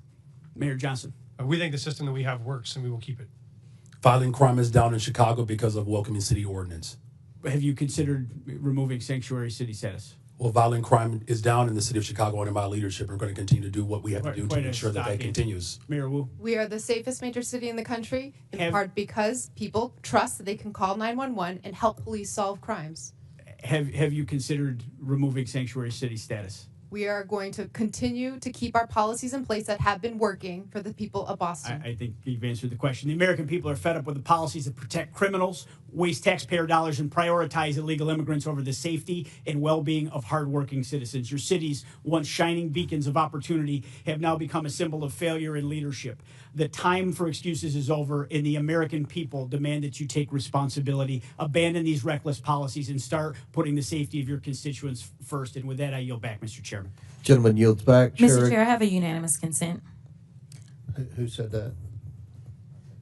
From usafacts.org, which states rely the most on federal aid? The number 3 highest proportion of federal funding that a state relies upon is the state of Kentucky, your state, Mr. Chair. Without objection, so ordered. Chair recognizes Ms. Simon from California. Thank you, Mr. Chairman, and thank you, Ranking Member Mayors. It's really a pleasure to hear from you today. And Ms. Sue, I was able to meet your sleeping daughter outside, and as a mother myself, I know the care that you are taking not only for your own family, but for our communities. But to all of you, thank you for being here today for so many hours. Just quickly, you know, when I came to Congress, I was under the impression that both members of Congress and folks who are in the federal government take heed to the history of this country. I would love for members of Congress and on this committee to contact the Congressional Research Service and look at the ordinances and the authors who created ordinances of sundown towns.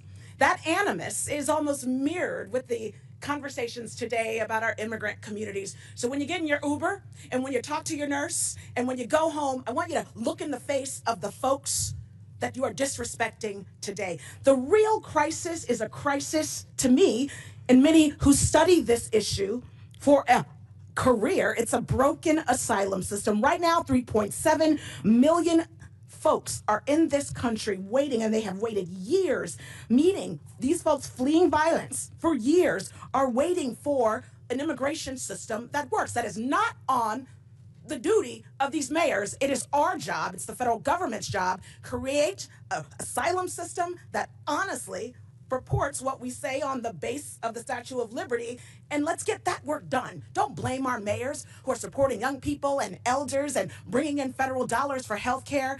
I want to yield my time to the gentle lady from New York, Ms. Cortez. I thank the Congresswoman. I'd like to start with some questions prior to my recognized questions. Mayor Adams, on January 31st of 2025, your attorneys met with federal prosecutors regarding the charges of bribery, campaign finance fraud, and conspiracy against you. Were you aware of this meeting prior to its occurrence? Congresswoman, Microphone, please. I'm sorry. As I stated to your colleagues, and I'm going to continue to state because we're asking the same question over and over again. This isn't a question. This case is in front of Judge Ho, and out of deference to I our understand, criminal Ms. justice Mayor Adams. process, I'm going to Mayor Adams, defer this as your to the counsel, court. I'm sure will inform you. The only permissible way to refuse to answer a question during a congressional proceeding such as this is by pleading the Fifth Amendment. Deference to the judge is not a permissible excuse for not answering questions during a congressional hearing. Is it your intention to plead the Fifth today? Councilwoman, you said the only way that you can't answer a question is to plead the fifth. I am answering your question. I'm answering your question directly. That You are not, Mayor Adams. Okay, I believe I am. I will ask it again. Were you aware of the meeting between your attorneys and federal prosecutors on January 31st? Answering this question is a yes or a no. And I'm going to answer it again out of deference to Judge Hull with this case. That is not an answer, Mayor Adams. He is going to deal with the outcome of the case. Mayor Adams, is it your intention to not comply with these questions?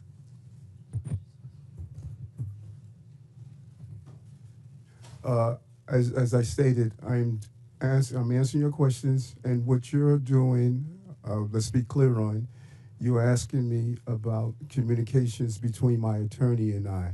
And I don't think that is appropriate to be asking a question between my attorney and I, because we are in a country of law and order. I understand. And your So, Mayor relationship Adams, and who communication is with your your attorney should be respected. Who is your attorney?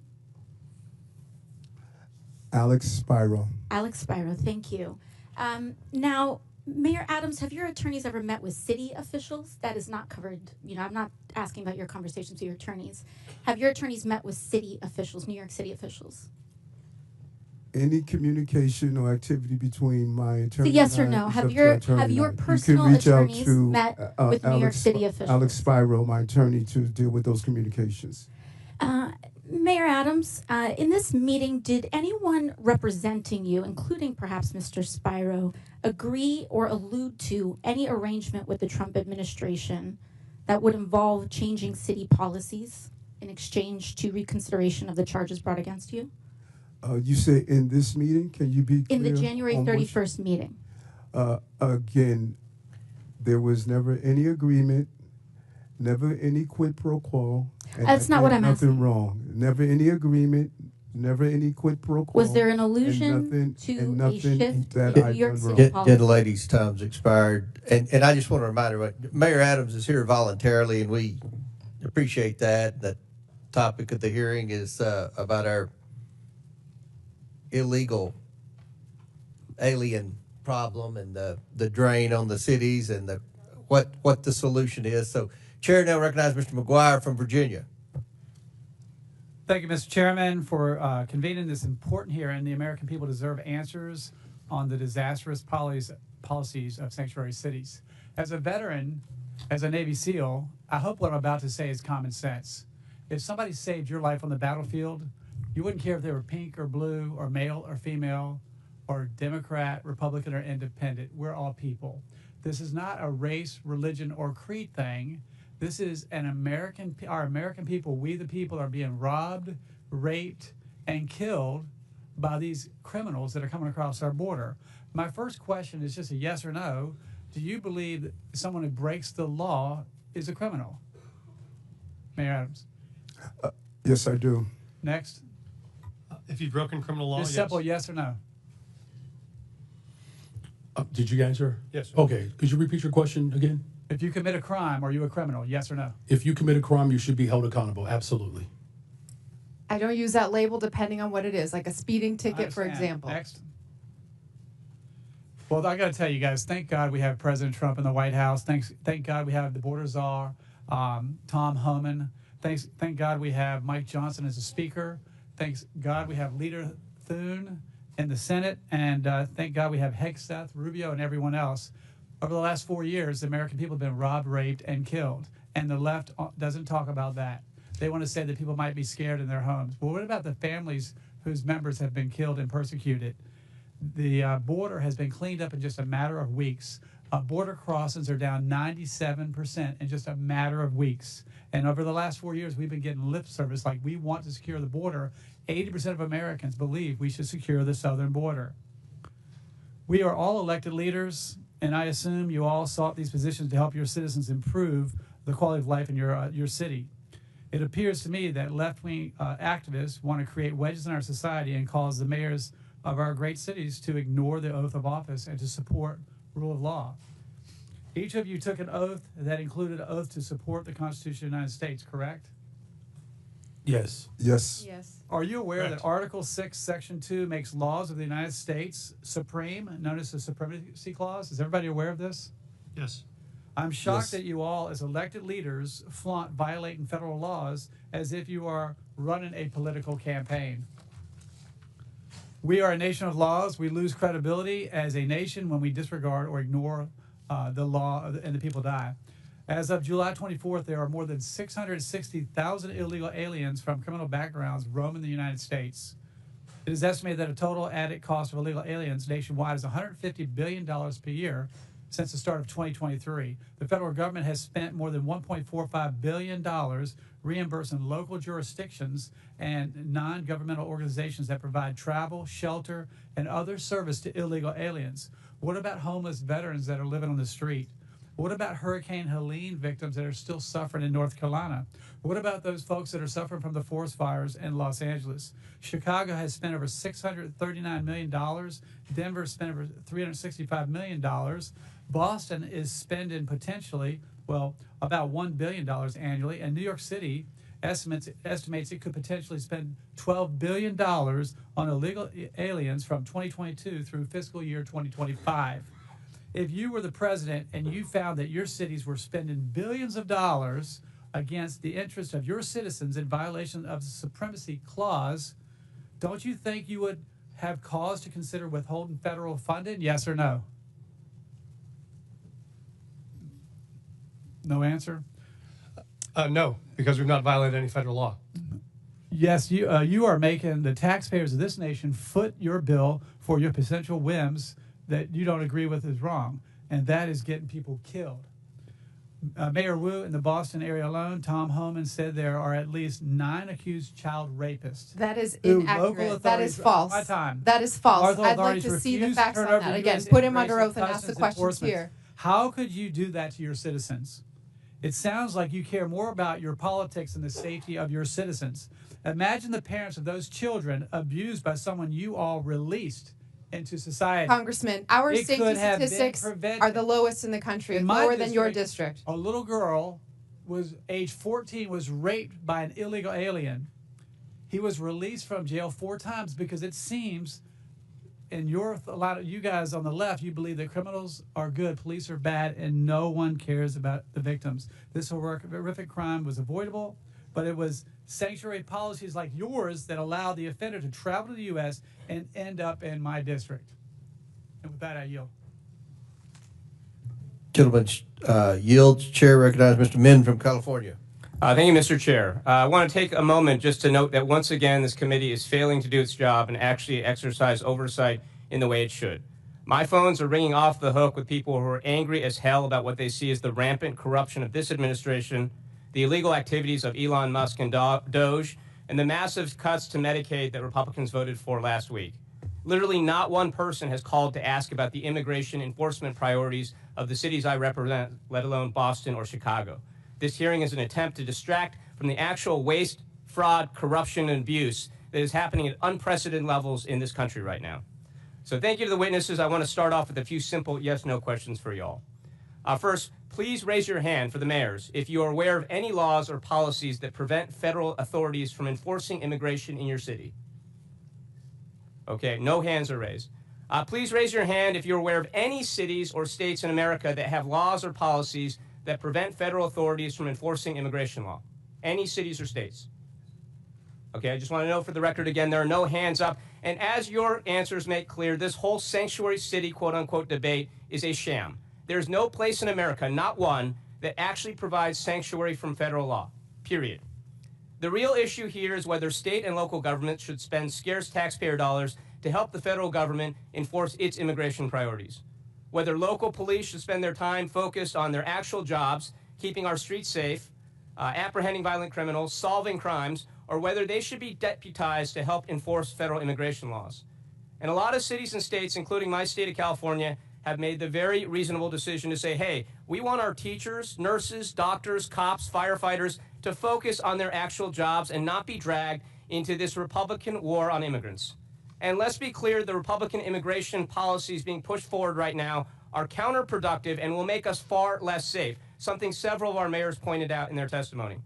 Look, I support a 100% ban on all illegal border crossings, but the reality is we already have over 10 million people here in this country without proper immigration status, many of whom have been here for decades. And if you have ICE agents patrolling our courthouses, police stations, and hospitals, that means that those undocumented immigrants are not going to go anywhere, but they are going to stop reporting crimes or seeking medical care, and this makes us all less safe from the rapists and murderers out there. Now, recently, my Orange County Sheriff, Don Barnes, a staunch conservative, issued a statement outlining his position on immigration enforcement. And here's what he stated. The Orange County Sheriff's Department does not enforce federal immigration law.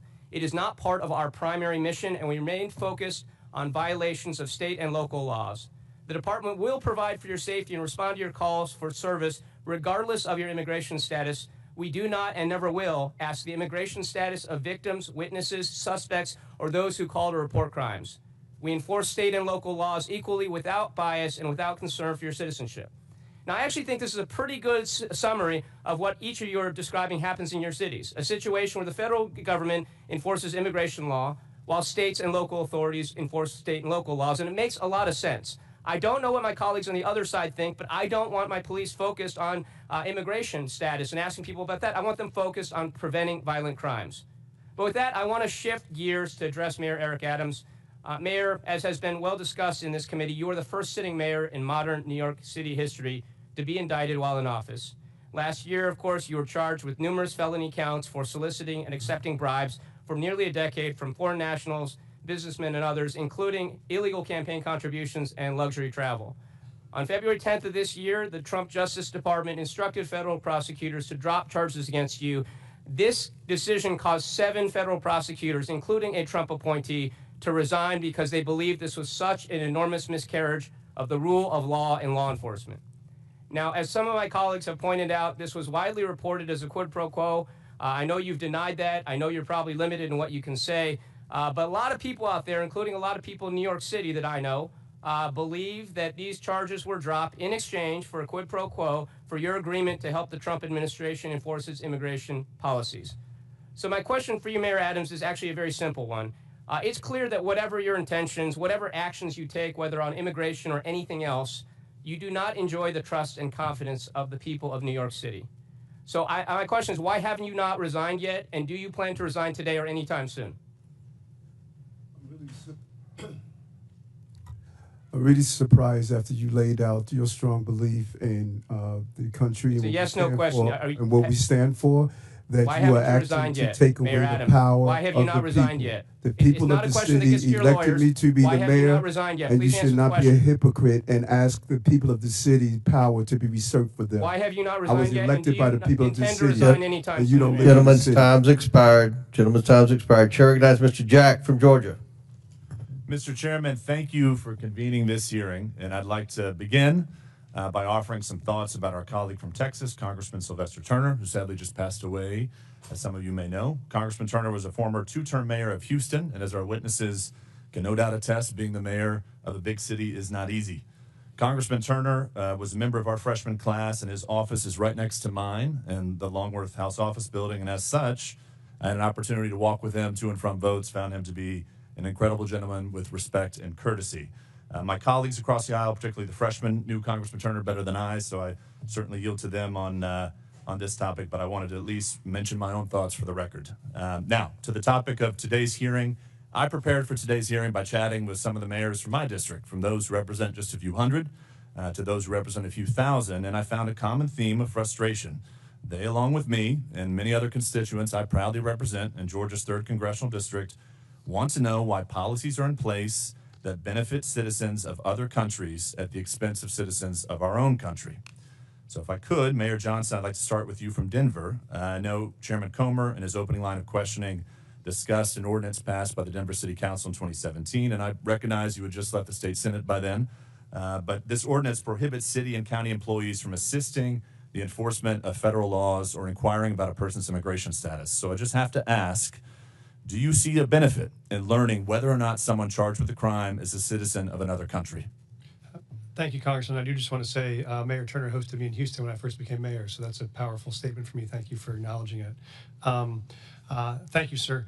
We don't ask someone's status when we first contact them because it's not relevant to whatever charges we may be pursuing. They may list their country of origin on a document that we ask for. It does not indicate their immigration status. They could have legal status but be from another country. Thank you. Mayor Johnston of Chicago, do you see a benefit in asking someone charged with a crime whether or not they're a citizen of our country?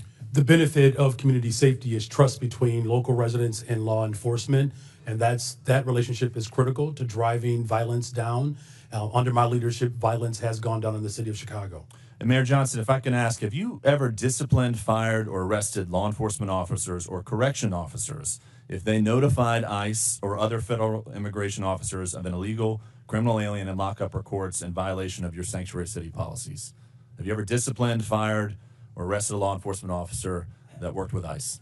That is not, I don't believe that's under the jurisdiction of the mayor. I don't arrest people. Or are there issued memos in which you direct Chicago officers from not assisting with enforcement in immigration law or helping ICE identify folks who may not be here legally? We do have documentation around making sure that the residents of the city of Chicago know their rights. That's important because it builds trust between law enforcement and community. By having that confidence and trust, people are more likely to come forward to report violent crime regardless of their immigration status. Well, I have to submit to the record, Mr. Chairman, an article from News Nation Now, January 21st, 2025, in which it says Chicago police reminded they cannot cooperate with deportations. And if I may ask, Mayor, are there any memos? Thank you. Are there any memos that direct Chicago police to not cooperate with President Trump's deportation plans? Well, so local law enforcement, we're not federal agents. So local law enforcement in the city of Chicago, they do not dub as federal agents. But that having been said, from your mayoral office, have you ever issued memos to the police department instructing them not to cooperate with President Trump? We remind people of what the Welcoming City Ordinance entails. Would you submit to the committee any written documentation to the Chicago Police Department as it relates to this? For the Welcoming City Ordinance, we're happy to make sure that this body has that ordinance, and that policy has been around for 40 years. Thank you very much. Mayor Wu, back to my line of questioning with Mayor Johnston and Johnston. Do you believe that if you are asking someone who's been charged with a crime, whether or not they're here in our country legally, is that a proper and beneficial thing to do? The laws of Massachusetts and the Boston Trust Act help Boston police solve crimes. We do not ask for immigration status because it allows for people to trust that when they call 911, when they have information that might help bring justice to another family, that they feel comfortable sharing that. Thank you. And Mayor Adams, in closing, obviously you know the police very well. Do you see a benefit in asking folks who've been charged with a crime whether or not they're a legal citizen? Yes, I do. With that, Mr. Chairman, I yield back. Thank you. Gentleman yields back. Chair recognizes Ms. Gillen. Thank you, Mr. Chairman. I think one thing everybody seems to agree on here is that our immigration system is broken and desperately needs to be fixed. And I ask my colleagues on the other side of the aisle to work together with us to fix our broken immigration system, to fix our broken asylum system, which isn't fixed by firing the top immigration judges who can actually help us fix this problem. But my focus here today is the effect on my constituents on Long Island. Every day, my constituents are dealing with the effects of the failure to secure our border and the influx of more than 670,000 migrants who have come into the state and New York City, putting a strain on our schools, on public safety and law enforcement, and local governments.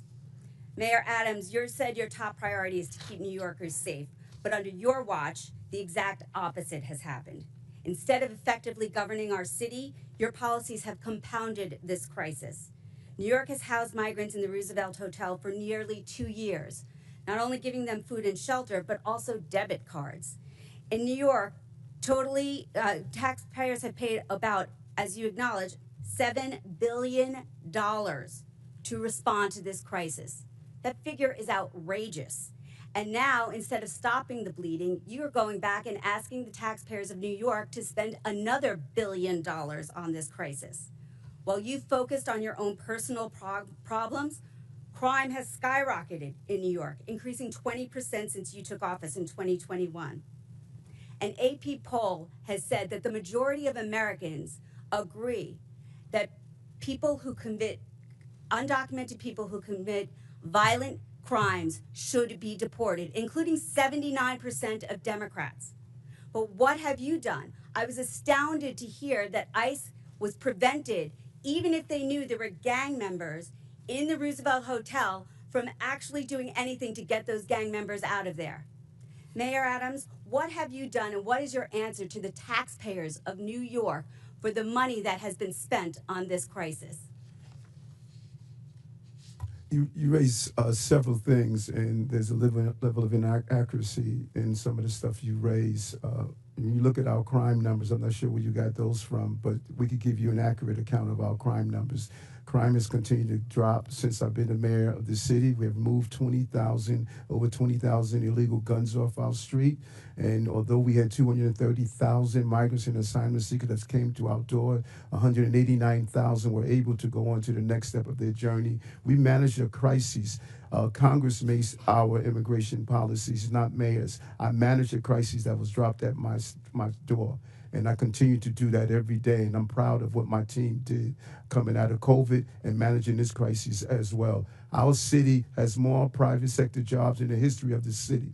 We received our bond rating increase and stabilized. Our city is functioning, and we're going to continue to do the job that I was elected to do. So spending $8 million $1 billion is a good job. Mayor Adams, what you said today has given me no confidence in your ability to continue to serve and lead our city. But you don't live in New York City. You live on Long Island. You don't vote for me. Mayor, and you should resign. And I said that before you made your deal with Donald Trump. Thank God you don't live in New York City. You live on Long Island. But people of city, New York City people of city elect constituents people of New York City elected. Who work in Manhattan, whose kids live in Manhattan, who go to the doctor in Manhattan. Everything that happens in Manhattan affects my constituents, Mayor. I yield back. Would the gentlelady yield to me, please? I thank the gentlelady. My question, Mr. Beer. We've heard a lot about crime. So the overwhelming majority of crime in the United States is committed by undocumented individuals whose immigration status is dubious. Is that correct? No, that's not correct at all. The overwhelming majority of crime is committed by U.S.-born Americans. So if I wanted to demonize naturally born Americans, I could cherry pick crime rates from that population and demonize them and dramatize that and use it to smear an entire subgroup in the population. In this case, the majority group. Is that correct? Oh, absolutely. You could look at people with driver's licenses and say, man, they're committing a lot of crime. We should stop issuing driver's licenses to people.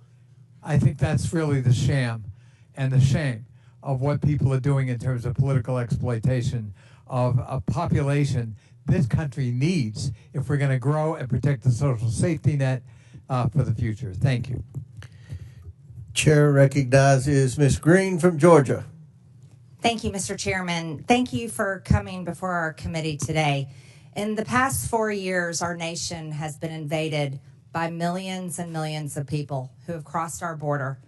There's also millions of what's called known gotaways. These are people that our government has no idea where they came from, who they are, what they're going to do in our country. And many of these known gotaways could be criminals. They could be part of the narco cartels. They could be terrorists. We don't know who they are, and there's millions of them here.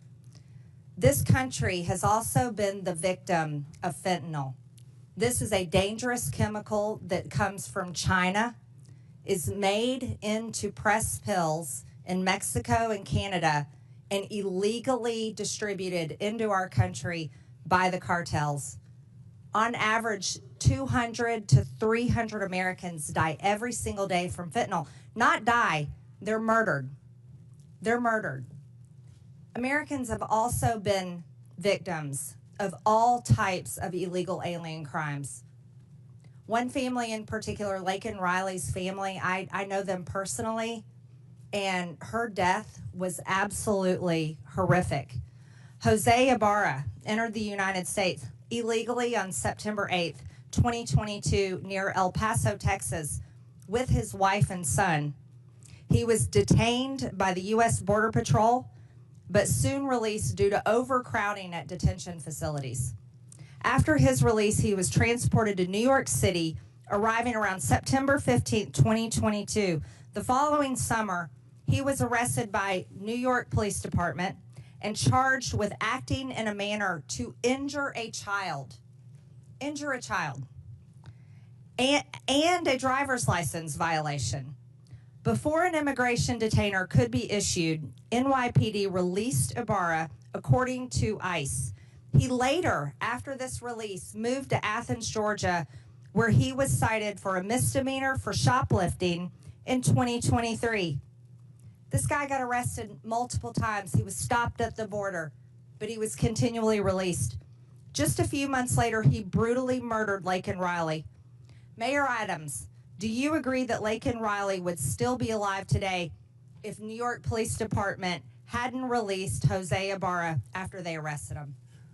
Despicable crime.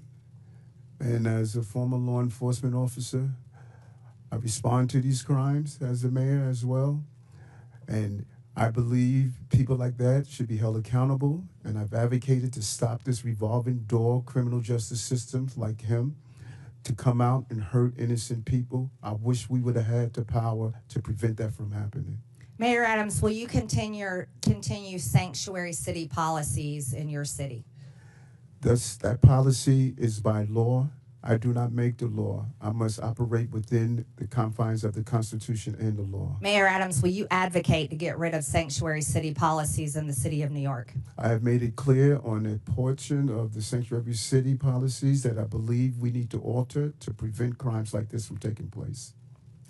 Federal law under 8 U.S.C. 1324 makes it a crime to knowingly harbor and shield illegal aliens from detection, but your cities refuse to work with ICE detainers to help them find these criminals. I'll go one at a time. Mayor Adams, will you work with ICE in New York City, yes or no? ICE is part of our criminal justice apparatus, and I will work with my city, state, and federal agencies to keep our cities safe, no matter who they are.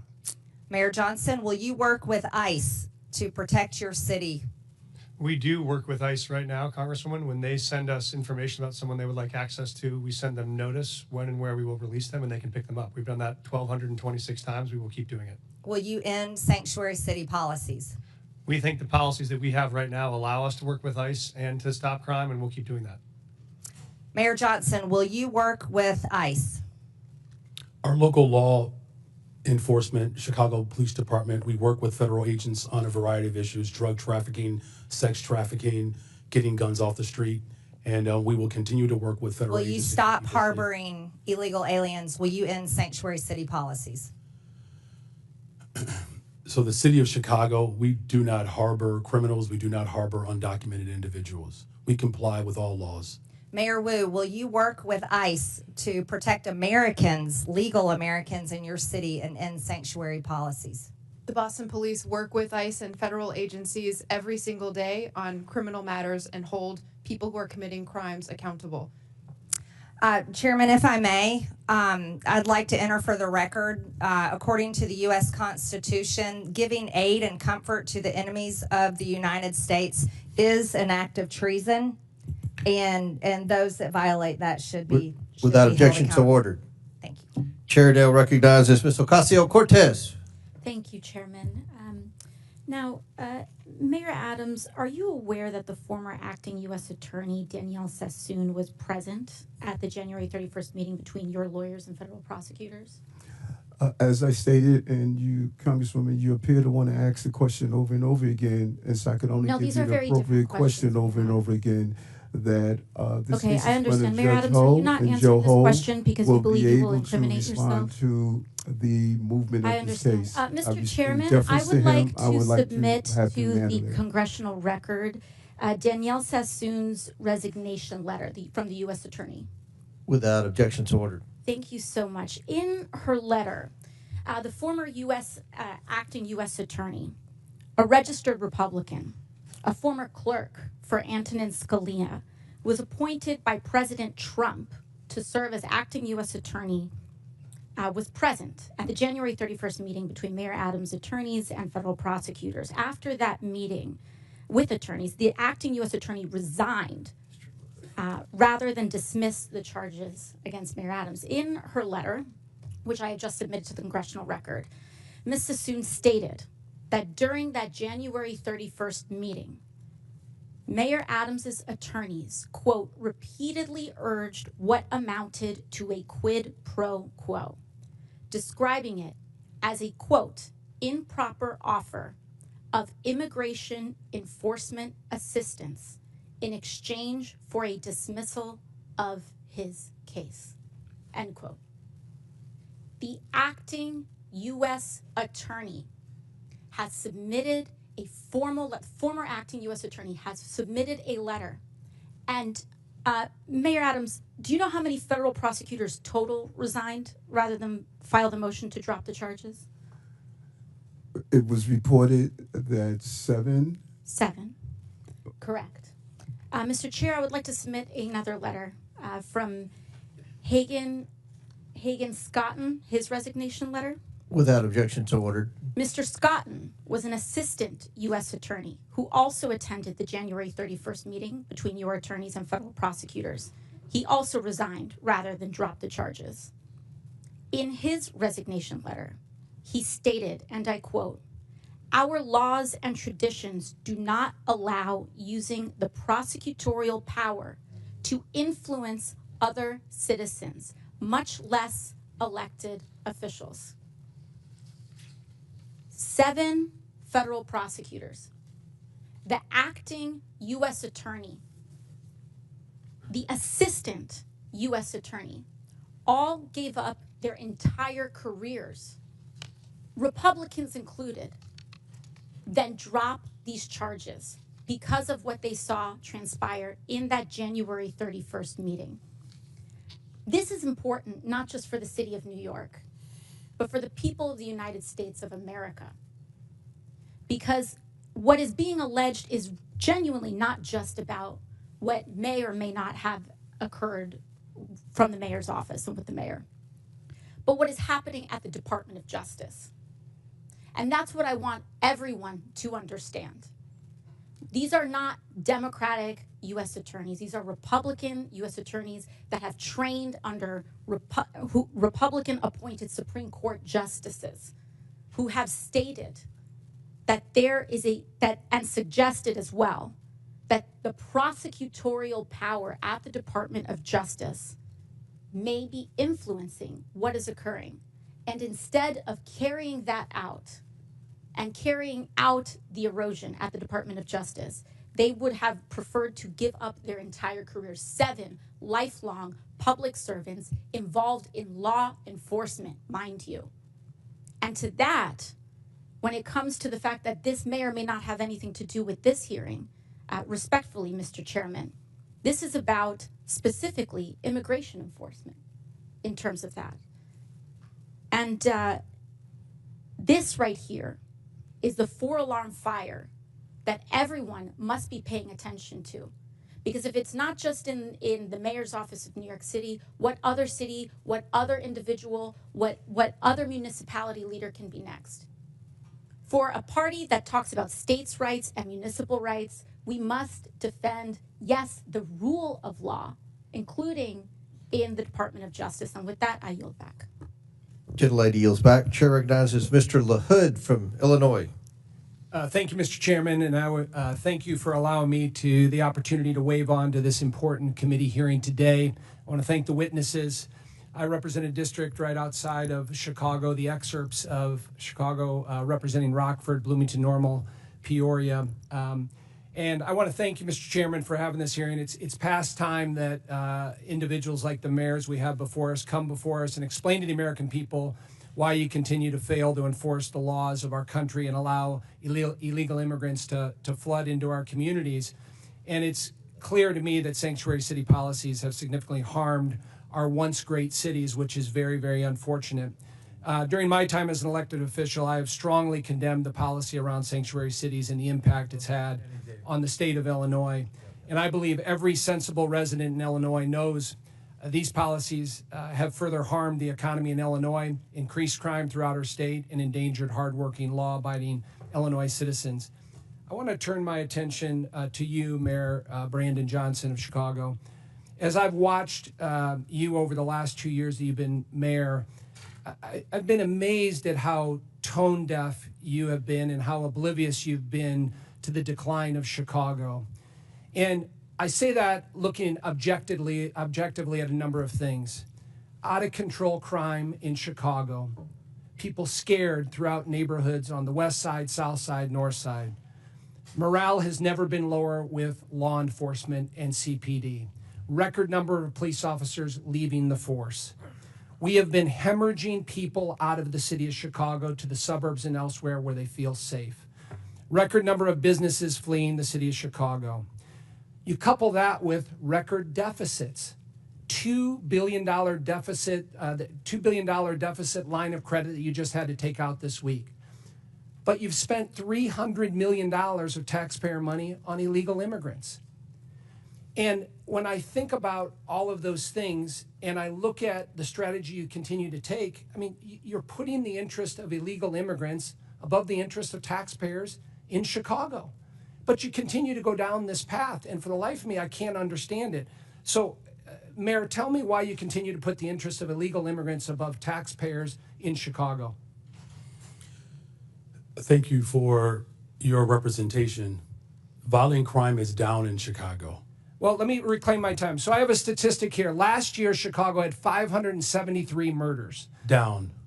Okay, but I want to compare that to the city of New York that is almost two-thirds the size of Chicago, 337 murders. So you had 573 murders in the city of Chicago, and you're one-third the size. That's the lowest amount in 5 years under my leadership. Okay, and you look at the level of violent criminals, sexual offenses, and drug dealers. All violent crime is down in Chicago. In fact, just this year alone, Congressman, respectfully, there's a 20% decrease in violent crime in the city of Chicago. I don't agree with your statistics. Well, it's not a matter of whether or not you agree with it. It's a matter of whether it's a fact. Let me reclaim my time, because I thought you might do this. And when I hear your answer, no one in this room should be surprised that your approval rating is 6.6%. Now, that's not just me saying this. Newsweek article, the least popular politician in America is Brandon Johnson. So, recent poll, M3 Strategies conducted this February 20th to 21st, showed that Mayor Johnson has a 6.6% approval rating, the worst showing of any political figure in the country's history. So, I know you're talking about crime is down and things are great and, you know, the city's flush with money. None of that is backed up by the people in the city of Chicago. And so I'm wondering why you continue to go down this path of failed policies, destruction to the city of Chicago, people fleeing, law enforcement at an all-time low. And I'm wondering if you have any remorse for that here today and can tell us why you continue to double down on these failed policies. We've invested $1.25 billion for housing and economic development, particularly for Black Chicago. It's the largest investment in the history of Chicago. 45% increase in youth employment, particularly for Black and brown children. I will not apologize for my investments in the people of Chicago. We have one of the most diverse economies, the top universities. As violence continues to go down and investments continue to go up, that is what's most important. We've opened up 3 mental health clinics, the first mayor since the first Black mayor in the history of Chicago. I'm going to reclaim my invest in Mr. Mayor, I'm going to reclaim my time. in public health, and I will continue to make those Your investments. approval rating speaks volumes. Well, the people approve of my investments, and I will continue to 6.6%. make those investments. You're Thank you going the very wrong much. direction. You need to reverse your policies on sanctuary cities. That's what the election results were last year. Crime and Is down in immigration Chicago. were the #1 issue in the election, from Republicans, Democrats, Chairman, the gentleman's We time could has use your expired. help to actually help us continue to invest in these programs that continue to drive violence down in the city of Chicago. And I'm willing to work with you, and I'm glad I had a chance to finally meet you for the first time. Gentleman's time's expired. Chair recognizes Mr. Davis from Illinois. Well, thank you very much, Mr. Chairman. And I also want to thank you and Ranking Member Connolly. If the gentleman could speak into the microphone so we can hear. Thank you very much, Mr. Chairman. I also want to thank you and Ranking Member Connolly for letting me participate in today's hearing. I also want to thank all of the witnesses. I served some time as a city councilman, so I know what it looks like to be mayor and what happens. Thank you for your service. As a proud Chicagoan, I stand in support of our city's locally elected leaders, namely Mayor Brandon Johnson, who could be back home serving the residents of Chicago, but instead is here before us today, preserving and protecting the sovereignty of the city of Chicago as a welcoming and humane city. At a time when immigrants are being blanketly labeled as criminals and targeted haphazardly to fuel the Trump-Musk administration's PR-orientated deportation stunt, I'm proud that since the enactment of the Illinois Trust Act in 2017, the state of Illinois, Cook County, and the city of Chicago have maintained an ongoing commitment to welcoming those in need, including those that have endured persecution abroad and pressed their way across borders, looking and longing for a better life for themselves and their families. I think we all agree that immigration has long played an integral role in the development of American society, culture, and its economy. In recognition of such, the city of Chicago is holding true to its values. As Mayor Johnston has stated on several occasions, that Chicago, and I quote, will remain a welcoming city, end of quotation, despite recent and repeated threats and attempts of coercion from the current administration to do otherwise. Likewise, H.R. 32, the supposed No Bailout for Sanctuary Cities Act that undergirds today's hearing, is drafted in the same threatening, intrusive, and non-constructive manner, as the measure unfairly calls for welcoming jurisdictions to be stripped of federal funding that we just heard often goes towards supporting critical public safety initiatives and local programming needs. In fact, I would commend that the bill as drafted infringes on the constitutional balance of power between states and the federal government and will cause more harm than help if enacted. So, Mr. Mayor Johnston of Chicago, the Windy City, the city of the big shoulders, would you share with this committee what principles and concepts guide your thoughts and actions as you go about your task of being mayor for all of these people in Chicago? Thank you very much, Congressman Davis, for your leadership, and it's good to see my neighbor here today. You know, look, the city of Chicago, we reflect and we represent the best part of America. It's a diverse city, again, a city that was established by a Black Haitian immigrant and a Potawatomi woman, a city that has invited immigrants from around the world, a city that was built by the formerly enslaved, my ancestors. And it's a very proud moment to not only represent the city of Chicago, but it is my honor. What we've experienced over the last 20 months since I've been in office, first of all, the city of Chicago is safer. We have violent crime has gone down in the city of Chicago by over 20% just this year alone. We've invested in housing. We've invested in mental health care. We've invested in youth employment.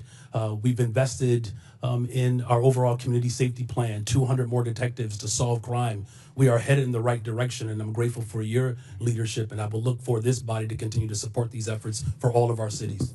Thank you. Mr. Chairman, and I give back. Thank you. Chair recognizes Mr. Evans from Colorado. Thank you, Mr. Chairman and Ranking Member, for allowing me to wave onto this committee. And of course, thank you to the witnesses for taking the time to come and have this conversation. So, Denver Mayor Johnston.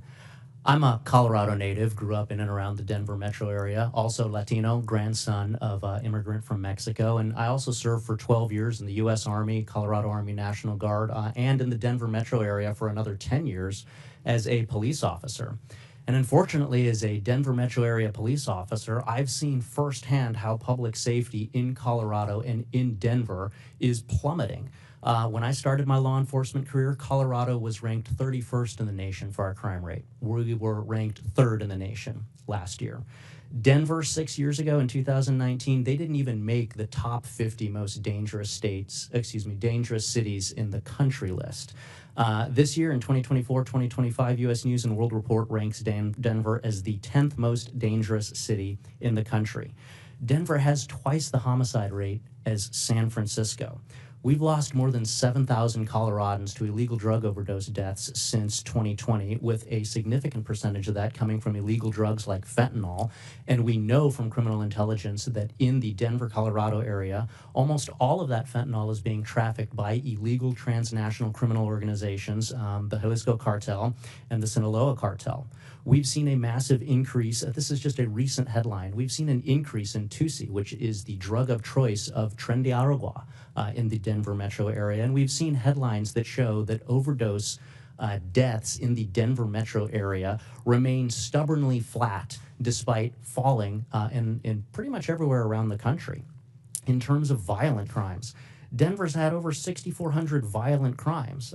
So that's including things like 689 sexual assaults, over 1,200 robberies, over 4,400 aggravated assaults. And again, depending on which database you look at, anywhere from 65 to 71 homicides. Again, double the homicide rate of San Francisco. So the first question to you is, for those homicides, do you know how many of those were committed by people illegally present in the country? Thank you, Congressman, and happy to answer that because I think you may have some bad facts. I'm happy to clarify them for you.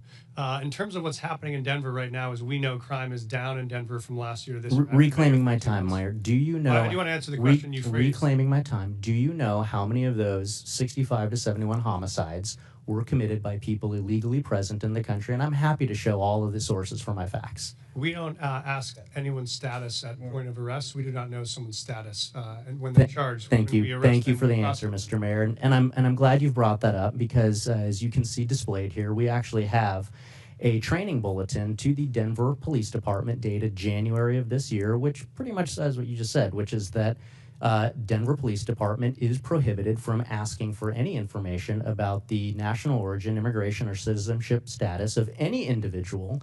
And that's a problem because of the second item that we're going to display here, which is the standard FBI fingerprint card, something that I filled out for over a decade when I was a police officer, which has those items as mandatory fields, location of birth and then the citizenship.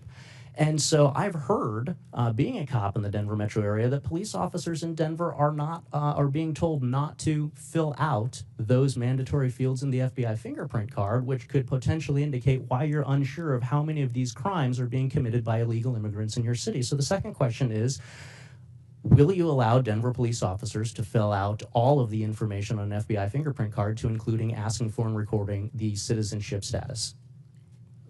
Thank you, Congressman. Right now, under city ordinance, we do not ask someone's status at point of contact, and that does not prejudice in any way our prosecution. We believe it doesn't matter where someone's from, thank you, Mr. what crime they've committed. So you're not so you're not filling out the FBI fingerprint card as required? Right now, we are filling out information when folks arrive, and none of that information prevents us from prosecuting them to the full extent of the law, which is what we do. Thank you, Mr. Mayor. So not filling out the FBI fingerprint card, which would directly contradict your statement that you want people who are illegally present in the country and committing crimes to be held to account for those crimes. And I think that the statistics that we've gone through in the space of crime show why Denver is specifically cratering in their public safety statistics as compared to major cities around the country. That's just actually false. I can show you my statistics. And as a police officer, I am here to make sure that we are uplifting the voices of the victims of these crimes who are being taken advantage of in communities that provide sanctuary to dangerous illegal criminal gangs like Trendy Aragua, which your jail released just last week. We talked about somebody back into the community. We must take care of our victims. I brought legislation, the Uplift Act, to focus on this. We're here to protect the victims, and Mayor, I would ask you to join me in that. We've already done that. You'll and we'll back. keep doing that. Thank you. I'm happy Chair to answer. recognizes Mr. Crank from Colorado. Mr. Chairman. Oh, wait, one moment. Just quick UC. I would ask unanimous consent to enter the record an NPR article entitled Criminal Records of January 6 Rioters Pardoned by Trump Include Rape, Domestic Violence. And I would also ask the correspondence between a number of us and the new Attorney General Pamela Bondi be entered into the record at this point. Without objection, so ordered. The chair. Now, Chair recognizes Mr. Crank from Colorado. Thank you, Mr. Chairman. Thank you for allowing me to wave on. This is a very important issue to the state of Colorado. And Mayor Johnston, thanks for being here. I know for all of you, it's been a long day. Appreciate you being here. Mayor Mike Johnston, Denver has an ordinance that prohibits city and county employees from assisting in the enforcement of federal immigration laws or inquiring about a person's immigration status. We've just talked about that. The city of Denver also has a legal defense fund to support individuals facing deportation. Denver's received more than 41,000 illegal aliens over the past 2 years, and due to its sanctuary status, has become a popular destination for illegal aliens. It's estimated that Denver spends more than $180 million a year supporting illegal immigrants. And in rare cases where ICE is able to apprehend an illegal immigrant in Denver jails, Denver forbids that transfer from taking place in the jail. Now, I just did a ride-along with El Paso County Sheriffs. That's my home county. Colorado Springs, just an hour away. I just did a ride-along with them for the safety of their officers, and the ICE officials. The community and the detainee do transfers in the jail with El Paso County officers present and with the handcuffs on. Now, that El Paso County method has never, ever resulted in the injury of an officer during the transfer. However, in Denver, you require that Denver Police Department release Trendy Aragua gang members to the quote-unquote streets, uncuffed, and hope that ICE agents aren't able to apprehend them on their own. That's the hope. Let's just be honest. With no Denver Police Department officer there to assist if the situation turns violent, that's irresponsible. And to be clear, there's no federal law that forces you to do it this way, Mr. Mayor. This policy and the danger that it creates is wholly a result of your policy as the city and county of Denver. Just last week, it resulted in an illegal Trendy Aragua member assaulting and biting an ICE agent because he was uncuffed and he was released by Denver to a parking lot. Now, you're putting police officers who you're sworn to help protect as their mayor at risk to score political points. And I think it's outrageous.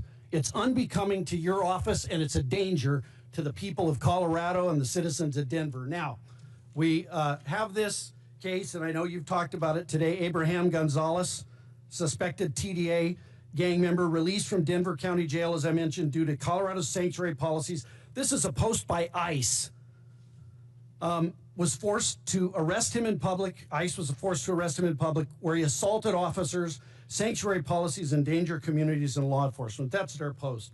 I'd ask that this be entered into the record, Mr. Chairman. Objection, so ordered. Mr. Mayor, yes or no? Would you feel safe if you were alone in a parking lot with a Trendy Aragua gang member? We did not put a situation where someone. Just yes or no? Would you feel safe if you were in a parking lot alone with a Trendy Aragua member, like you make your police officers do, or like you make an ICE agent do? Yes or no? There were 6 ICE agents on the scene. Could you answer my question? Would you feel safe? Without any weapons. Would you feel safe? Reclaiming my time, thank you. Would Coloradans, reclaiming my time, Mr. Mayor, you're not going to answer the question. Would Coloradans be safer if ICE had full cooperation from Denver to remove Trendy Aragua gang members, yes or no?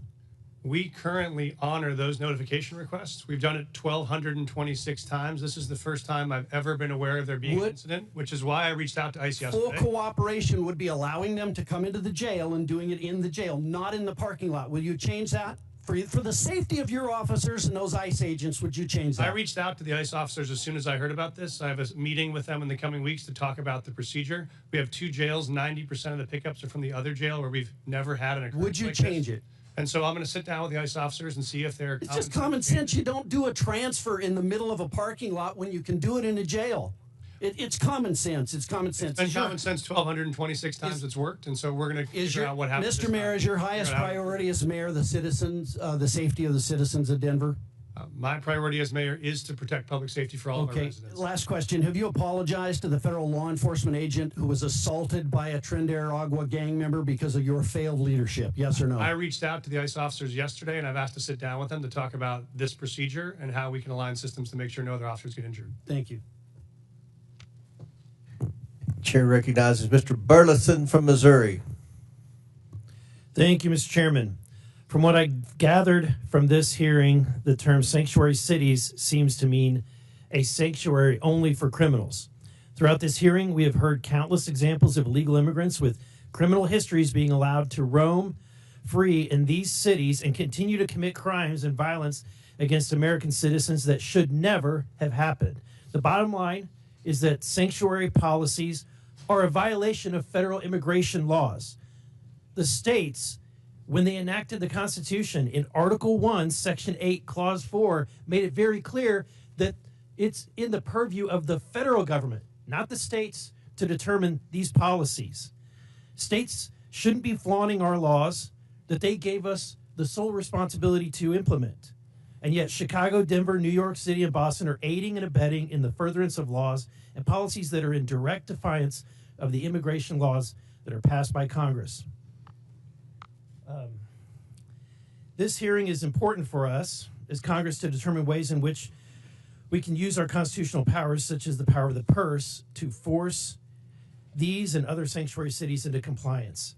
My first question, I want to ask Mr. Byer. You haven't had a lot of questions today, right? Not enough. I want to ask, okay, so are you aware of how much it costs the American taxpayer per illegal immigrant in the United States, roughly? Not on a per capita basis, no. Okay. The budget committee has determined it's almost about $9,000 in net loss per per illegal immigrant. That's definitely not correct. Okay, you can question, but that's the group that did the research. So let me ask you this: does Cato support subsidizing creating taxpayer programs to subsidize other people's health care benefits?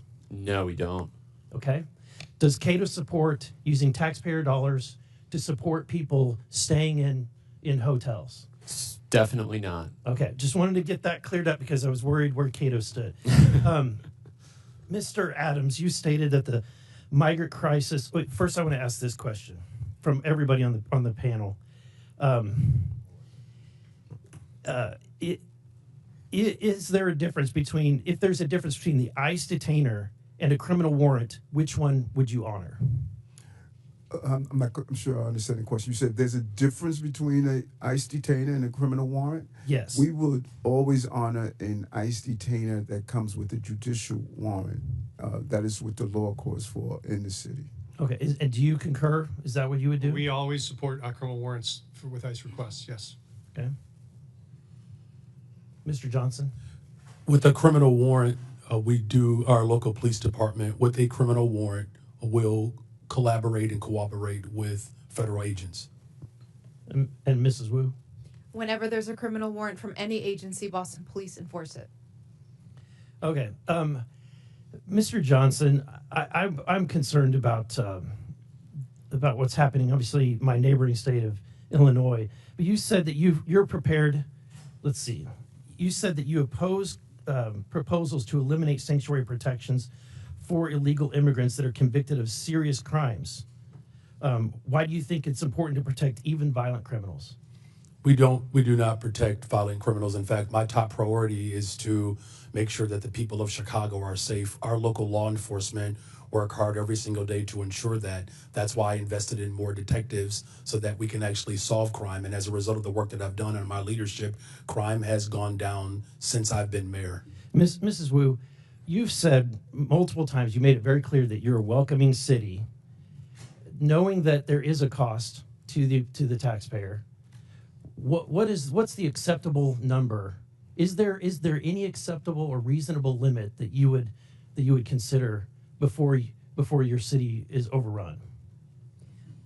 We are a city that is the safest in the country because everyone feels connected to city services. Everyone can So call there's 911. you have no answer. There's no capacity. That's too much. Congressman, respectfully, I'm the mayor of Boston. I don't get to decide who comes into our country and where they go after that. Our job is to keep people fed and healthy and safe when they arrive in our city. And we do that in order to make sure that everyone across our community is safe. Resources are strained, but I would ask you to please do your job and be part of passing bipartisan legislation that would allow us to do We what did. want to We do. passed HR 2, but what's been made very clear is that we don't need to pass laws. All we need is a new president. My time has expired. Gentlemen, time's expired. They've called for votes, but we have one last question. Mr. Hurd from Colorado. Thank you very much, Mr. Chairman. Good afternoon. Mayor Johnston, it's nice to see you. Thanks for coming. I have a question about Denver's policies that I fear have made it a magnet for migrants and have drawn tens of thousands to Denver in a short amount of time. Given the strain that's being placed on city resources, is there a limit? And this might be similar to a question that was just asked before. If another wave of arrivals begins, does Denver have a contingency plan, or is the commitment to being a sanctuary city truly open-ended no matter how many come?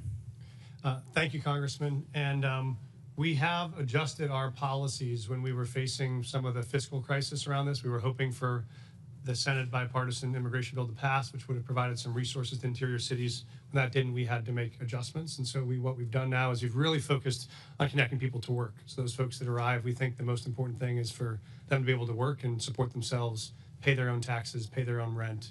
And so we've run work authorization clinics to help people get legal work authorization. If this body could help us accelerate the rate of work authorization, we would not need to spend any public resources at all because folks want jobs they could support themselves. So that's been our real focus. The more folks we work authorized, we've been able to then need to provide fewer resources around housing, shelter, food, etc.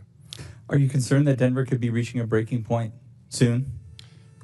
Thank you, Congressman. We actually are seeing dramatic drops in the arrivals since June of 2024. So we are not in a moment of crisis right now. We don't have migrant encampments. We've closed all of our shelters. We've actually dropped our spending on migrant supports by 90% from 2024 to 2025. So our expenditures are down dramatically, and we'd love to see it stay that way. How about my concern about incentivizing certain actions? Do you have any concrete evidence that sanctuary policies have not made Denver more vulnerable to crime? Thank you, Congressman. We do have concrete evidence that even as 42,000 newcomers have arrived in the city over the last 18 months, crime has gone down in Denver. And so shootings are down 24%, homicide is down 17%, auto theft is down almost 30%. So we've seen all those major drivers go down at the same time we've had new folks arrive. And that's because of the sanctuary policies or in spite of them, or what would those numbers be absent the policies in Denver that incentivize these behaviors? Thank you, Congressman. We see them as unrelated. We are continuing to make a strong stand on public safety. We're continuing to find ways to integrate folks who have arrived on our city in the middle of the winter with no clothes or support. And we've been able to do both. We've also made historic reductions in homelessness at the same time that we were facing this. I declared an emergency on homelessness because that was our top priority, and we've become the largest big city in America to end the cycle of street homelessness for veterans. So that's been equal part of our focus at the same time. So just so I'm clear on your testimony, you don't believe that there's any evidence that the city of Denver's policies have made Denver more vulnerable to crime? No, sir, I do not see any evidence that it has. Okay. If violent criminals are exploiting these protections, are you willing to reconsider aspects of the city's policies to prioritize public safety? Thank you, sir. We are very aggressively pursuing violent criminals right now. In fact, we're doing it in collaboration with many federal agencies. We have a Raven task force we launched, which has been focused on disrupting gang activity. That's why we've been so successful in managing and reducing the presence of TDA in the city. It's how we helped reduce the presence of MS-13. So we have aggressive actions going on, partnering with federal agents, and that's working. One of the concerns that I've heard Mayor Johnston in Western Colorado and Colorado's 3rd Congressional District and also in Southern Colorado is that there are illegal immigrants here that are coming to, or that are in Denver that are then relocating to Western and Southern Colorado. Are you aware, or can you confirm that the illegal migrants that are in Denver, that were in Denver, have stayed in your city and have not traveled to other parts of the state? Thank you, sir. Obviously, as you know, when folks arrive to Denver, whether they come from Carbondale or Grand Junction or Chicago, we don't track where they go. It's a free country. If they choose to move to Lakewood or to move to Pueblo, we wouldn't know. We just provide the emergency services to make sure they're not freezing on the streets. And so that's our focus, but we don't track anyone's long-term trajectory, whether they're a native-born or an immigrant. Would it surprise you if there were individuals that were leaving Denver that were relocating to other parts of Colorado? It wouldn't surprise me that folks were moving in the same way it doesn't surprise us that folks are constantly relocating to Denver from other parts of the country as well. Okay. Thank you very much, Mayor Johnston. Mr. Chairman, I see my time has almost expired, and I yield the remainder back. Well, thank you very much, and that's it. In closing, I want to thank our witnesses for being here today, and believe it or not, this is the best behaved this committee's been all Congress. So I want to compliment my ranking member, Mr. Conley, and again, thank you for your testimony today. I look forward to further discussion. With that and without objection, all members have 5 legislative days within which to submit materials and additional written questions for the witnesses, which will be forwarded to the witnesses. If there's no further business, without objection, the committee stands adjourned.